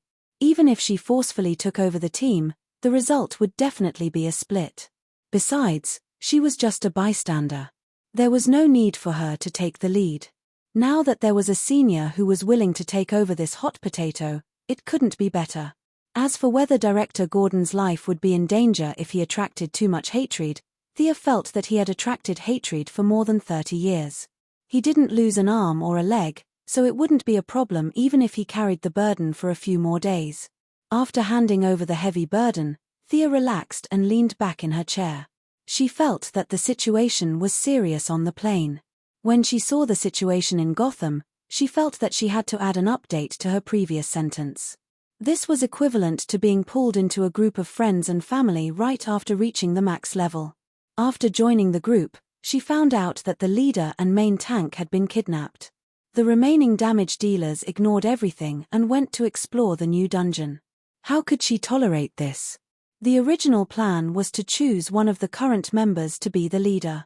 However, after seeing the performance of these people, she could only give up. She had no choice but to pull one of the substitutes to be the leader. This person was Director Gordon. Compared to Batman's golden thigh, this person could only be considered a golden thigh. However, he was still able to provide support. To be honest, Director Gordon agreed with Thea's previous idea. If they relied on those heroes to support them every time they faced a crisis, why would they still need the police? His life's work would be wasted. However, seeing that his daughter didn't get along well with her, he didn't express his support. Although Thea didn't say anything harsh, at his age, he could tell that Thea wasn't satisfied with the way the Bat team was doing things. In fact, Director Gordon also didn't agree with Batman's method of using fear to deal with evil. He went from incomprehension to anger, to numbness to compromise in the end. It was actually a psychological struggle. Now that he saw that the daughter of Star City seemed to have a different way of doing things. She was more sunny and rational. The flame of hope that he had given up on was reignited. Perhaps she would bring a new way of choosing to Gotham. Chapter 54. At the end of the meeting, Felicity showed off her presence again. While they were chatting, she stole 2 drones. Although they were commercial drones and didn't carry any weapons, it still shocked the brainless Gordon. Barbara, who always boasted of being a computer expert, also showed an expression of wonder. Gordon immediately pulled Felicity away to set up the defense line, and at the same time, indicated that the rest of the team could rest. Yes, the heroes didn't need to be involved in some trivial matters. This was also one of Thea's goals, to change from a forward to a second-string bench. It was indeed inconvenient for the heroes to do many things. For example, evacuating the civilians from the war zone, the police could knock on the door and say, fellow countrymen, open the door and check the water meter. When the people inside saw that it was the police, they left without a word. In this war, they didn't even care about the water meter, let alone their belongings. The heroes couldn't do it. If you hid your head and showed your tail, who would dare to follow you? What if a bad guy tricked you to some place and did something to you? In this era, people were too liberated. In the past, only women were in danger, but now, both men and women were in danger. Barbara insisted on playing her role and using her real identity to help her father. Robin had no choice but to change his identity and follow her.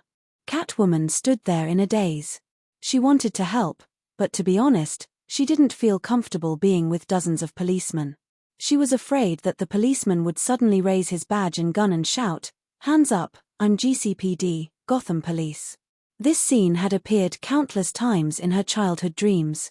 Although she had turned over a new leaf, this scene would occasionally appear in her mind. Seeing that she was in a daze, Thea didn't say anything and pulled her out. It was rare for her to come here, and it would be a waste if she didn't take a stroll. Catwoman also found an excuse for herself. She said that they should go help, but she quickly ran out of the school with Thea. Gotham was an international metropolis. Although the people had been in an abyss of suffering for a long time, there were many temptations. For example, the delicious food in front of her. Due to the influence of British cuisine, there were only a few American recipes. Hamburgers, steak, and pizza made Thea's stomach churn. She and Catwoman strolled around a few relatively peaceful streets nearby and accidentally found a China-style restaurant. This made her very happy. Although Catwoman said that the restaurant had the backing of the Triads, the city was full of bad people, and the Triads could be classified as good people. If the rich lady wasn't afraid to see her, the cat girl would be even more fearless. She had grown up in a place filled with people from all walks of life. Returning to such a chaotic place was like returning to her own home.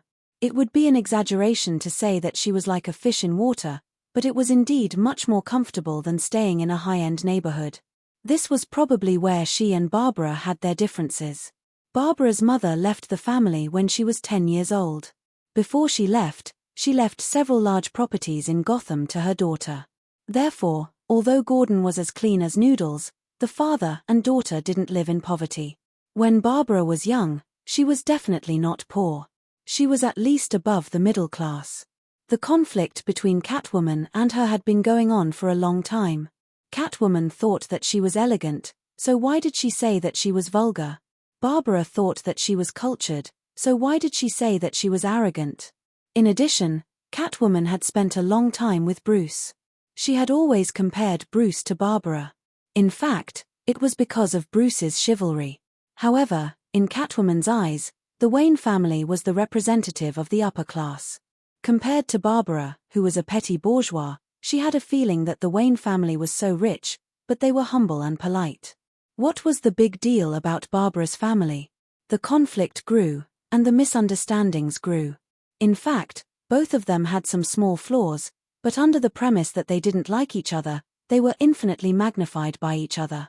Although Batman, who had self-studied psychology, and Gordon, who had lived for more than 60 years, had both seen the conflict between them and tried to reconcile the differences between the two, the effect was really not great.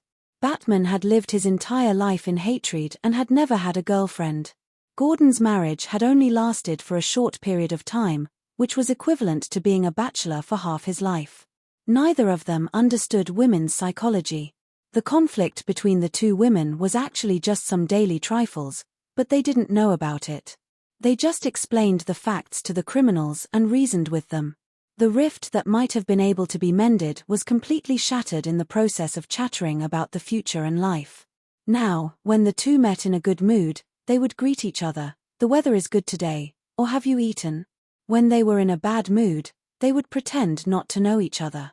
In the end, the reputation between the two was permanently fixed at neutral. Now, Catwoman met Thea, who was also rich but careless. The two unexpectedly got along well. Although they weren't sworn friends, they could already be considered friends. This time, when she went to ask for help, Thea came to help without hesitation. This confirmed her point of view, which was that the richer you were, the more polite you were. The two of them entered the restaurant and ordered a few dishes. The dishes here were actually the American version of Chinese food. It was unknown what the foreign gourmet was thinking. Perhaps they had received money from McDonald's and KFC, but they kept advocating the benefits of fried food to the body. They actually came up with the argument that fried food was the healthiest and boiled ingredients lost too much of their nutrients. The entire Chinese restaurant was hit hard, not to mention the Japanese raw food. Some Japanese restaurants continued to maintain the tradition of eating raw food, while the more flexible Chinese restaurants could only do as the Romans do. If you like deep-fried food, then we'll deep-fry it. We'll add all kinds of oil and salt. 4 fried meatballs and fried fish, no matter what the ingredients were, we'll deep-fry them. Sia looked for a long time to find something with a lighter flavor, but she couldn't find it. She could only order a few dishes and a fish, and ate with the cat girl. Catwoman didn't know if it was because of her name or her personal preference, but after the dishes were served, she stared at the fish and ate happily. For a foreigner to be able to use chopsticks as well as Thea, her hands were really good. Seeing her eating the fish, Thea also picked up 2 chopsticks. It was indeed delicious, and it was braised. What's the relationship between you and Bruce? Thea had been holding back this gossip for a long time. The two of them had known each other since childhood, and it was really rare that they hadn't confirmed their relationship until now. Didn't you see Talia's actions when she needed to? She pulled Batman, a mighty and majestic man, and did indescribable things with him. Now, Batman's child was already able to do whatever he wanted. He went from being the third party to being the first wife. As a childhood sweetheart, you're doing too badly. Catwoman didn't know what to do. Their relationship should have been natural. First, they exchanged hardware and software. In addition, they were both martial arts masters, and they had unlocked many positions. They had done what they should and shouldn't do. However, she still felt uneasy, especially after knowing that Batman actually had a son. This uneasiness became a breakthrough point, and the contradiction between the two became more and more obvious. Chapter 55. Catwoman had probably been in the dark side of Gotham for a long time and had seen too many bad people, so she had a sense of alienation towards people, especially men. Furthermore, she and Batman had known each other since they were young, so they felt like family. Perhaps it was because they were too familiar with each other that it was difficult to make a move on them. It required a lot of psychological preparation to turn this kind of relationship into a romantic one. However, Bruce's parents died when he was 8 years old, and he was raised by the old butler, Alfred. When the old butler was young, he naturally couldn't talk about relationships with an 8-year-old. By the time Bruce was old enough to talk about it, the old butler had already buried his neck in the ground. It was a cruel thing to talk about women with an old man whose body had completely deteriorated. Bruce definitely couldn't do that. In fact, if you looked closely at Batman, he was really slow when it came to relationships between men and women. He wasn't like Oliver, who became a hero after 20 years. His brain was filled with revenge since he was young, and when he grew up, he had to save the city and scare criminals. He was so busy every day that he didn't have the time to think about how to deal with women. Furthermore, there were only a few men around him, so he didn't know who to talk to. Alfred was the first to give up at his age. Robin had always treated him as a teacher, so he couldn't bring himself to talk about women with his disciple. Chief Gordon was married, but his wife had some problems. She had been struggling with the question of whether she liked the opposite sex or the same sex all her life. She had left her husband and daughter early on. To be honest, Chief Gordon had been single for half his life, so he could not give any guidance. Therefore, Batman's feelings for Catwoman were just dragging on. Catwoman didn't know about his feelings, so she waited like an ostrich. The two of them just waited like that. If there were no accidents, they would still be together in the end. It didn't matter who they were together with, so they would be able to survive until there was only one man left. However, Talia's sudden interference broke the tacit understanding between the two. Nandabat had a subtropical climate, so Talia was very passionate. She didn't care about Catwoman's declaration of sovereignty and dragged Batman into a friendly match. Ninja Master had trained Batman before, so he was very happy to have him as his son-in-law. He kept saying, "You're really my son-in-law." In order to help his daughter tie down Batman, the master used his profound alchemy knowledge to concoct a long-lost palace drug. 10 months later, Damian Wayne fell to the ground. It could be said that this was a classic case of knowledge changing one's fate. After Batman found out the truth, he couldn't find anyone to vent his anger on. The master really had good intentions. He taught him martial arts without asking for anything in return, and even gave his daughter a betrothal gift without asking for a single cent. He even personally concocted the secret medicine. One had to know that many of the herbs were already extinct, and the more they were used, the less they would be used. In order to continue the Wayne family's ancestral line, the master really went all out. With this pioneering deed, he could easily become the nation's best father-in-law. On the other hand, Talia couldn't blame her either. She gave birth to her own child, not old Wang's. Batman thought about it, and could only run. On a dark and windy night, without riding the white dragon horse or bringing his third disciple, Mr. Bruce ran away. He wandered outside for a few years, waiting for the news to die down before returning to Gotham. After that, Talia angrily chased after her husband. Today's situation in Gotham was 99% caused by his actions. Catwoman now felt wronged, sad, and a little worried. She didn't know what to do. On one hand, she didn't want to give up Gotham. This was her home. On the other hand, she didn't want to fight. She brought her child to look for her husband.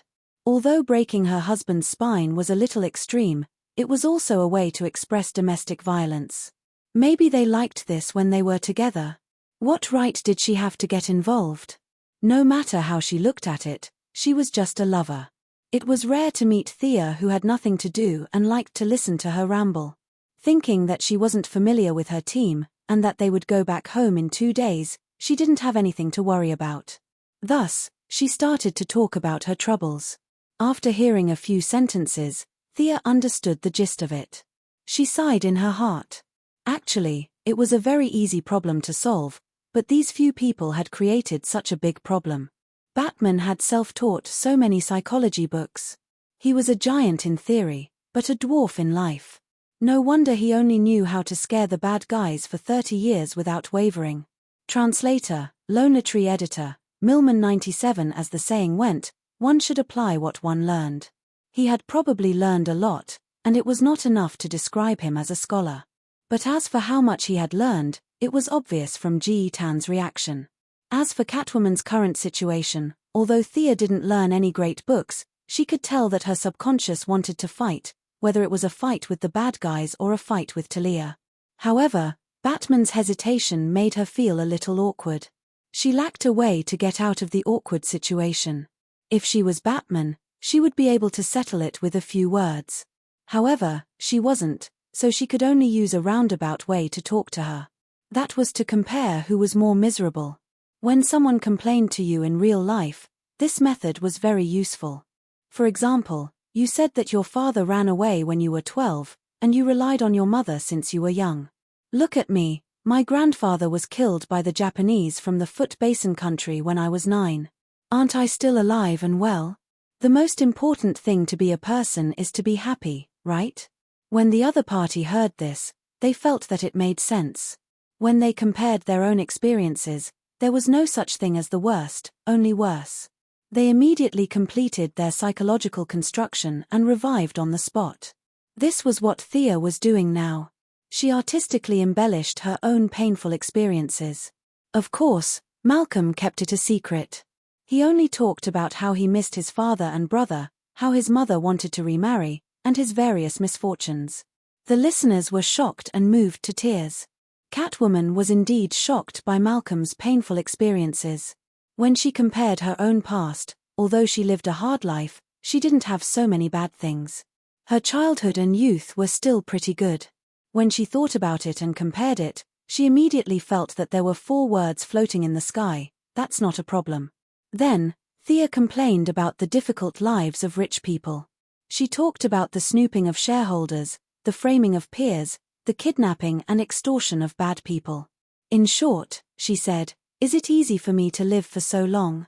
Catwoman automatically thought of the scene when Bruce's parents were killed when he was young.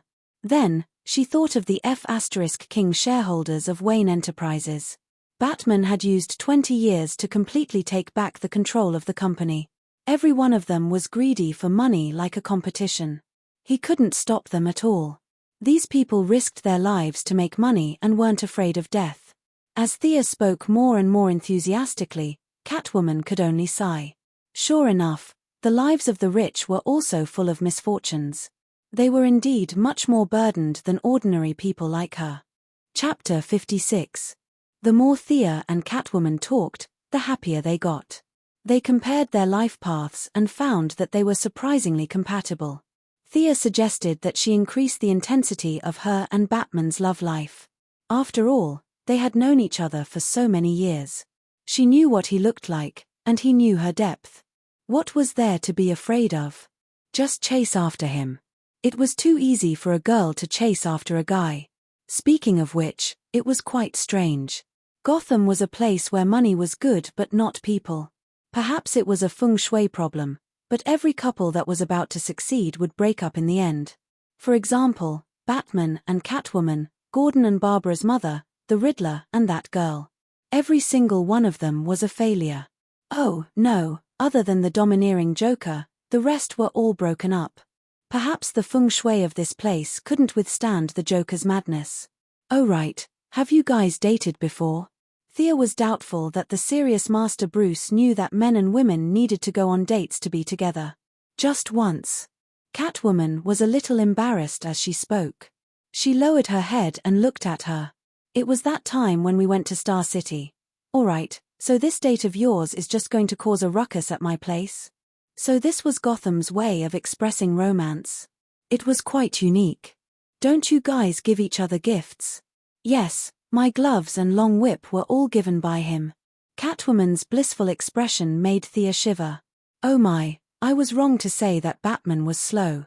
You're not that strong. Just as Sia was about to give her a good lesson on the 108 things to pay attention to in a relationship between a man and a woman. Hurry up, everyone hurry up. A young man dressed as a restaurant worker led a few burly men with pistols to the back of the kitchen. Thea looked at Catwoman. What was going on? No matter how he looked at it, these men didn't look like they were going to wash the dishes in the back because they couldn't afford to pay. Could it be that they were going to use their guns to reason with the restaurant owner? Catwoman ignored Thea's surprised look. She took a bite of the fish and said slowly, "They are probably collecting protection fees. It's nothing to be surprised about. Just get used to it. When in Rome, do as the Romans do." Listening to the gunshots inside, he looked around and saw that the diners all looked calm. They were eating and drinking as usual. Perhaps this was the custom here. With this interruption, it was difficult to continue talking about their love life. The two began to talk about Thea's skateboard. Catwoman was very considerate. She only asked about the design concept and didn't ask about the technical details. The two of them only discussed the practical aspects. To be honest, this skateboard didn't have too many technical barriers. Thea hadn't seen the data of the Green Goblin skateboard. She had just pieced together a similar skateboard based on her imagination. No one was more stupid than the other. If she could copy it, others could too. This thing couldn't be intellectual property rights. Not to mention others, with Batman's high IQ, it was easy to say that Thea and Felicity's work was as easy as flipping his hand. However, he could still make a similar skateboard after a few months of seclusion. Therefore, Thea's attitude towards Catwoman's questions was that she would tell her if she asked. If she didn't get the answer, then forget it. Just as she was drawing a sketch and talking about a few design points, a few burly men rushed into the kitchen with AKs. Thea looked at Catwoman again. Did this restaurant require an interview to wash dishes? Were these people from the previous batch of people from the same hometown?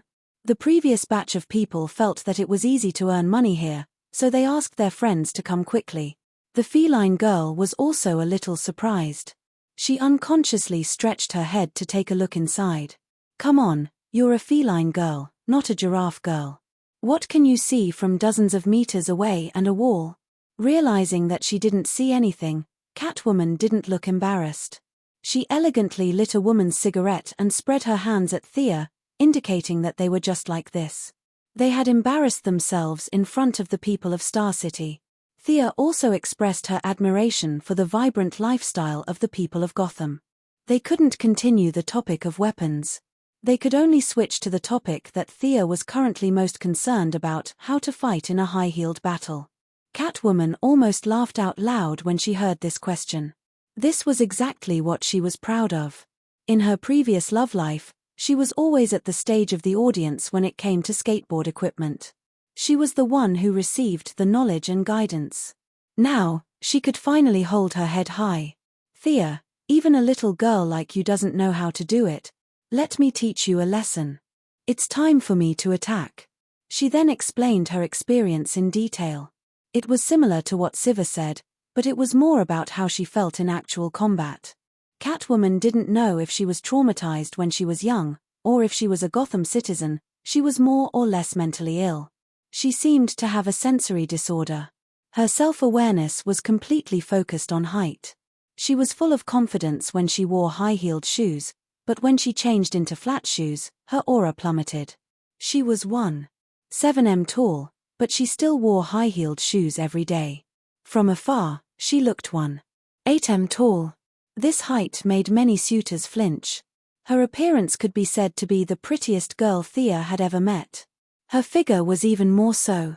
When she was young, she fed the stray cats every day and stole milk from them. Her figure made Thea, who was of the same gender, feel moved just by looking at her.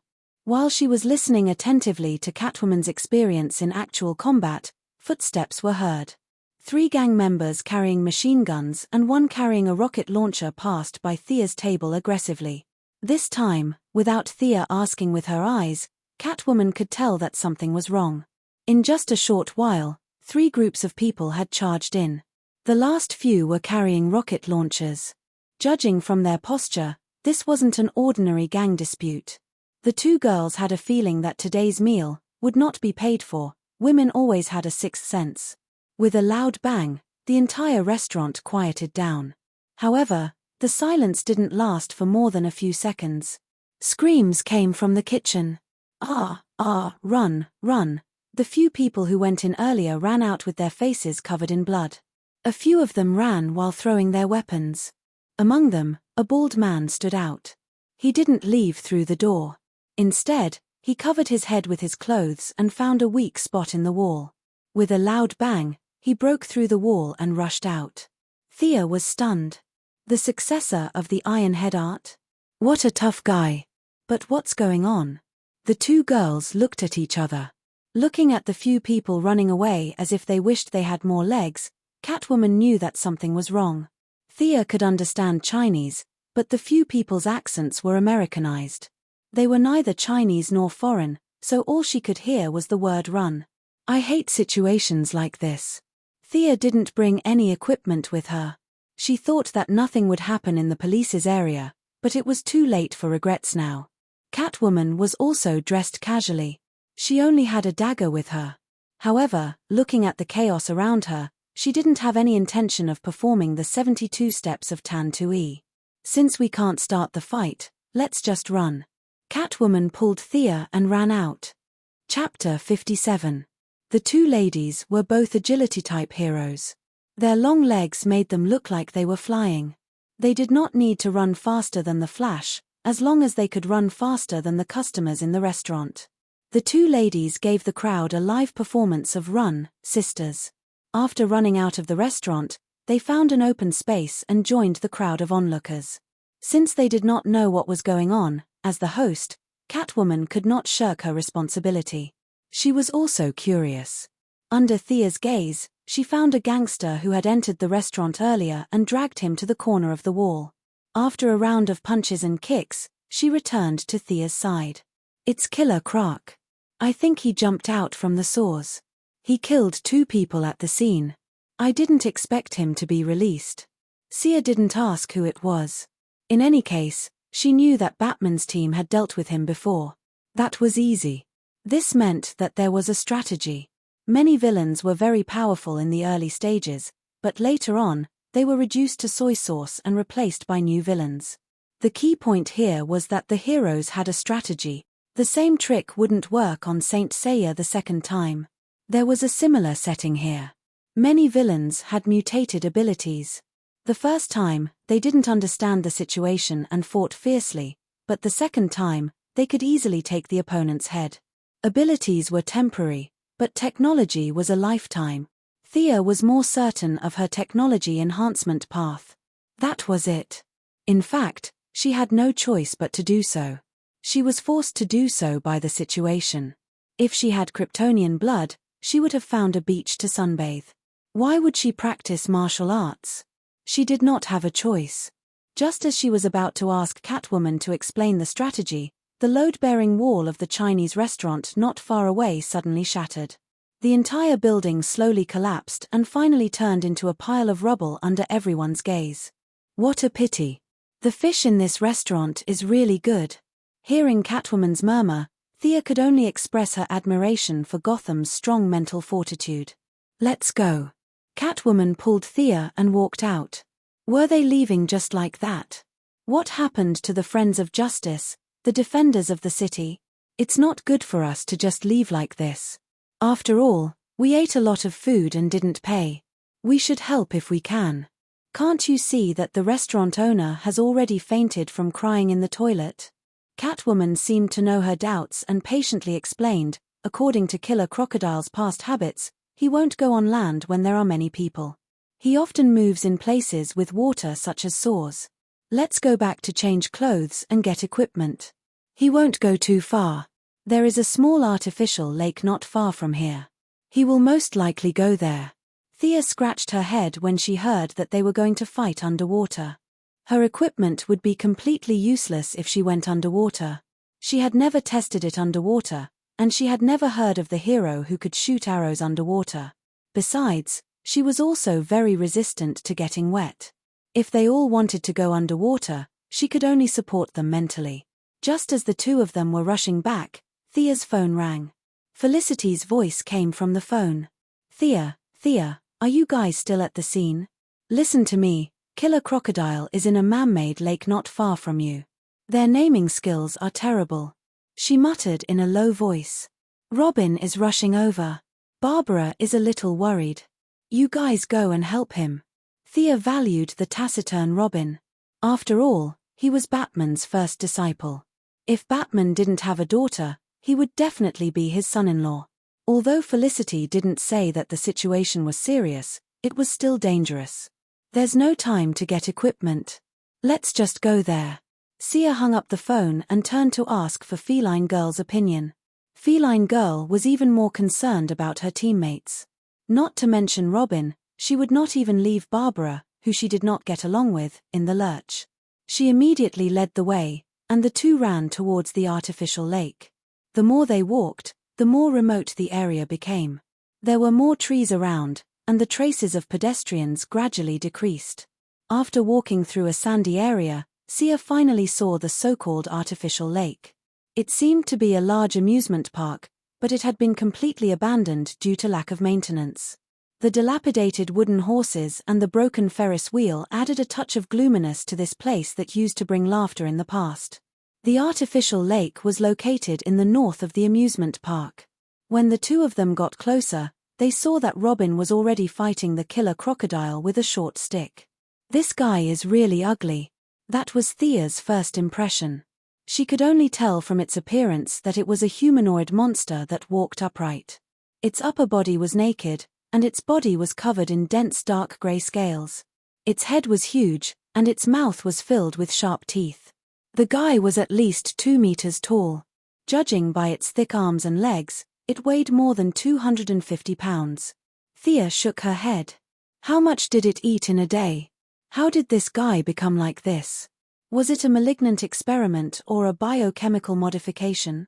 Thea saw that Robin was fighting with the big guy without showing any signs of losing. She wasn't too worried. She turned her head to ask Catwoman. She wanted to know more about it, but in fact, it was just to satisfy her curiosity. This guy that we'll call human for the time being looked too weird. Look at his sharp teeth and big claws. With such a look, Gotham was able to let him live happily until today without dissecting or slicing him up. Your torch of love relay was pretty good. Catwoman pondered for a moment. Bruce collected his cells. From the current clues, he hasn't undergone any experiments or modifications. He's just a normal human with a little bit of atavism. Looking at the killer crocodile that was punching and kicking Robin in the distance, and still nimbly biting Robin with its big mouth, this was a little bit. This guy looks so bad that even his own mother wouldn't be able to recognize him, and you're telling me that this is a normal human? Are you kidding me? If this guy is a normal human, I'm Superman's 7th grandaunt. The cat girl glanced at Sia from the corner of her eyes and saw that she was frowning and raising her eyebrows. She knew that Sia didn't believe her, so she decided not to take the blame. This conclusion was made by Bruce. If you have any questions, you can ask him when he comes back. After that, the two of them focused on the fight between Robin and the killer crocodile. It didn't take long for Thea to understand that the killer crocodile had not undergone any training. He didn't know any punches or kicks. He only knew how to punch and kick. From this point of view, it wasn't too much for Batman to say that he was a normal human. After paying attention to Robin's combat strength, Thea's impression of Barbara's suitor was that he was a man of few words. However, she didn't expect his fighting style to be of the hot-blooded type. His long black hair danced in the wind, and from time to time, she could hear the sound of his short stick hitting the killer crocodile's body. His strength was really good. He didn't waste Batman's years of training. Thea was conceited that if she didn't use her technological equipment, she should be stronger than him. However, there was also a bit of luck involved. It wasn't a sure win, and if she made a big mistake, she might be defeated. The current situation was very much like a martial artist fighting a normal human with great strength. Although every punch and kick of the normal human was fatal, it was meaningless if the powerful force couldn't hit the opponent. Robin was sure to win. Chapter 58. Robin naturally saw that the two women had already come to his side. As the successor of Batman, who was a bit of a clean freak, he also had a very chivalrous demeanor. He shouted loudly, "Don't go, I can deal with him." Hearing him say that, Thea was a lot more relieved. In fact, she didn't have the slightest intention of going up to help. This killer crocodile came out of nowhere, and the scales on his body had a particularly disgusting mucus. Just looking at it made her feel uncomfortable. Catwoman grew up in the slums, so she could maintain a certain degree of tolerance for mucus. But just now, the wind changed slightly, blowing a rotten smell from the place where the two were fighting. Catwoman, who was caught off guard, hurriedly hid to the side. It was too smelly. She was known as Catwoman. Although she wasn't at the level of a cat, her sense of sight and smell had reached an extremely strong level. This sudden smell made her almost vomit out her lunch. The two women tacitly exchanged glances with each other. They were surprised to find that the two of them didn't have the intention to rush up. They were secretly relieved. Both of them thought in their hearts, "I'm not afraid of being dirty, smelly, I'm just protecting Robin's dignity as a man. If you don't want to, then don't go up." As if it was yesterday, the two women were watching the battle between Batman and Siva. They crossed their arms and watched from the side, and from time to time, they would make some comments. Robin didn't know the trajectory of the two's hearts. His mouth said that he didn't want to, but in his heart, he was thinking that they should hurry up and fight together. He didn't have rhinitis, so after smelling the stench for 10 minutes, his nose was almost numb. He thought that after he shouted, the two heroes would rush up to help regardless of anything. He never thought that the two women would stand aside and watch. What's going on? Robin was a bit puzzled. Catwoman had always been warm-hearted, so she shouldn't leave him in the lurch. Was the problem with this girl from Star City? Is the crime rate in Star City so low because you guys are so honest? You don't want it and you don't want it. Previously, Robin had always thought that the people of Gotham were two-faced and two-faced. This made him, who was an upright person, extremely uncomfortable with it. However, the actions of the people of Star City today had really surprised him. He unexpectedly missed the cunning style of Gotham. Indeed, a house of gold and silver was not as good as one's own doghouse. We, the people of Gotham, also had our redeeming qualities. Thea didn't know that her actions had already labeled Star City as a real city. She was also thinking about how to deal with this kind of enemy, but she couldn't come up with a good idea. This might be the natural enemy of heroines. Let alone herself, even the female Superman and Wonder Woman wouldn't dare to fight him in close combat. Looking at how he was covered in mucus, every time Robin's baton hit him, it would splash a lot of indescribable things everywhere. Would Wonder Woman dare to use the lasso? Do you dare to use your treasured sword to chop me? Unless she didn't want the old one and was ready to use a new one, the best way to deal with this guy was to shoot a frost arrow from afar, freeze him into a big ice block, and then bury him deep underground. It would be safe and would prevent him from polluting the air. The mucus on his body might even promote the growth of plants. The more Thea thought about it, the more disgusted she felt. While her imagination was running wild, the outcome of the battle had already been decided. Robin used a Sambo joint technique to break Killer Croc's left hand, or should it be called left claw. Following that, he put away his baton and threw the enemy over his shoulder, but he misjudged the enemy's weight and his own strength. Only half of the shoulder throw was completed. It was thrown out, but the force was almost non-existent. Killer Crocodile didn't seize the opportunity to attack. Instead, it jumped into the lake.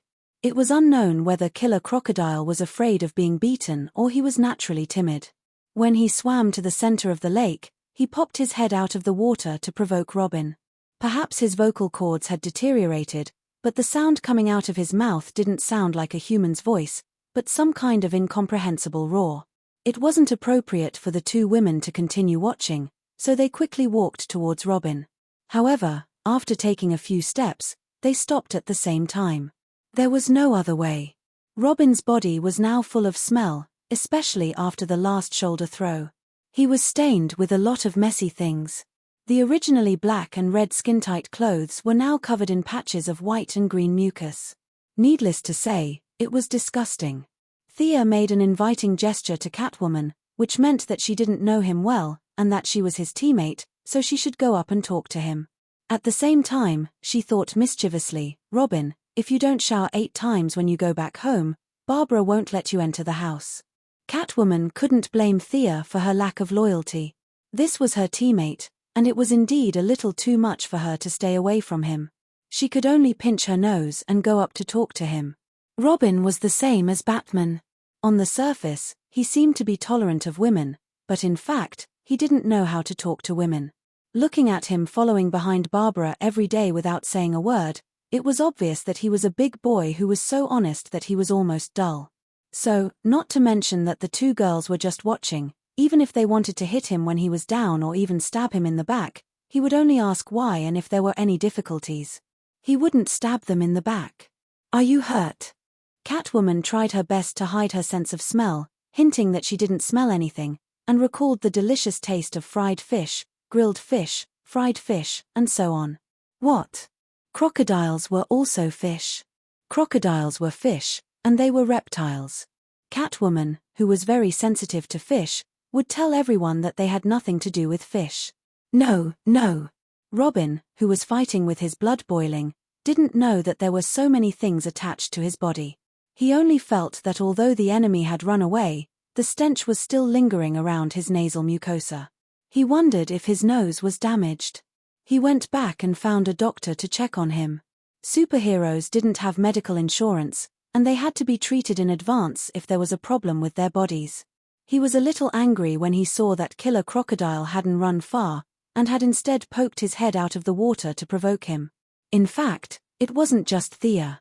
Batman's team wasn't good at water battles either, or it could be said that other than the Sea King, superheroes didn't have the habit of fighting underwater. So, there was really no good way to deal with such a guy other than to trick him into fighting on land. "Come up if you have the ability, I can kill you with one hand." Robin used all his taunting skills, trying to trick the other party out first. "Come down if you have the ability, I'll give you a handicap of my legs." Killer Crocodile wasn't a fool, and he still had the IQ of an ordinary person. Although Thea and Catwoman were standing a little far away, they were still surrounding him. He couldn't even beat Robin, so how could he go up and seek death? Next, it was time for a war of words. "Come down. Come up. Come down if you have the ability.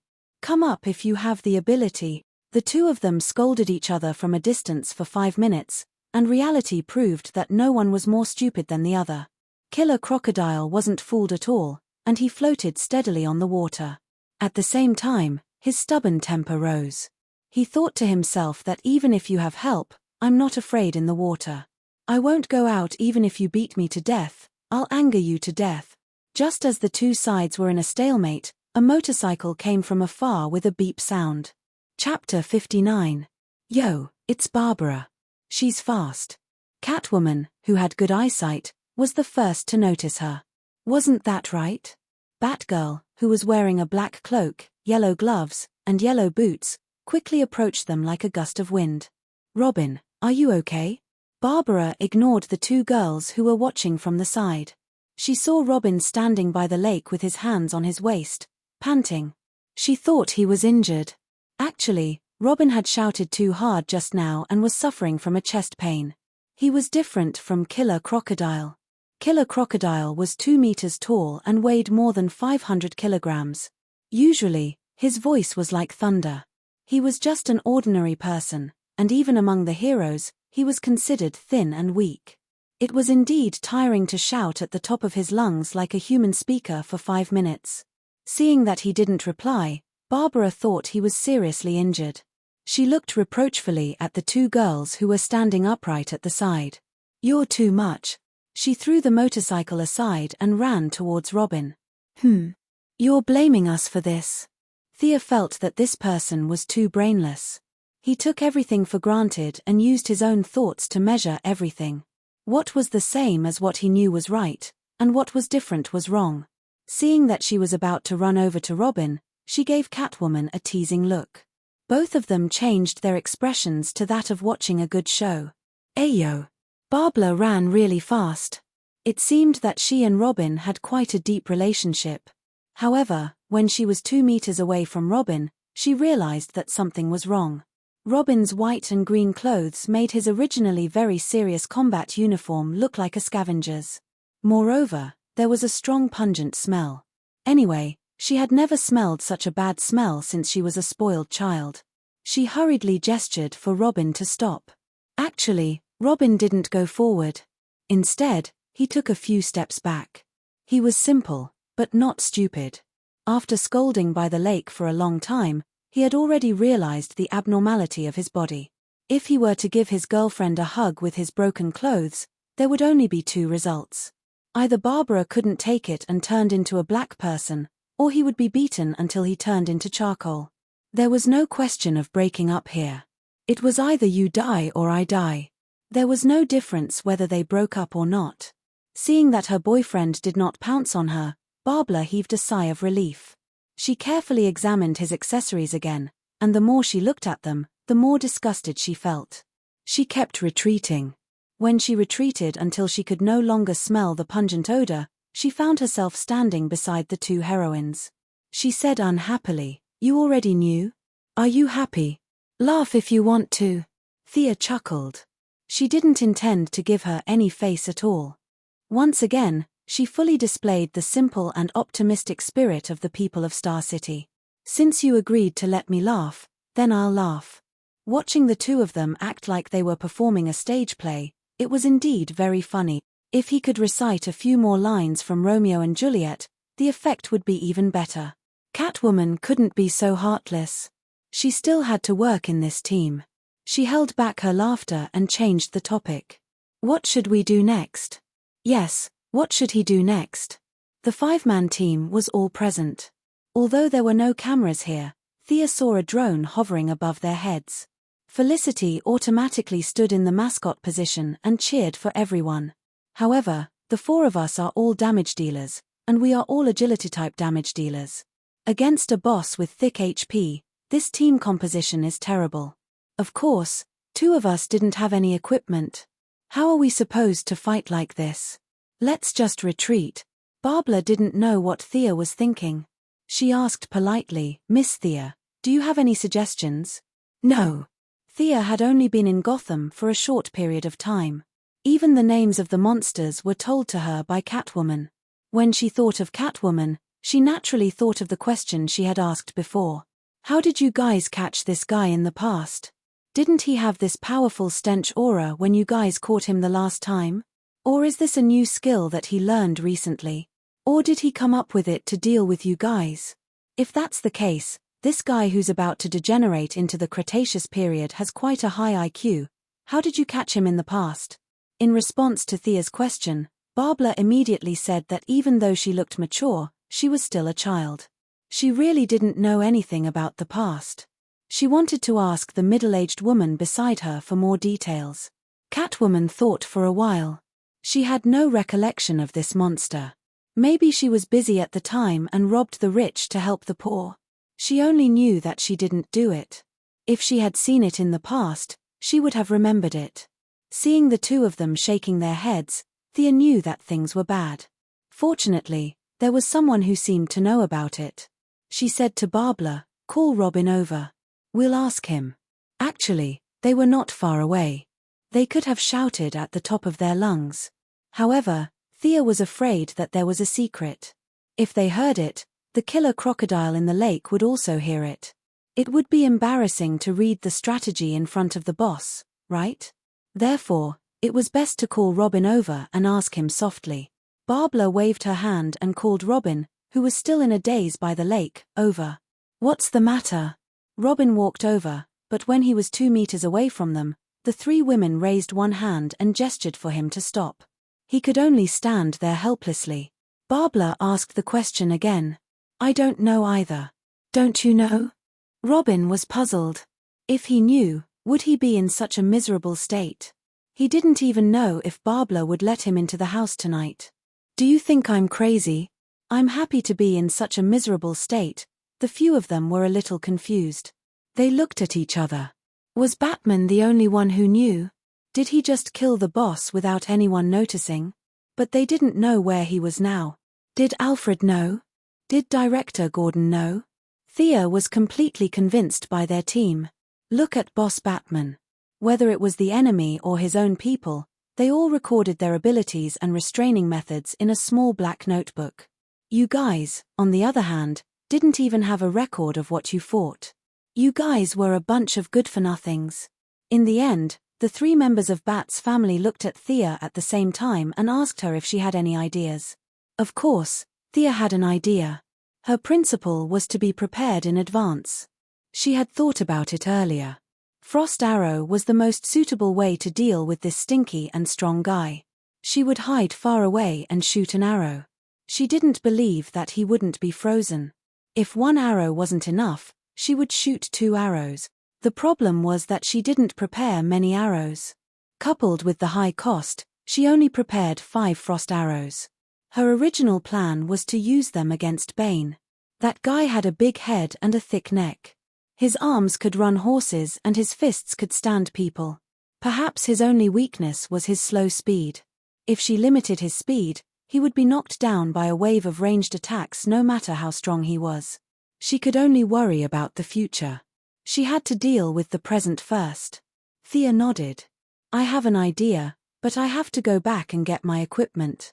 You guys hold him back first. I'll be back soon."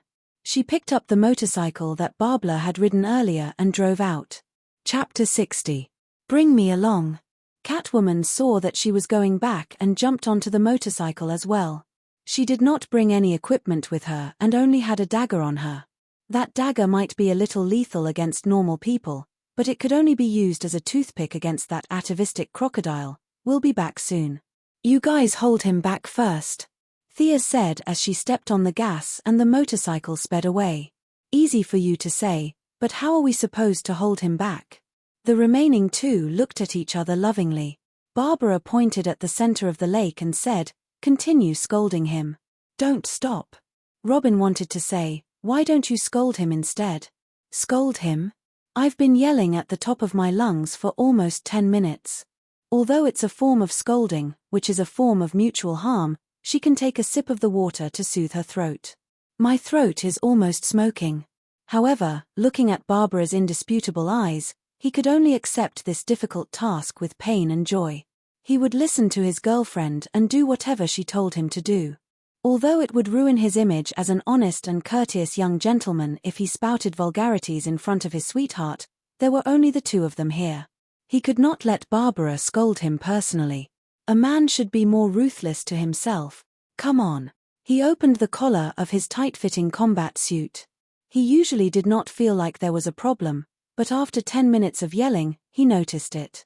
As he continued to inhale and make sounds, the ventilation at the collar was too poor and his entire neck was covered in sweat.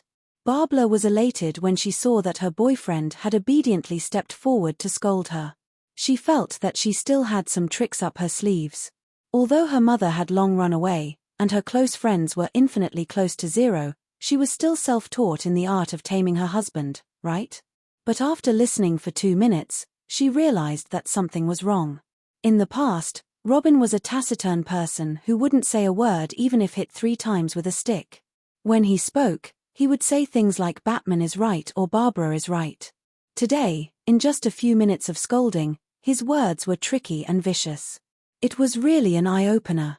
What's more, he didn't repeat a single one of his vicious sentences. How was this possible? Barbara's gaze became even sharper. Could it be that he had found a little vixen behind her back? At the thought that he might be having an affair, Barbara couldn't care less about Robin's strong aura. She grabbed his collar and asked, "Who taught you these words? Where is she?" As long as Robin mentioned a location in the next second, she would immediately rush over. She would push aside the future of the people of Gotham. If she wasn't happy, what was the use of the happiness of the people of Gotham? "Ah, who taught you that?" "Oh, it's Miss Smokey." Robin was stunned by the question. He didn't understand what she meant. He racked his brain but still couldn't figure out the logical relationship. He could only answer honestly. After that, he pointed to the headset he was wearing. "Felicity." Barbara hurriedly took out her earpiece and put it on. Before she came out, Felicity had specially handed her one, saying that it was convenient for communication. She didn't have a good impression of the duo from Star City, so she didn't wear it. The earpiece was quickly connected. "Welcome, Barbara, to our chat room. I'll talk to you later. We still have important matters to attend to.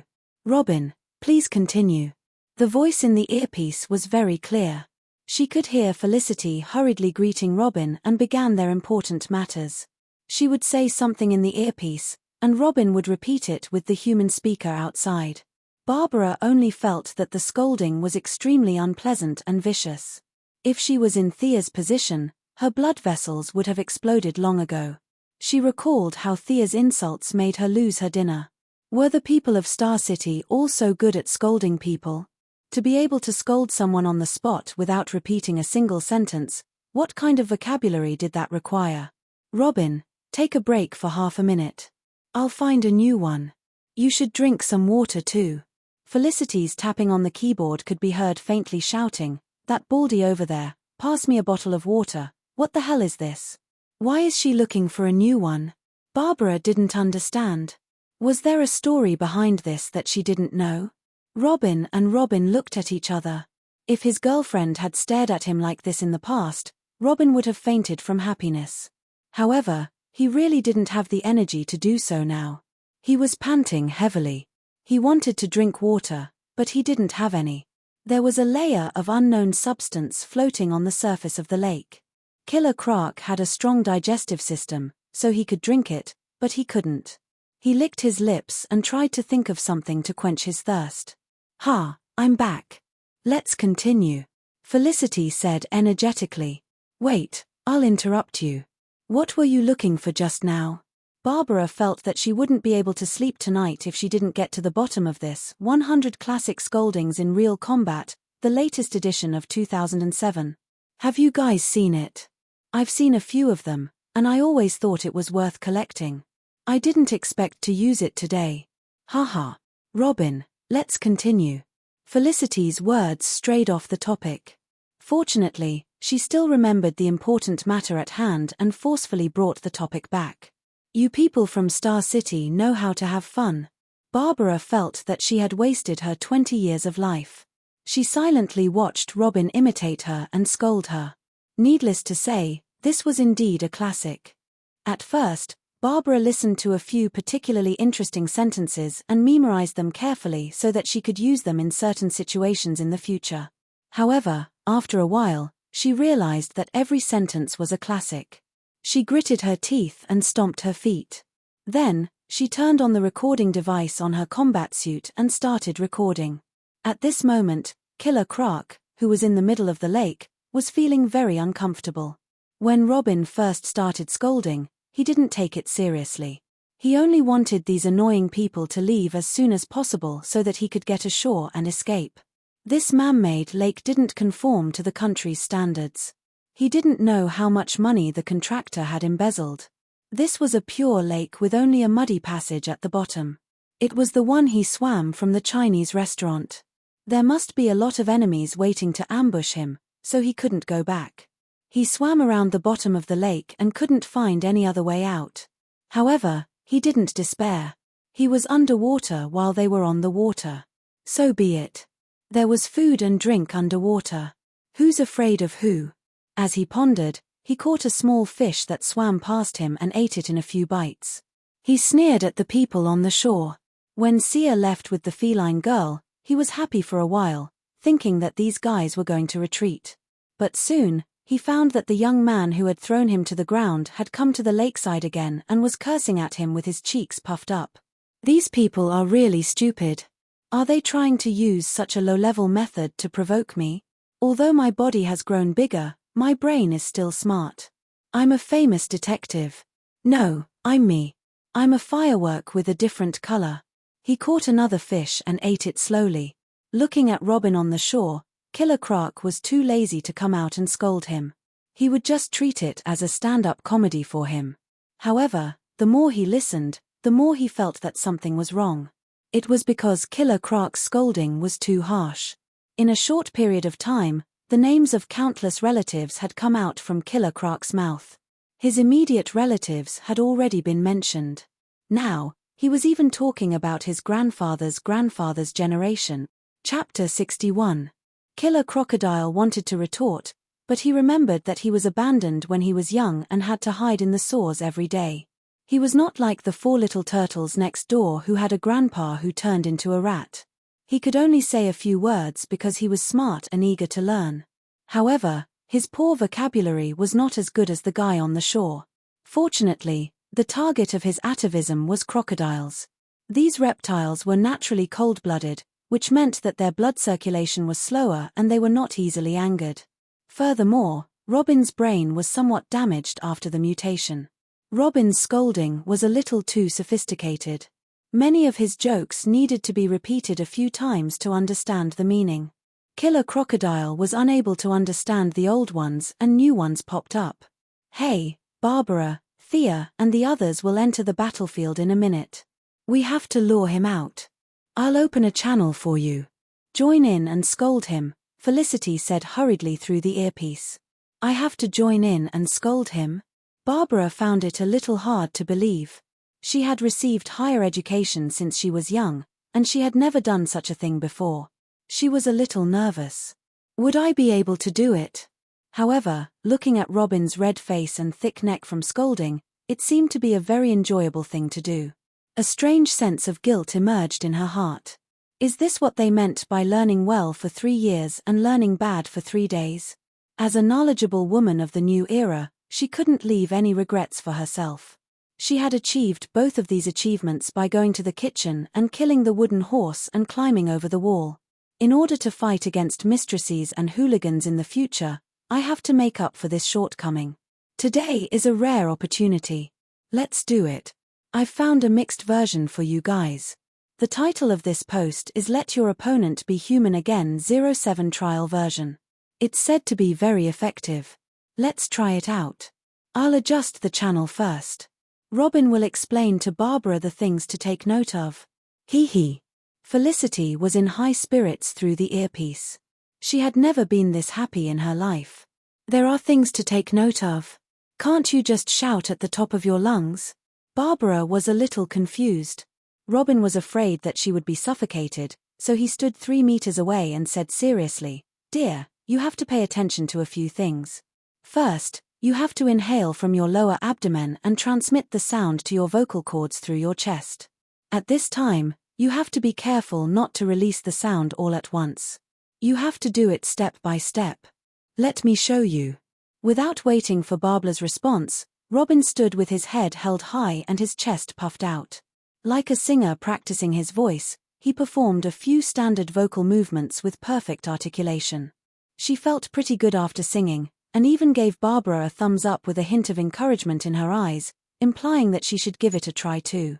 Actually, Robin was getting a little carried away. Although he was usually quiet, that was because he was brought out by Batman. Master Bruce had never smiled ever since his parents died. If you saw him grinning from ear to ear, it meant that he was definitely under the Joker's control. Everyone could restart the Holy Grail War. No, it was the Cloak War. Today, after being guided by Felicity, the young man's blood that was usually suppressed was stimulated. He felt that he was too happy to scold. Now, he was full of energy, and the haze of the past was swept away. Looking at her boyfriend who was full of sunshine and fighting spirit, Barbara could not help but think, is this still my Robin? My husband is not so funny. When Master Bat comes back and sees his proud disciple like this, he will be dumbfounded. I'm back. I've adjusted everything. Barbara, can you hear me? It's very clear. Then, let's start. At this time, Killer Crocodile in the middle of the lake saw that not only the young man was scolding him, but also the woman beside him. Are they going to team up to scold me? My blood circulation is slow, so I'm not angry. Do you think my crocodile skin is fake? Let me tell you, the skin on my body is thick, especially the skin on my face, which is outstanding and firm. Relying on his extraordinary talent, Killer Crocodile listened in the lake calmly. However, he soon realized that this time, it was different from before. The previous scolding was just unpleasant and sarcastic, but this time, the mixed team was unexpectedly strong. Maybe it was because they were a couple, but their voices were very similar. In addition to Felicity's special arrangement, the male and female voices were a little harmonious.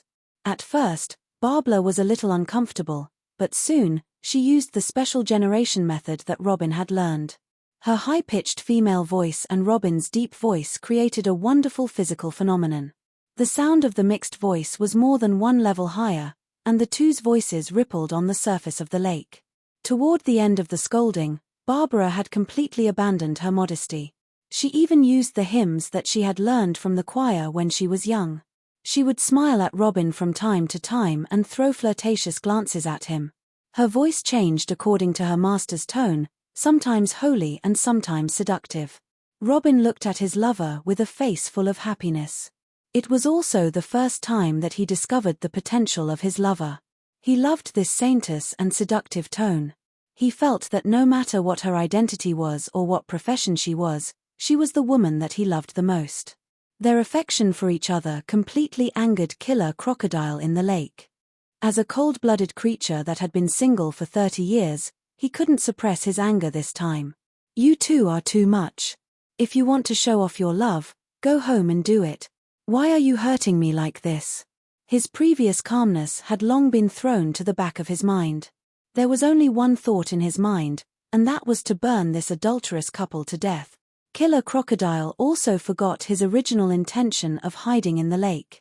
In order to increase his momentum and suppress their decadent voices, he shouted "kill" and rushed out of the lake.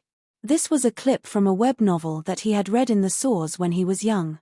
It was said to be a translation from the distant Eastern world. In the book, whenever the protagonist was bullied or surrounded, he would shout "kill" and then his strength would increase exponentially. In fact, there was also a break, but he felt that it wasn't imposing enough, so he gave up. When he was young, he was bullied and beaten every day because of his appearance. Every time he shouted "kill," he would muster up the courage to resist. Over time, many people called him Killer Crocodile. This name was actually not bad, or at least that was what he thought. The two people on the shore were feeling refreshed. Batman's disappearance, Gotham's chaos, and all their troubles had disappeared. It was as if the sky had collapsed and they could use it as a blanket. If it wasn't for the wrong time, they would have used the sky as a blanket and the earth as a bed. Be careful, he's coming out. Felicity, who was controlling the drone, was indeed the best teammate of 2007. She immediately reminded the two of them. Oh, I almost forgot, there was still an enemy in the lake, Chapter 62. Killer Crocodile ran to the shore and pounced on Robin with a ferocious expression. He didn't even notice that Barbara was unbuckling her belt, but she was actually holding a whip. Actually, this was easy to understand. When a single dog saw a couple showing off in front of him, his first reaction would be to bite the male dog. He wouldn't say that the two of them were too incompatible, so he would bite the female dog to death and then live happily with the male dog. After all, most single dogs were still males, and there might be a few females in between. There was too little data to be universal. Of course, the above-mentioned probability was not completely zero. There were still some gay and single people in life. Every single one of them was a precious breed. We must love and be tolerant. This was definitely true love. It was like seeing a perverted man blocking a handsome man and a beautiful woman on the road. He would slap the beautiful woman's face and drag the handsome man away, ignoring the surrounding gazes. At this moment, we should never take out our phones. Hello, is this 111? At this moment, we only need to silently send our blessings. Robin was secretly happy when he saw Killer Crocodile pouncing on him. He was not happy because he found his true love, but because he was afraid that Killer Crocodile would hit Barbara. Whether he could beat Killer Crocodile or not was another matter. He didn't want Killer Crocodile to knock out his fragrant girlfriend. Although Killer Crocodile had soaked in the lake for a while, there was still a pungent sour smell on him. You can do all you want to me. This was the true portrayal of Robin's current state of mind. His voice was hoarse from all the shouting. This time, he finally lured Killer Crocodile out, so he couldn't let him run away again. Signaling Barbara to cut off Killer Crocodile's escape route, Robin moved the battlefield a few steps closer to the shore. Felicity, have they arrived? Barbara saw her boyfriend fighting with Killer Crocodile again. Robin's condition was not as good as before. He had been standing under the sun for half an hour and hadn't rested at all.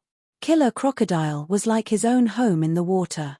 He had enough rest and had eaten 2 fishes, so his stamina had recovered by more than half. Under this situation, Robin, who was mentally exhausted, could only try his best to dodge Killer Crocodile's attacks. Occasionally, he would counterattack, but it was ineffective. We're already here. If we rush out, we'll scare him. We'll fight our way out at the crucial moment. Thea's voice came from the headset. Actually, she and Catwoman had been here for a while, but they felt that the couple's cursing together was very powerful, so they hid nearby and didn't dare to come out. Sia did have the intention to kill the crocodile in one shot. She had already prepared her bow and arrow. As long as Killer Crocodile showed a flaw, she would show him how a refrigerator was made. Feline Girl didn't care at all. She was just a person who enjoyed watching the show. She was a villain in her early years, but she had recently changed her ways. Since she was caught off guard, the Killer Crocodile couldn't possibly escape, so she hid in the bushes and watched happily. She didn't care, but Barbara couldn't be indifferent. Seeing that her boyfriend was getting more and more tired, she picked up her belt, which was actually a long whip, and joined the battle. Thea wanted to see how good she was. After all, they still needed to work together for a while, but she wasn't disappointed. She just felt that she didn't live up to her name. For some unknown reason, Barbara had put in a lot of effort into her whip. It was obvious that she liked this sort of mid-range weapon very much. During battle, she would constantly make use of her female agility to move her feet. This sort of fighting method was a little too tricky, but it wouldn't be a problem for her to use it against normal people or small monsters. In fact, it would be very efficient and beautiful. However, this fighting method would be full of flaws when faced with a slightly stronger enemy. If she was only at this level, Thea could defeat her without using any weapons, and the chances of winning were very high. At present, the strongest member of their group was Catgirl.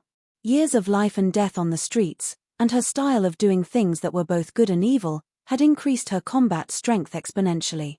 It should be noted that she had received almost no training. She had never attended a serious class like Sia, and all her kung fu was honed in actual combat. Robin's strength was slightly weaker. Batman valued this successor too much and taught him all the moves he was proud of. However, Robin's physique was thin and weak, and there were many moves that he couldn't use with his physical condition. Perhaps he was aware of this problem, so he artificially leaned on the path of agility and dexterity, making him look a little different now. Barbara was even worse. She was at the level of a hero. If she didn't make any major adjustments, her achievements would be limited. Just as Thea was seriously thinking about the problem, Felicity's voice came again. Don't just fight. Keep scolding. What if he runs away? I'll continue. Keep scolding. The young couple looked at each other and saw a trace of anticipation in each other's eyes. Let's do it then. After all, Felicity was the one who said it. They repeated it, and it became a conditioned reflex. They didn't even think about it. They just kept scolding and hitting each other. You stinky son of a B*TCH. You're polluting us physically, so we'll deal with you with trash talk. Come on. Let's hurt each other. In fact, Killer Croc was already thinking of running away. Although he didn't have Spider-Man's spider senses, his atavism had strengthened his sixth sense. Although he only saw two enemies, he had a bad feeling in his heart. Just as he was about to go back to eat his fish, he saw that the couple was still scolding each other. As the two of them sang together, his anger that had subsided soared again. Are you done yet? Don't you know that you should leave a way out? He didn't care about his limited vocabulary. He opened his mouth and started scolding them. Felicity in the headset also started to work. She picked the stories related to crocodiles to read. In a short while, she had finished explaining the process of making crocodile leather bags. Now, she was describing how to cook crocodile meat to make it more nutritious. Robin and Felicity didn't use their brains, so their fighting strength was basically unaffected. However, the more Killer Croc listened, the angrier he became. Although he still thought of himself as a human, as time passed, he was ostracized by human society. Listening to Robin's description of all kinds of skinning and pulling tendons, as well as all kinds of braising and stewing, he relaxed his attacks on Barbara. In fact, she was the one who was jumping up and down nimbly like a rabbit. Killer Crocodile couldn't hit anyone at all. Since it couldn't hit anyone, it didn't attack anymore. It ignored Barbara and rained punches on Robin. Robin had already used up a lot of his stamina, so he could only barely resist such a fierce attack. Barbara couldn't bear to see her boyfriend get beaten up, but her lethality was really limited. She could only swing her hand and wrap the whip around the Killer Crocodile's leg, hoping to rely on her own strength to hold him back and buy time for Robin to regroup. Chapter 63. Although Barbara's strength was weaker than Killer Crocodile's, it was only at the level of an ordinary person. Usually, such strength would not even be able to offset Killer Crocodile's own weight, let alone move him. However, Barbara's timing was very clever. She stopped him just when he was about to use up all his strength. Killer Crocodile was chasing after Robin when his right leg was suddenly entangled by the whip. He could not help but stop moving forward. It was a good opportunity. The feline girl, who had been hiding for a long time, saw the opportunity created by her teammate. Without hesitation, she immediately flew up and shot two throwing knives at the Killer Crocodile's eyes that were not protected by scales. At the same time, she pulled out her long whip and wrapped it around his left leg. This was a gift from the unromantic master bat on a date. To be honest, it was quite useful. Robin had been hit by Killer Crocodile's barrage of punches many times. Although he had protected his vital parts, his whole body was still sore. This guy was too strong. The protective suit only provided a certain amount of protection, and the bruises on his body were inevitable. Seeing that his two teammates had restrained the enemy's movements, he did not dare to slack off. He knew that the two worked so hard to subdue Killer Crocodile because they wanted to save their reputation in front of outsiders. As the only man in the team, he could not lose to the girls. He took a step, ran behind Killer Crocodile, and punched him in the neck. His team's motto was not to kill, and he had no intention of changing his allegiance. Although he did not understand how much this guy could contribute to society, he still had to abide by the rules of the Batgate. Being able to knock the enemy out was a very perfect ending in Robin's opinion. A normal person would indeed faint if they were hit in the neck. This scene often appeared in movies and TV shows. The protagonist or the villain would throw the person into a small dark room, then hide behind the door and hit the target lightly.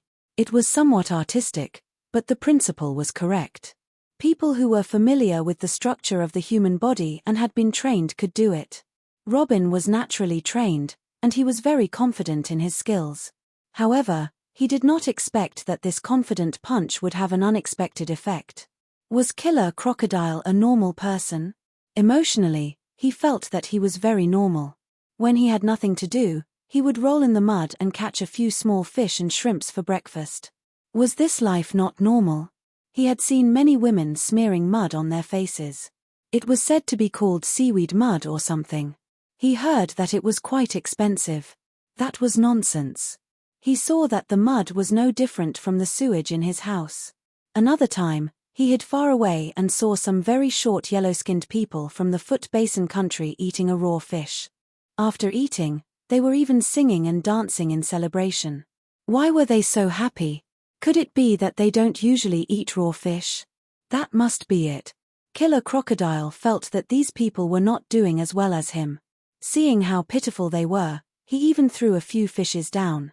He wondered if they had eaten them. Through constant contact with human society, Killer Crocodile did not feel that there was anything wrong with his lifestyle. Other than looking different from them, there was no difference. This made him feel that there was nothing wrong with him. But was that really the case? There were many people in Arkham who claimed that they were not crazy. The truth was that these people were crazy. The more they said that, the more serious and incurable their condition was. On the other hand, those who quietly pondered over the patrolling pattern were the ones who were not crazy. Killer Crocodile was one of these people who claimed that he was still human, but in reality, he was not.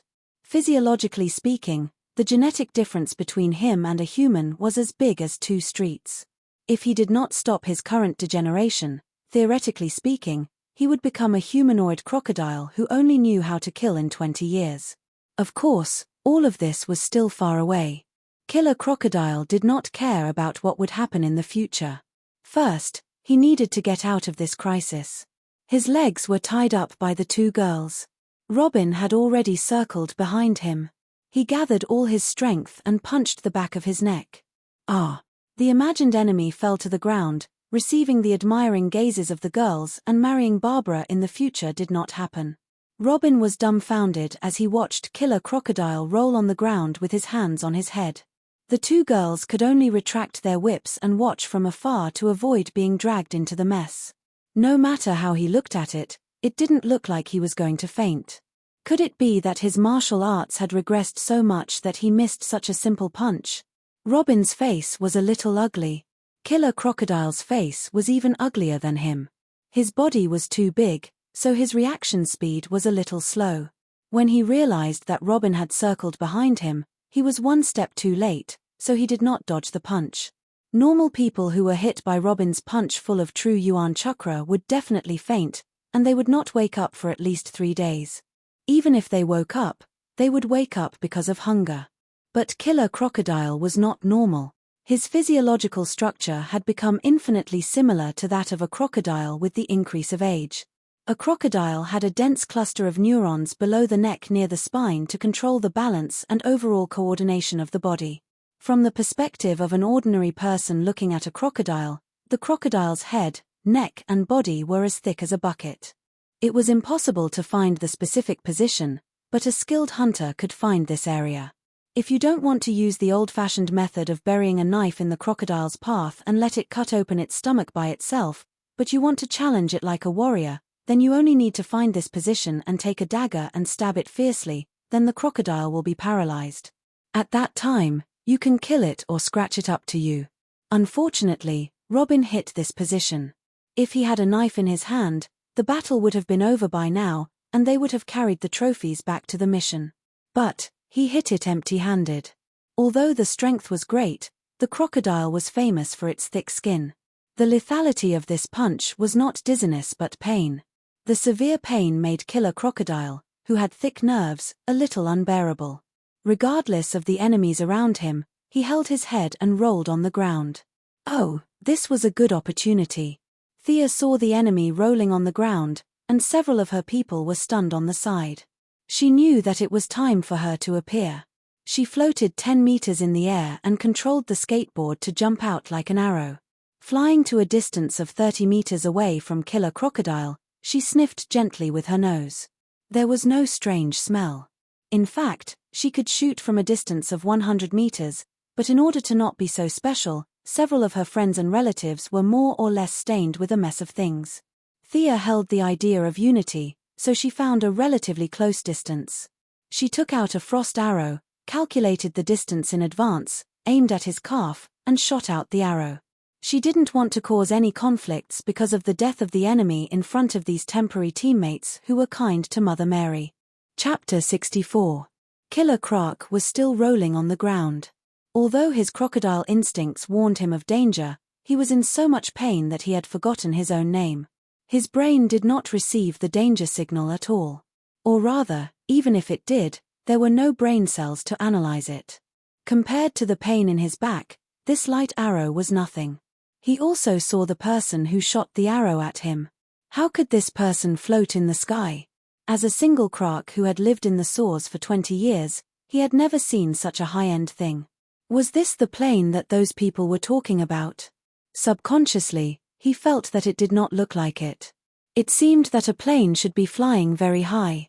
His mind wandered for a while and he was surprised to find that his back did not hurt as much. This was great news for him. As long as he could move again, he could run back to the lake. The flying thing could not possibly go into the water, right? As for the 3 people on the ground, Killer Croc felt that he could still get out after taking a few hits. At the same time, he thought that he would not come out no matter what they said in the water. His plan was pretty good. Just as he was about to move his legs and charge on the road, why didn't he move? He wanted to move his body but found that he could not move. There was a bone-piercing chill running through his body. Subconsciously, he lowered his head and said, "Wow. Why was there ice below his neck?" His huge head swayed left and right. Only his neck could move. He looked around. It was still the same environment as before. The adulterous couple and the guy who jumped out and threw knives at him were watching from the side. As the most familiar with Thea, Catwoman was a little dumbfounded. When the two went back to get the equipment, Thea roughly explained her fighting process, such as shooting an arrow from afar and restricting the enemy's movement speed. At that time, she thought that Thea was the type of archer who could shoot wherever she wanted from 100 meters away. One arrow would make a hole in the enemy's leg and restrict the enemy's movement speed. The rest of the team would swarm up and chop the enemy until he could not take care of himself. Then, they would loot the corpse and distribute the equipment. However, the reality was completely different. Catwoman could not tell whether the archery was good or not. The main thing was that the next scene was too scary. The enemy was turned into a big ice block. This was a killer crocodile. It was born with a height of 2 meters, and it could even show its head. If it was slightly shorter, it would be completely frozen, right? Catwoman felt that the movement speed limit in her dictionary was different from this one. She was about to turn into an ice sculpture. Was this the standard of Star City? Judging from Killer Crocodile's appearance, not to mention its speed, it would soon enter the operating theater and become a happy paraplegic. Barbara, what's that on her arrow? When Robin saw that the battle had ended, he plopped down on the ground and panted in exhaustion. However, when he saw the frozen crocodile created by Thea, he didn't know if it was because of the cold or because he was a little frightened, but after seeing the frozen crocodile created by Thea, he quickly ran to Barbara and asked her about it. It should be some kind of chemical product. I can't tell the specifics, but it's really powerful. Barbara had gone through systematic higher education, and she was much more experienced and knowledgeable than Robin, who had always relied on self-study. She pondered for a moment and gave her answer. "Do you think we can study this weapon?" Robin was now very fond of this unknown chemical product. "If you had this arrow earlier, would you be so tired like a dead dog?" "I'm afraid not. Mr. Bruce won't let us use this kind of weapon. It can be used against enhancers, but our enemies are basically ordinary people. Not many of them can survive this arrow." Barbara was actually a little envious. This kind of weapon was convenient and fast. No matter how strong the enemy was, it would be able to attack from 3 points in the shape of a triangle. The enemy wouldn't be able to escape. Unfortunately, as long as Batman didn't change his principle of not killing, they could only say goodbye to this kind of weapon and fight honestly. Then what if we develop it privately? It's great as a trump card. Robin was still a little unwilling to give up. Barbara laughed coldly. Do you know how much it costs to develop this thing? Do you have a laboratory? Do you know how much professional knowledge is required? Do you plan to rely on the two of us? She continuously asked 5 to 6 questions, leaving Robin speechless. Yes, the two of them didn't have a large financial group behind them, nor were they the illegitimate children of nobles. They were poor children who grew up in a circus. Barbara was a fair, rich, and beautiful woman, but she was only at the average level. He didn't know how many assets the Quinn Group had, but even if it wasn't as big as Wayne Enterprises, the difference wouldn't be too big. He knew how Bruce's Batmobile and Batfighter were developed, and how much money it cost. Thinking about the astronomical figures, Robin felt dizzy. He could only express his envy and jealousy towards the world of the rich. He should go back and take a shower, hug his wife, and live the rest of his life. Thea, what do we do now? Are we just going to leave this guy here? Catwoman looked at the big block of ice in front of her. The killer crocodile originally weighed 400 to 500 pounds, and now there was a block of ice outside. How much weight would it have to weigh? In the past, their strategy was to find the enemy, then knock him out and hang him in front of the police station. However, now that the police station had been breached, they couldn't go back for the time being. Also, they couldn't take the enemy away. The 4 of them were skinny, and they were in a team of 3 women and 1 man. The only man was so tired that he was hanging his tongue out. How could they move him? Thea honestly didn't think about this problem. Felicity didn't have a good idea either, so she might as well just follow her own plan. You guys get out of the way. I'll give him another arrow to strengthen it, and we'll leave him here. Thea pointed at Robin and Barbara, who were observing from a close distance. You're not going to kill him, are you? He's freezing to death. Barbara pointed at the ice sculpture and said, That's right, the killer crocodile's big head that was originally looking left and right had no strength to turn around.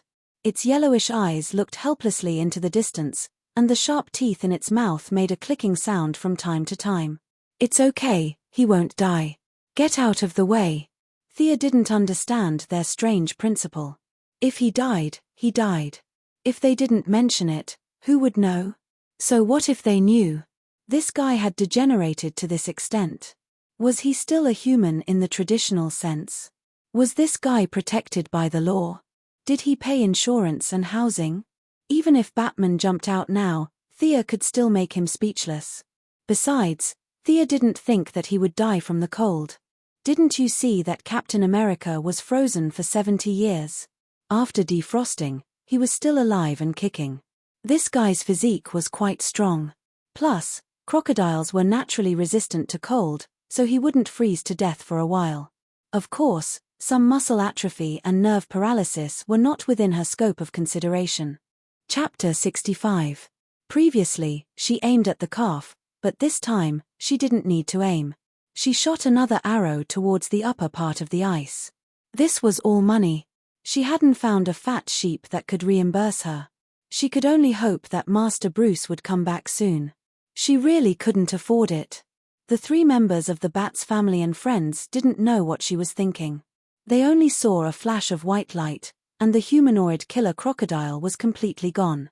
An irregular 3 meters high and 5 meters wide ice block was hovering where the enemy was supposed to be. They could only vaguely see a vague figure inside the transparent part of the ice block.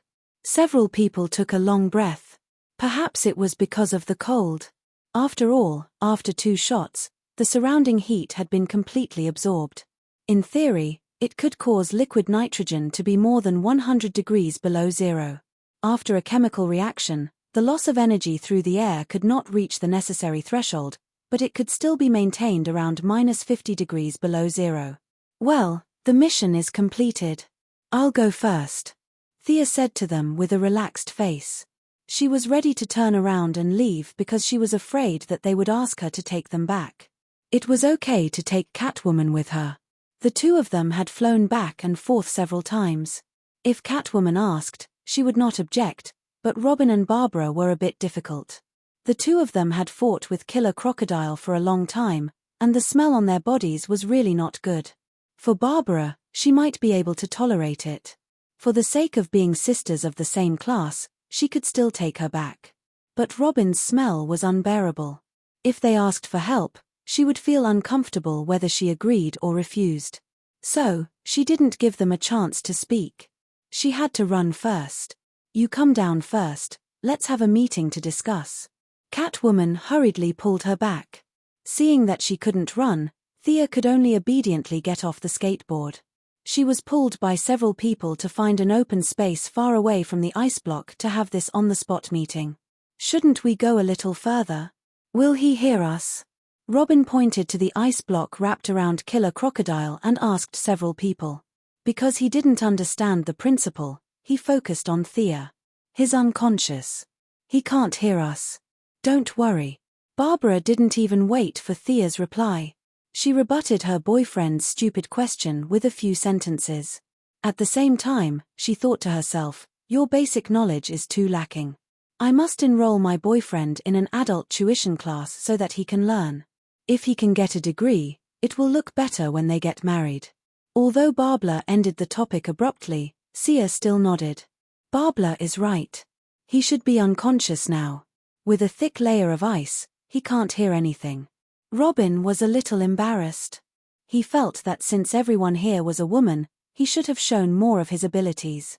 However, his poor performance could only be said to be contrary to his wishes. He smiled embarrassedly. Seeing that he didn't speak, the women didn't want to continue talking. Although they were discussing, they didn't have a good way to deal with this ice cube. The three members of the Bat family subconsciously looked at Thea, implying that this was her fault. She had to get rid of it even if she had to cry. Thea was also a little troubled. She and Felicity had considered the power and duration of the ice cube. At most, they considered the cost. She really didn't think about how to deal with the ice cube. "Felicity, do you have any ideas?" At this time, she could only ask her friend for help. There was a silence from the earpiece. Let's go find Chief Gordon and discuss it together." At this critical moment, Catwoman finally came up with a reasonable suggestion. In fact, she didn't have any ideas herself. This was a sign that she took the initiative to shift the blame.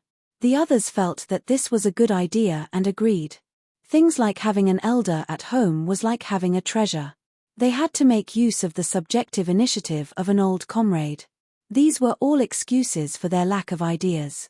"Wait here, I'll call him." The four heard the busy tone from the earpiece and knew that Felicity had gone to call for Gordon. However, they couldn't just stay here and do nothing. "Miss Thea, are you interested in sparring with me?"